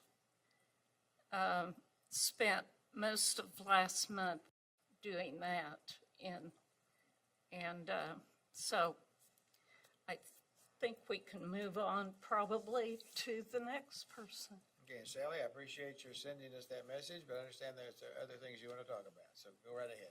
Yes, I sent you all my written board report because I didn't want to take time really with it all. I do have two stories I want to tell you. Ann, can you help me? Ann Bush is helping me with, or Peggy is helping me with a slide, but the first story is about Hill City. It has nothing to do with this slide that's going to pop up. But in Hill, when I traveled with the commissioner, we heard a story. I think it was Hill City. No, it wasn't Hill City. Where was it? Which town was it that about that little boy and the boy and the nurse?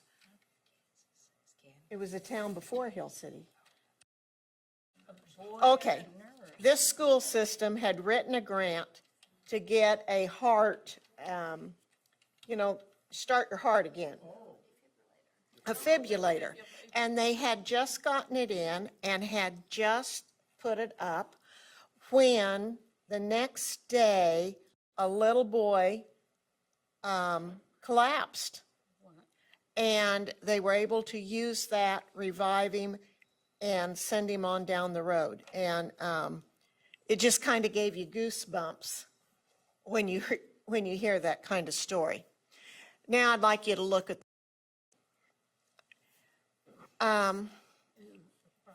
that's the burned area. This is what our part of the state has been dealing with since the end of March. And that is the largest prairie fire in the history of Kansas. And it went on down into Oklahoma quite a ways. And do you see that little white area? That's Ashland. That school system became like many of our school systems, the schools become the center and the hub for all of the emergency. That school was used to house over 150 firefighters for 3 nights and fed many, many people out of that school. That is one of our brand new superintendents. That happened his first year.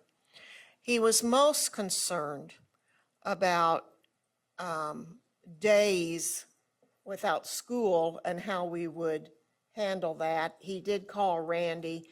Randy gave him assurance. But 3 board members lost their homes, which included I don't know how many teachers, and how many students in that student body.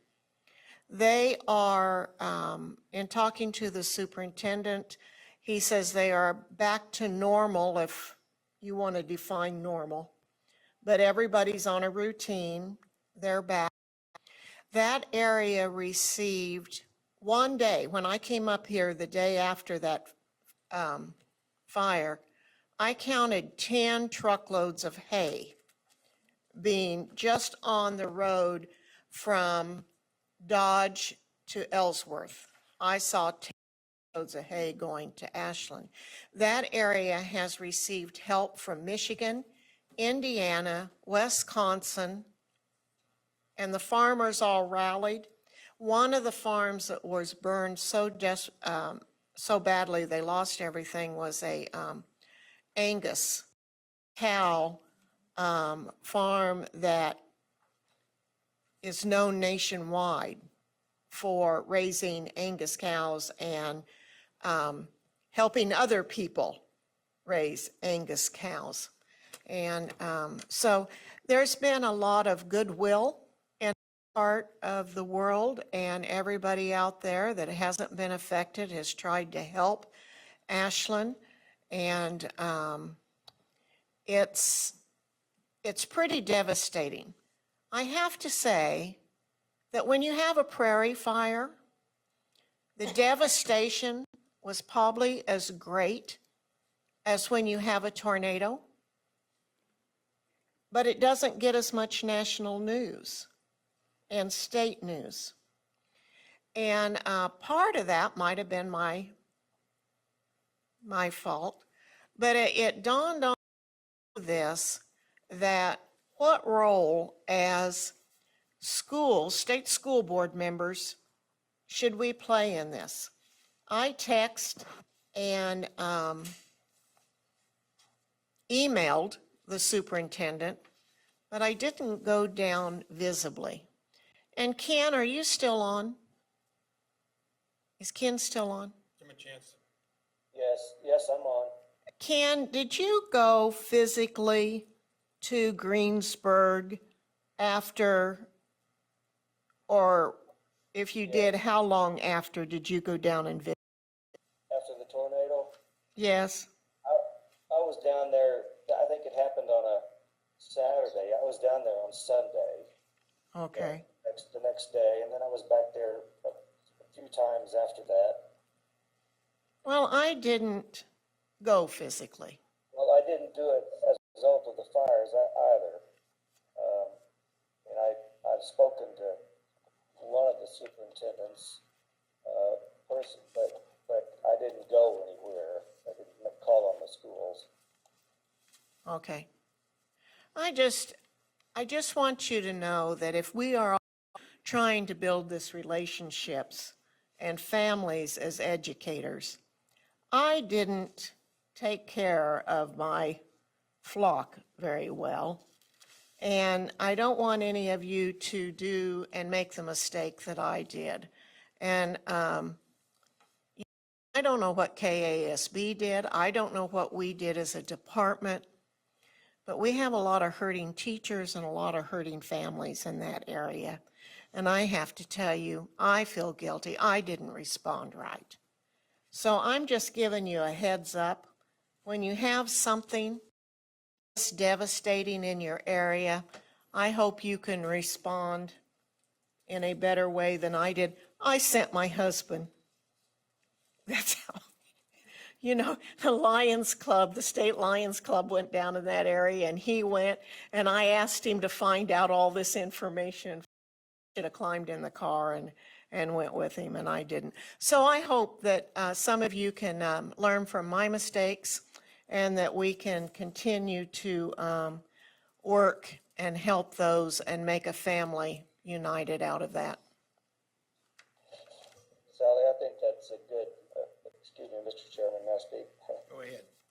I think that's a good idea, and we probably ought to have some sort of maybe suggested protocol for doing that. I didn't go personally anywhere because I was in isolation and couldn't go out. But I know the principal who lost a home,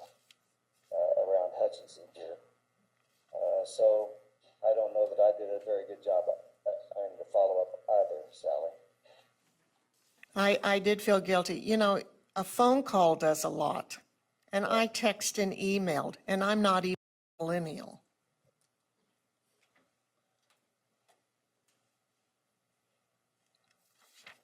I'm done.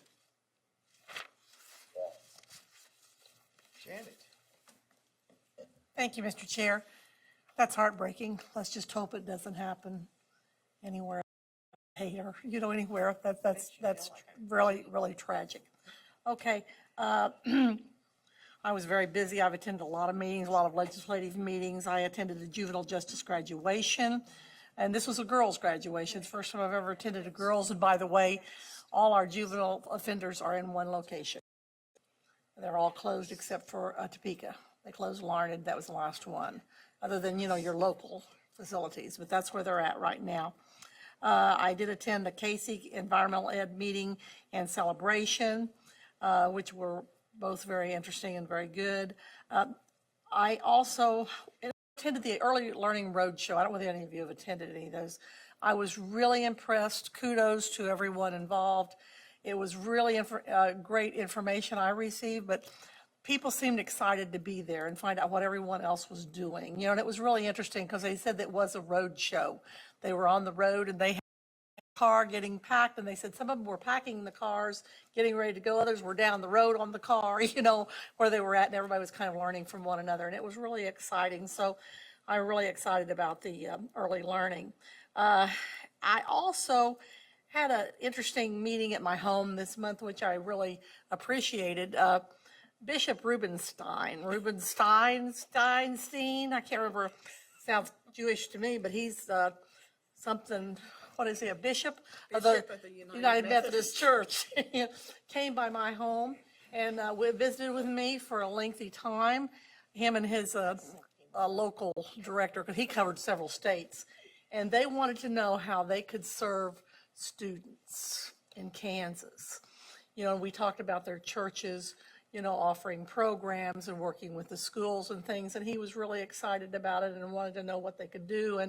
And I explained, he wanted to know where challenge schools were. Of course, needless to say, I have lots of them. And I told him that, one of the things I told him, I said, you must understand that so many of the churches in these low socioeconomic areas also have challenges, as far as funding is concerned. And I know my own local church that I attend, we help support churches in these low socioeconomic areas.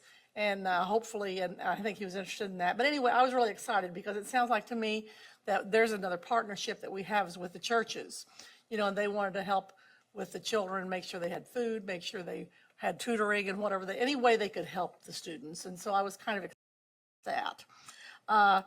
Also, the Challenge Awards. I did just want to thank you all for those who have presented so far and those who have not presented or have not done them all. I forgot to ask you this last time, but I would ask you again this time. Would you please kind of ask, like this venue, or do they prefer going back to having the dinner? Do they prefer this? I mean, I've only been to one so far. I've got 4 more scheduled. So, but anyway, thank you for what you're doing. And I think this is, I don't know, the one I've been to, I think it's fun. It's kind of nice to have that. So, thank you. What do you have to do? So I've had ministers come to my house, but you have to really be bad for the bishop to come. Yeah, you got to understand, Sally sent him to me, and she obviously felt I needed some help. And then when we got through, I want you to know we had a nice long prayer. He asked me what I needed, and I mentioned several things. He tackled me for 2.5 hours, and I think he thought he had to make sure that what I said to him was right. So he had to go talk to the Lutheran. A little concerned about that. Steve? I'm not even Methodist. Oh, that's fun. Quick conversion of units on Sally's behalf. 500,000 acres is about 780 square miles. To put it in another context, 640 acres per square mile. Since our last meeting, and before I get to that, I want to thank the chair for the opportunity to talk at length that I've tried to bring to this board about different ways to look at teacher licensure. And I know that we all had 10 minutes, and I got a lot more than 10 minutes at the last meeting. I'm very grateful for that opportunity.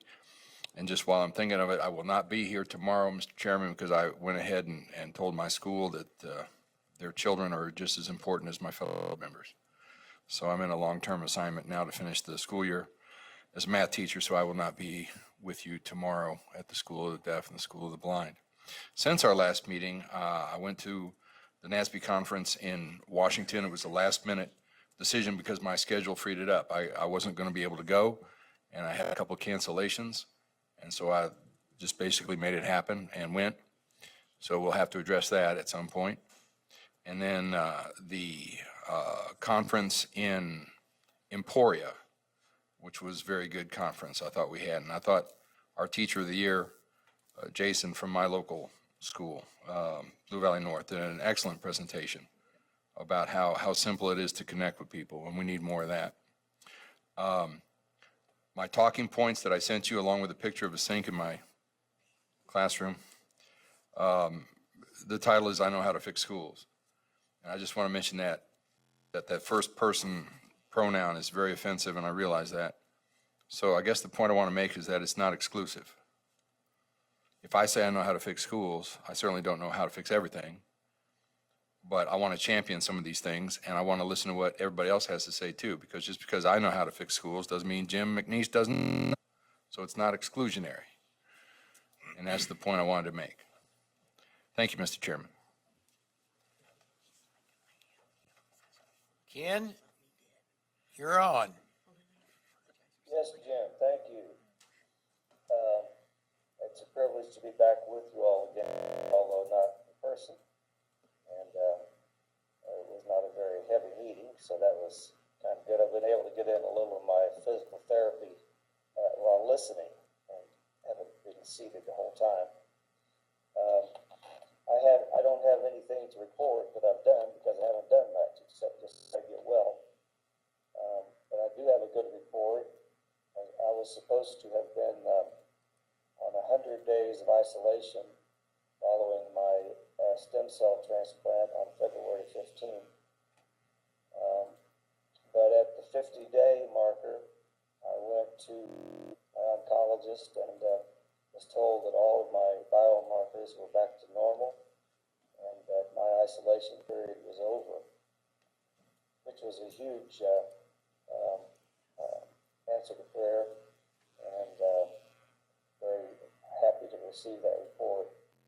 Still hindered some by some pretty severe neuropathy, residual chemo-induced neuropathy that's nerve damage in my feet and legs, so my walking is somewhat hampered, and I'm getting physical therapy for that. But I appreciate very much you all's support, the notes and cards that have been sent. I've been very appreciated, very much appreciated. So I hope to be back with you in the meeting in next month in person. My shiny bald head might be a distraction, so if so, I can bring along a hat to wear. And I think that's about it. Well, you know, Ken, we let Nick in here, and he would have a similar haircut, so I don't think that's something you need to worry about.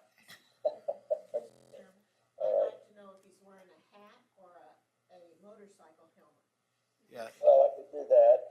I could do either one, yeah. Well, we're very glad to hear such a positive report, and we look forward to you being back with us, regardless of the condition. Okay. Well, Lord willing, I'll be back with you next month. Very good. Yeah, Sally, I don't know if you have made arrangements to call on all those schools. It may be possible that I could catch some of them that you haven't made yet on the.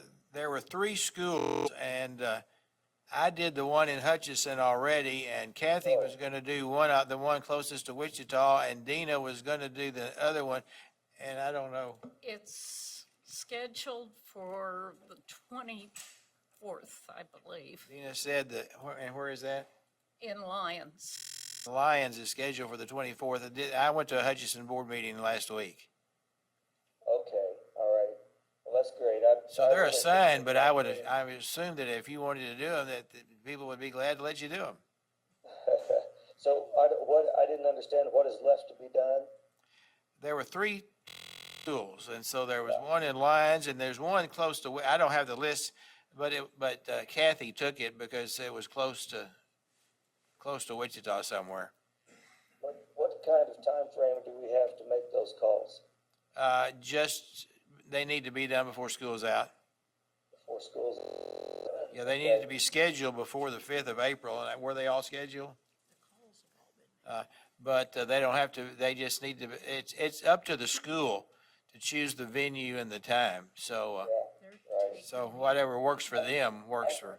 I think if you all don't mind, I'll let you go cover them because I'm really not getting around too well. And so I don't want to plan it if I can't make it. But if we could do that, then I'll hopefully be back to normal by the time we meet as a board next month. Okay, very good. We look forward to seeing you. Thank you much. Jim.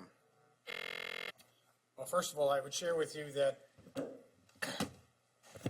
going to the legislature regularly distorts your sense of reality. You keep asking yourself, what day is this and why am I doing this sitting here? I took my wife, didn't take a day with me to the legislature. And I warned her before we went, I said, a lot of this day is going to be pretty much, just catching people, and it's going to be like a lot of boredom and then craziness real fast, and you'll go to a meeting and then you'll get called on, and it's a whole new way of doing this, but it has been interesting. And I want to thank Dina for her help in keeping me sane, as well as her insight into all the things that are going on and how they happen and why they happen, because I could never have figured it out. So thank you. One of the things that I had the opportunity to do since the last board meeting, though it seems like a long time ago, was the NASB Board of Directors meeting and the NASB Legislative Conference. And Jim was there, for the meeting, for the legislative conference, and Steve, as he said, showed up. And I have to say that the Board of Directors is in good hands. The NASB is on probably the best financial footing and best political footing that it's been on in many years. Chris has done a great job as the new president, or not new in name, because they did change the title of the chair, or the president of the Board of Directors is now the chair, and the president or the chair is now the president. So who knows? It's a lot of confusion. But we had a really good meeting, and that's why I wanted to report back, because 5 years ago, listening to all the dire reports that were coming out of NASB, I just want to reassure you that it's on a great footing right now and moving ahead in terms of serving us as a state board. Membership is increasing. Alaska just recently came back in. Ohio is about to come back in. We're talking to South Dakota, and so things are going well. The legislative conference was excellent. Secretary DeVos spoke at the conference. She did a nice job. Wasn't any earth-shattering speech, but she did a good job, presented herself well. And Randy, she went over to yours later that morning or early afternoon after meeting with us.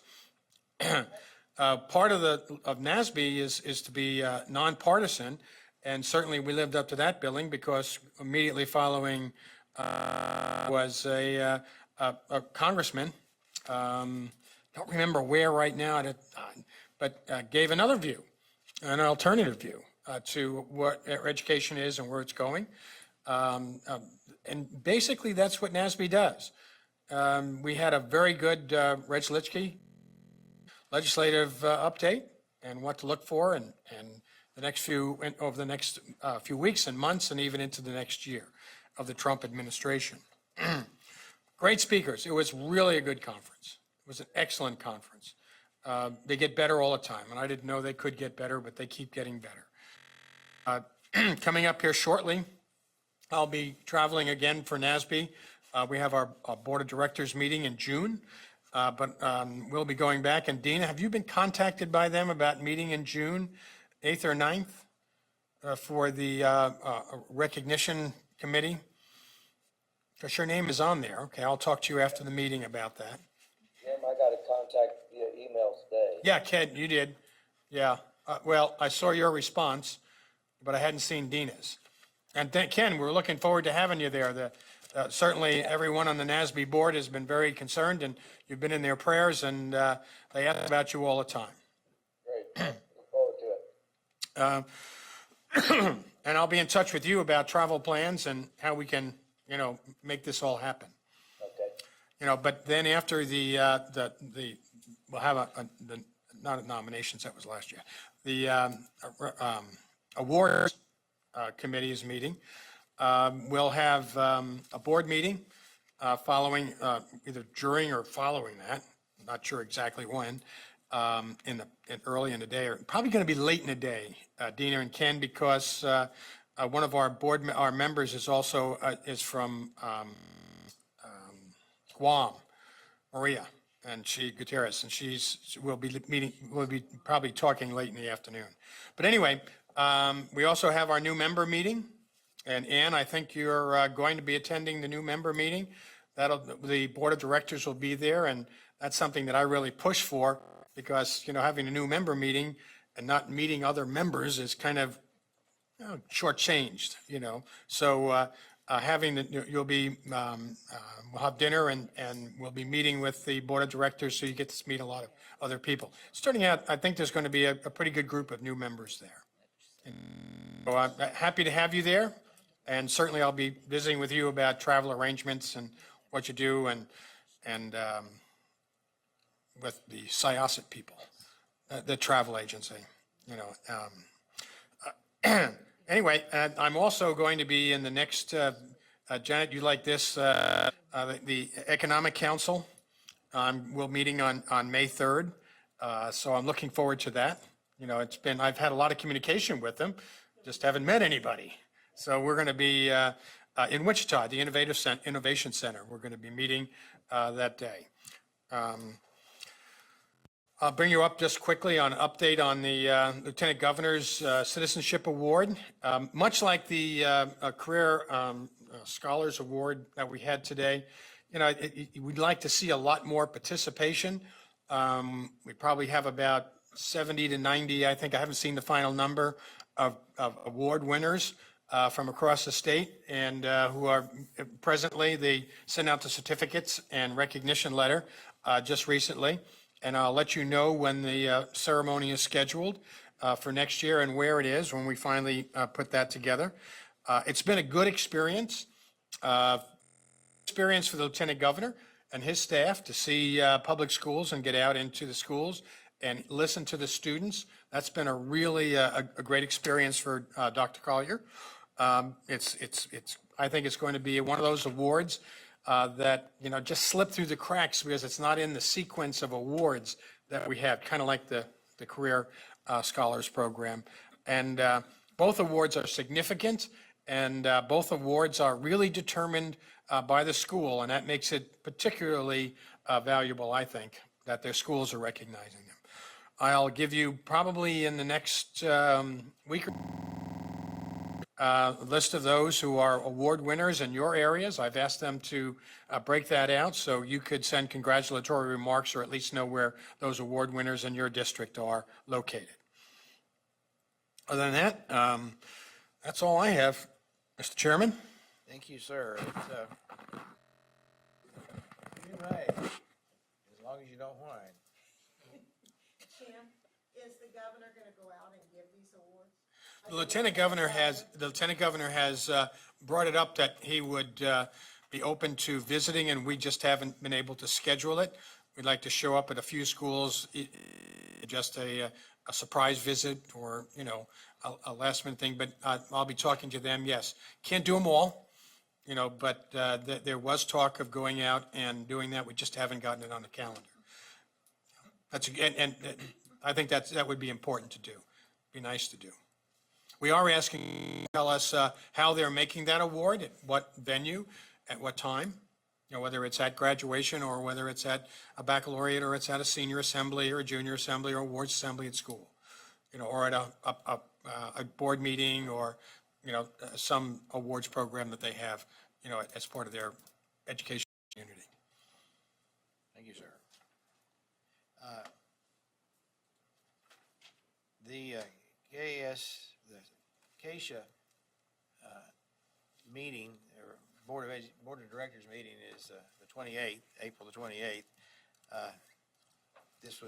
I'm giving Kathy's report now. And one of the things that will be on the agenda is discussion and potential approval of a new classification system.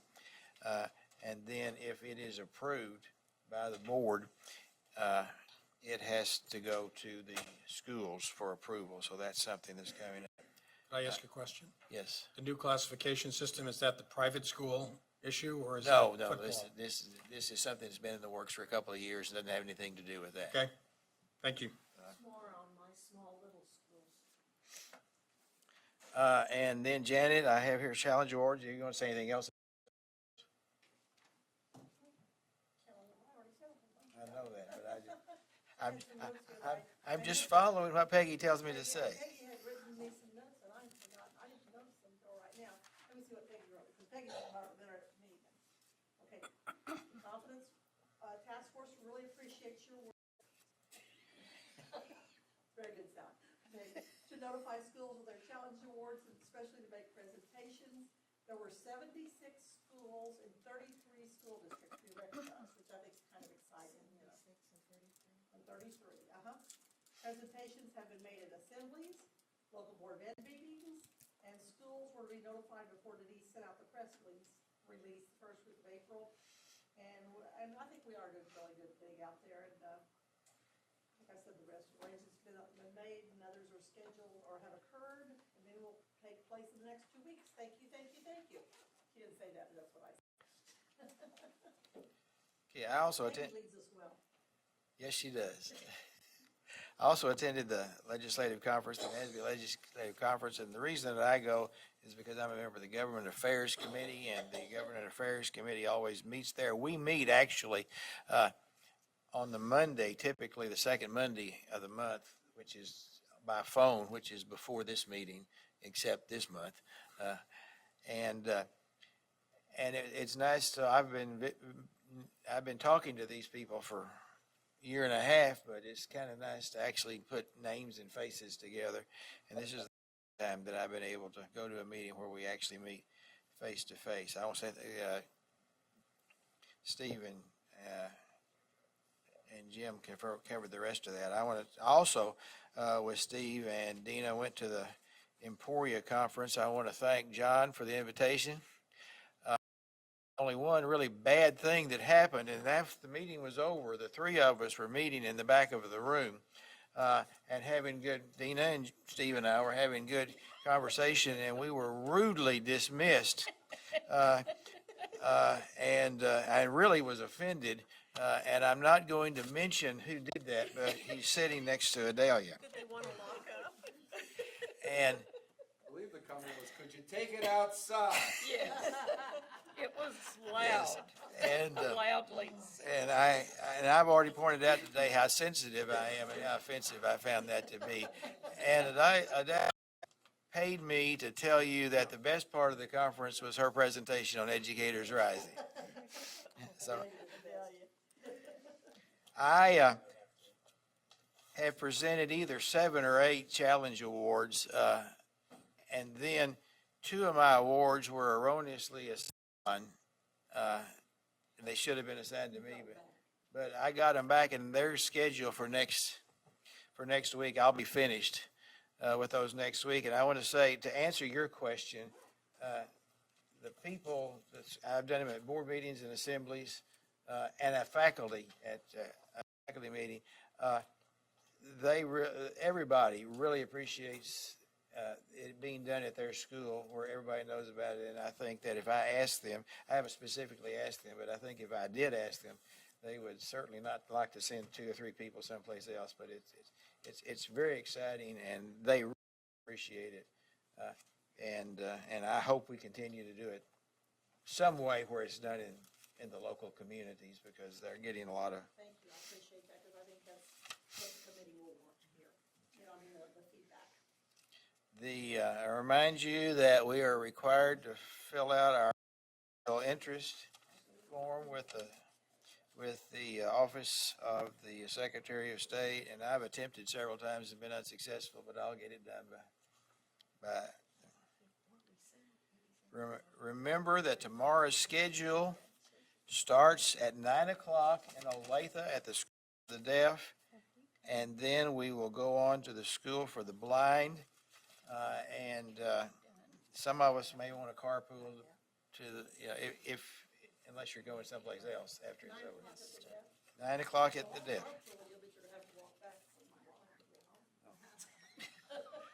Even for the blind to go home, and I go a different direction. So that may, if possible, we could do that. I believe, I don't have this here, but I believe that the governor's award is May the 7th. Is that right? At Washburn. And so I would encourage as many of you can to go to that. I want to remind you that we do have a special meeting this Saturday from 9 to 10 with Senator Moran. We're going to meet in this room, but we're going to meet in a workshop session in the back half of the room, so we this arrangement is not good. Only an hour. We met today at noon and put at lunchtime and put together an agenda. It's very, very tight because we want to discuss several issues. We want to make sure that he understands our vision and how some of the things that federal level may impact us. We probably will have very little time for questioning because we need to give him time to talk about his vision for education, and we strictly have only an hour. If you have questions that you would like to address Senator Moran, would you please give them to me in writing? And if we have time, we'll try to get those asked. But the fact is that we're going to be on a very, very tight time frame, and there are a number of things that we want to do. Public meeting at this time, I need to know because he wants to know who's going to be there. So how many of you plan to be here? Okay, everybody that's here plans to be here. 9 a.m. It'll be here in the back. There'll be tables in the back part of the room. Let's see, and parking, the meters won't be marked, but. There also won't be anybody here. Yeah, so just feel free to pull in a spot. And will the key be given to the commissioner to let us in? You'll open the door and I'll stand there and let you in. Now, Jim. It doesn't start till later. There's a big rally at the Capitol, the March for Science. Oh, okay. And I'm not sure what time it starts. Oh, well. It may not be till later. If we have to walk a block and a half, I guess we can survive that. Mr. Chairman, would you recommend we dress formal or semi-formal? I'm going to dress like this. What is that? What is that, Jim? This is a public meeting, This is a, but the public will not be given an opportunity to talk. this is just like our meetings here. It's a meeting in public, and that's different from a public meeting. That means that we have the agenda, since it's a called meeting, the agenda cannot be adjusted. It's only for those things and so it will be like everything else that we do. It's open to the public, but they cannot participate. And I believe that's all I have, unless I've forgotten something, which is extremely like we have a list of things for travel. I need to add the 7th. And I think I've already submitted the extra challenge awards. Yeah, and there, yeah. And there is a advocacy group meets on May the 8th, Alliance for Educational Advocacy. whatever that is, that Jim, Topeka. yes, in Topeka, and I'm just going to stay, it's the afternoon before our next meeting, so I'm, Ann, Thank you. I don't know, Peggy, if I sent you a note, but my last challenge award is April 25th at Logan Elementary. That'd just be mileage only. And then I'm going to speak at the Schools of Character with Randy, but there won't be anything on that. That's just to get it on the calendar. And then I think I put the Governor's Award thing on last month, but I live here too, so that's no big deal. And the thing in Overland Park, if anybody wants to go along, we're going to visit several CTE locations. I know Steve's tied up, and I sent a note to John. I don't know if he'll still be doing taxes, but that's going to be an all-day thing now, like 9 to 3, so. Okay. But it'll be fun to see a lot. Pardon? When? Thursday, a couple of people from the department were going, so I'm catching a ride with them to go see that there's a new, evidently, facility in Olathe, and then one, then we're going to go over and visit CAPS. You want salary for that? Yeah, if I could. Is that okay if it's an all-day deal? It kind of grew like Topsy after we told people we were coming over, you know, like, well, come here too. So anyway, but that'll be fun. Thank you. Janet. Did, the Governor Scholars was down there, on there last month or not, Peggy, but anyway. Dina. I have challenge awards in Everest, the 20th, Salon, the 25th, Lyons, the 24th, Atchison, May 2nd. And there is a social studies, the middle school, in a show of all the things they've learned in Royal Valley, and that's May 5th. And Ag in the Classroom meets in Salina on June 1st. And that's all. Anything else? Motion in order to approve travel. Sally moves. Is there a second? Dina, all in favor, raise your hand. All opposed?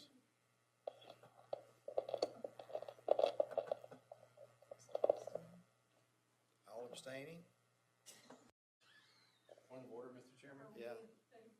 Since I was out of order and I traveled to Washington without prior approval, I would like to have some dispensation before we close business today, on whether or not I qualify. Revenue expenses paid. I don't agree how you do it, but I have had things approved afterwards that I have done. Do you feel as if you went as a board member or individual? Well, I went as a board member. Absolutely. You know, I'm working basically 5 part-time jobs right now. And when my schedule, there was no way I was going to be able to go until my schedule freed up, like only a day or two in advance. So I made it happen. Of course, the airfare had been higher because I didn't buy it in advance. And so I just, without really thinking, said salary. And when Peggy said, well, you only registered for 1 day officially, which is true. I got there on Sunday, I politicked on Monday, and I officially attended on Tuesday, so I only registered for 1 day of the conference. So she said, what would I put down for salary for the other 2 days? So just take the salary off. So I'm working for the taxpayers here. I hope everybody knows that. And did you take the other two? Is that what this says on It's travel expenses pretty much only. There's no salary. And do you feel as if you participated in the event enough to get compensated? I do. I really do. I went to the Sunday night dinner, had a lot of good conversations. Admittedly, I was out and about in Washington on Monday, which is why I didn't register for the conference, and then I participated fully on Tuesday. The only thing, you know, Steve, I understand that because I've had things come up with me too. It's just that when we go and we register late like that, they've turned in a head count on food and everything. So what you're really messing up is NASB. And if you have, you know, I'm ready to vote. Okay, who made and who seconded the motion? Sally made it, Dina second. Okay. And we had an inconclusive vote, so we'll try again. All in favor, raise your hand. 1, 2, 3, 4, 5. Raise your hand up. Ken? Aye. And you are? Not clear on what we're voting on. We're voting to approve all the requests. So which includes your trip. Motion carries unanimously. Thank you. I would ask, however, since we did set precedent today, I would ask in the future that we all be diligent and when possible, make sure that we have these approvals in advance. And I'm also guilty of this, so this is another hypocritical thing. We need to keep an eye on our budgets.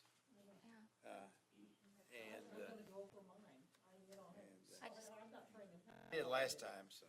So I just assume you can't go over your budget, and if you do, you're on your own dime. Is that not how it is? I mean, No, did Steve just blow his budget? Yeah. Oh, okay. No, we're elected officials and there are no consequence except what we put on ourselves. Deficit spending.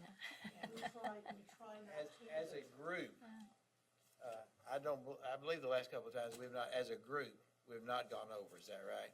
1 year you guys were 6,000 in the hole as a group. How long ago is that? 2 years ago, 3 maybe. So, but we try, we need to be responsible stewards, just like everybody else. Anything else for the good of the order? We are in recess until 9 o'clock in the morning at the School for the Deaf.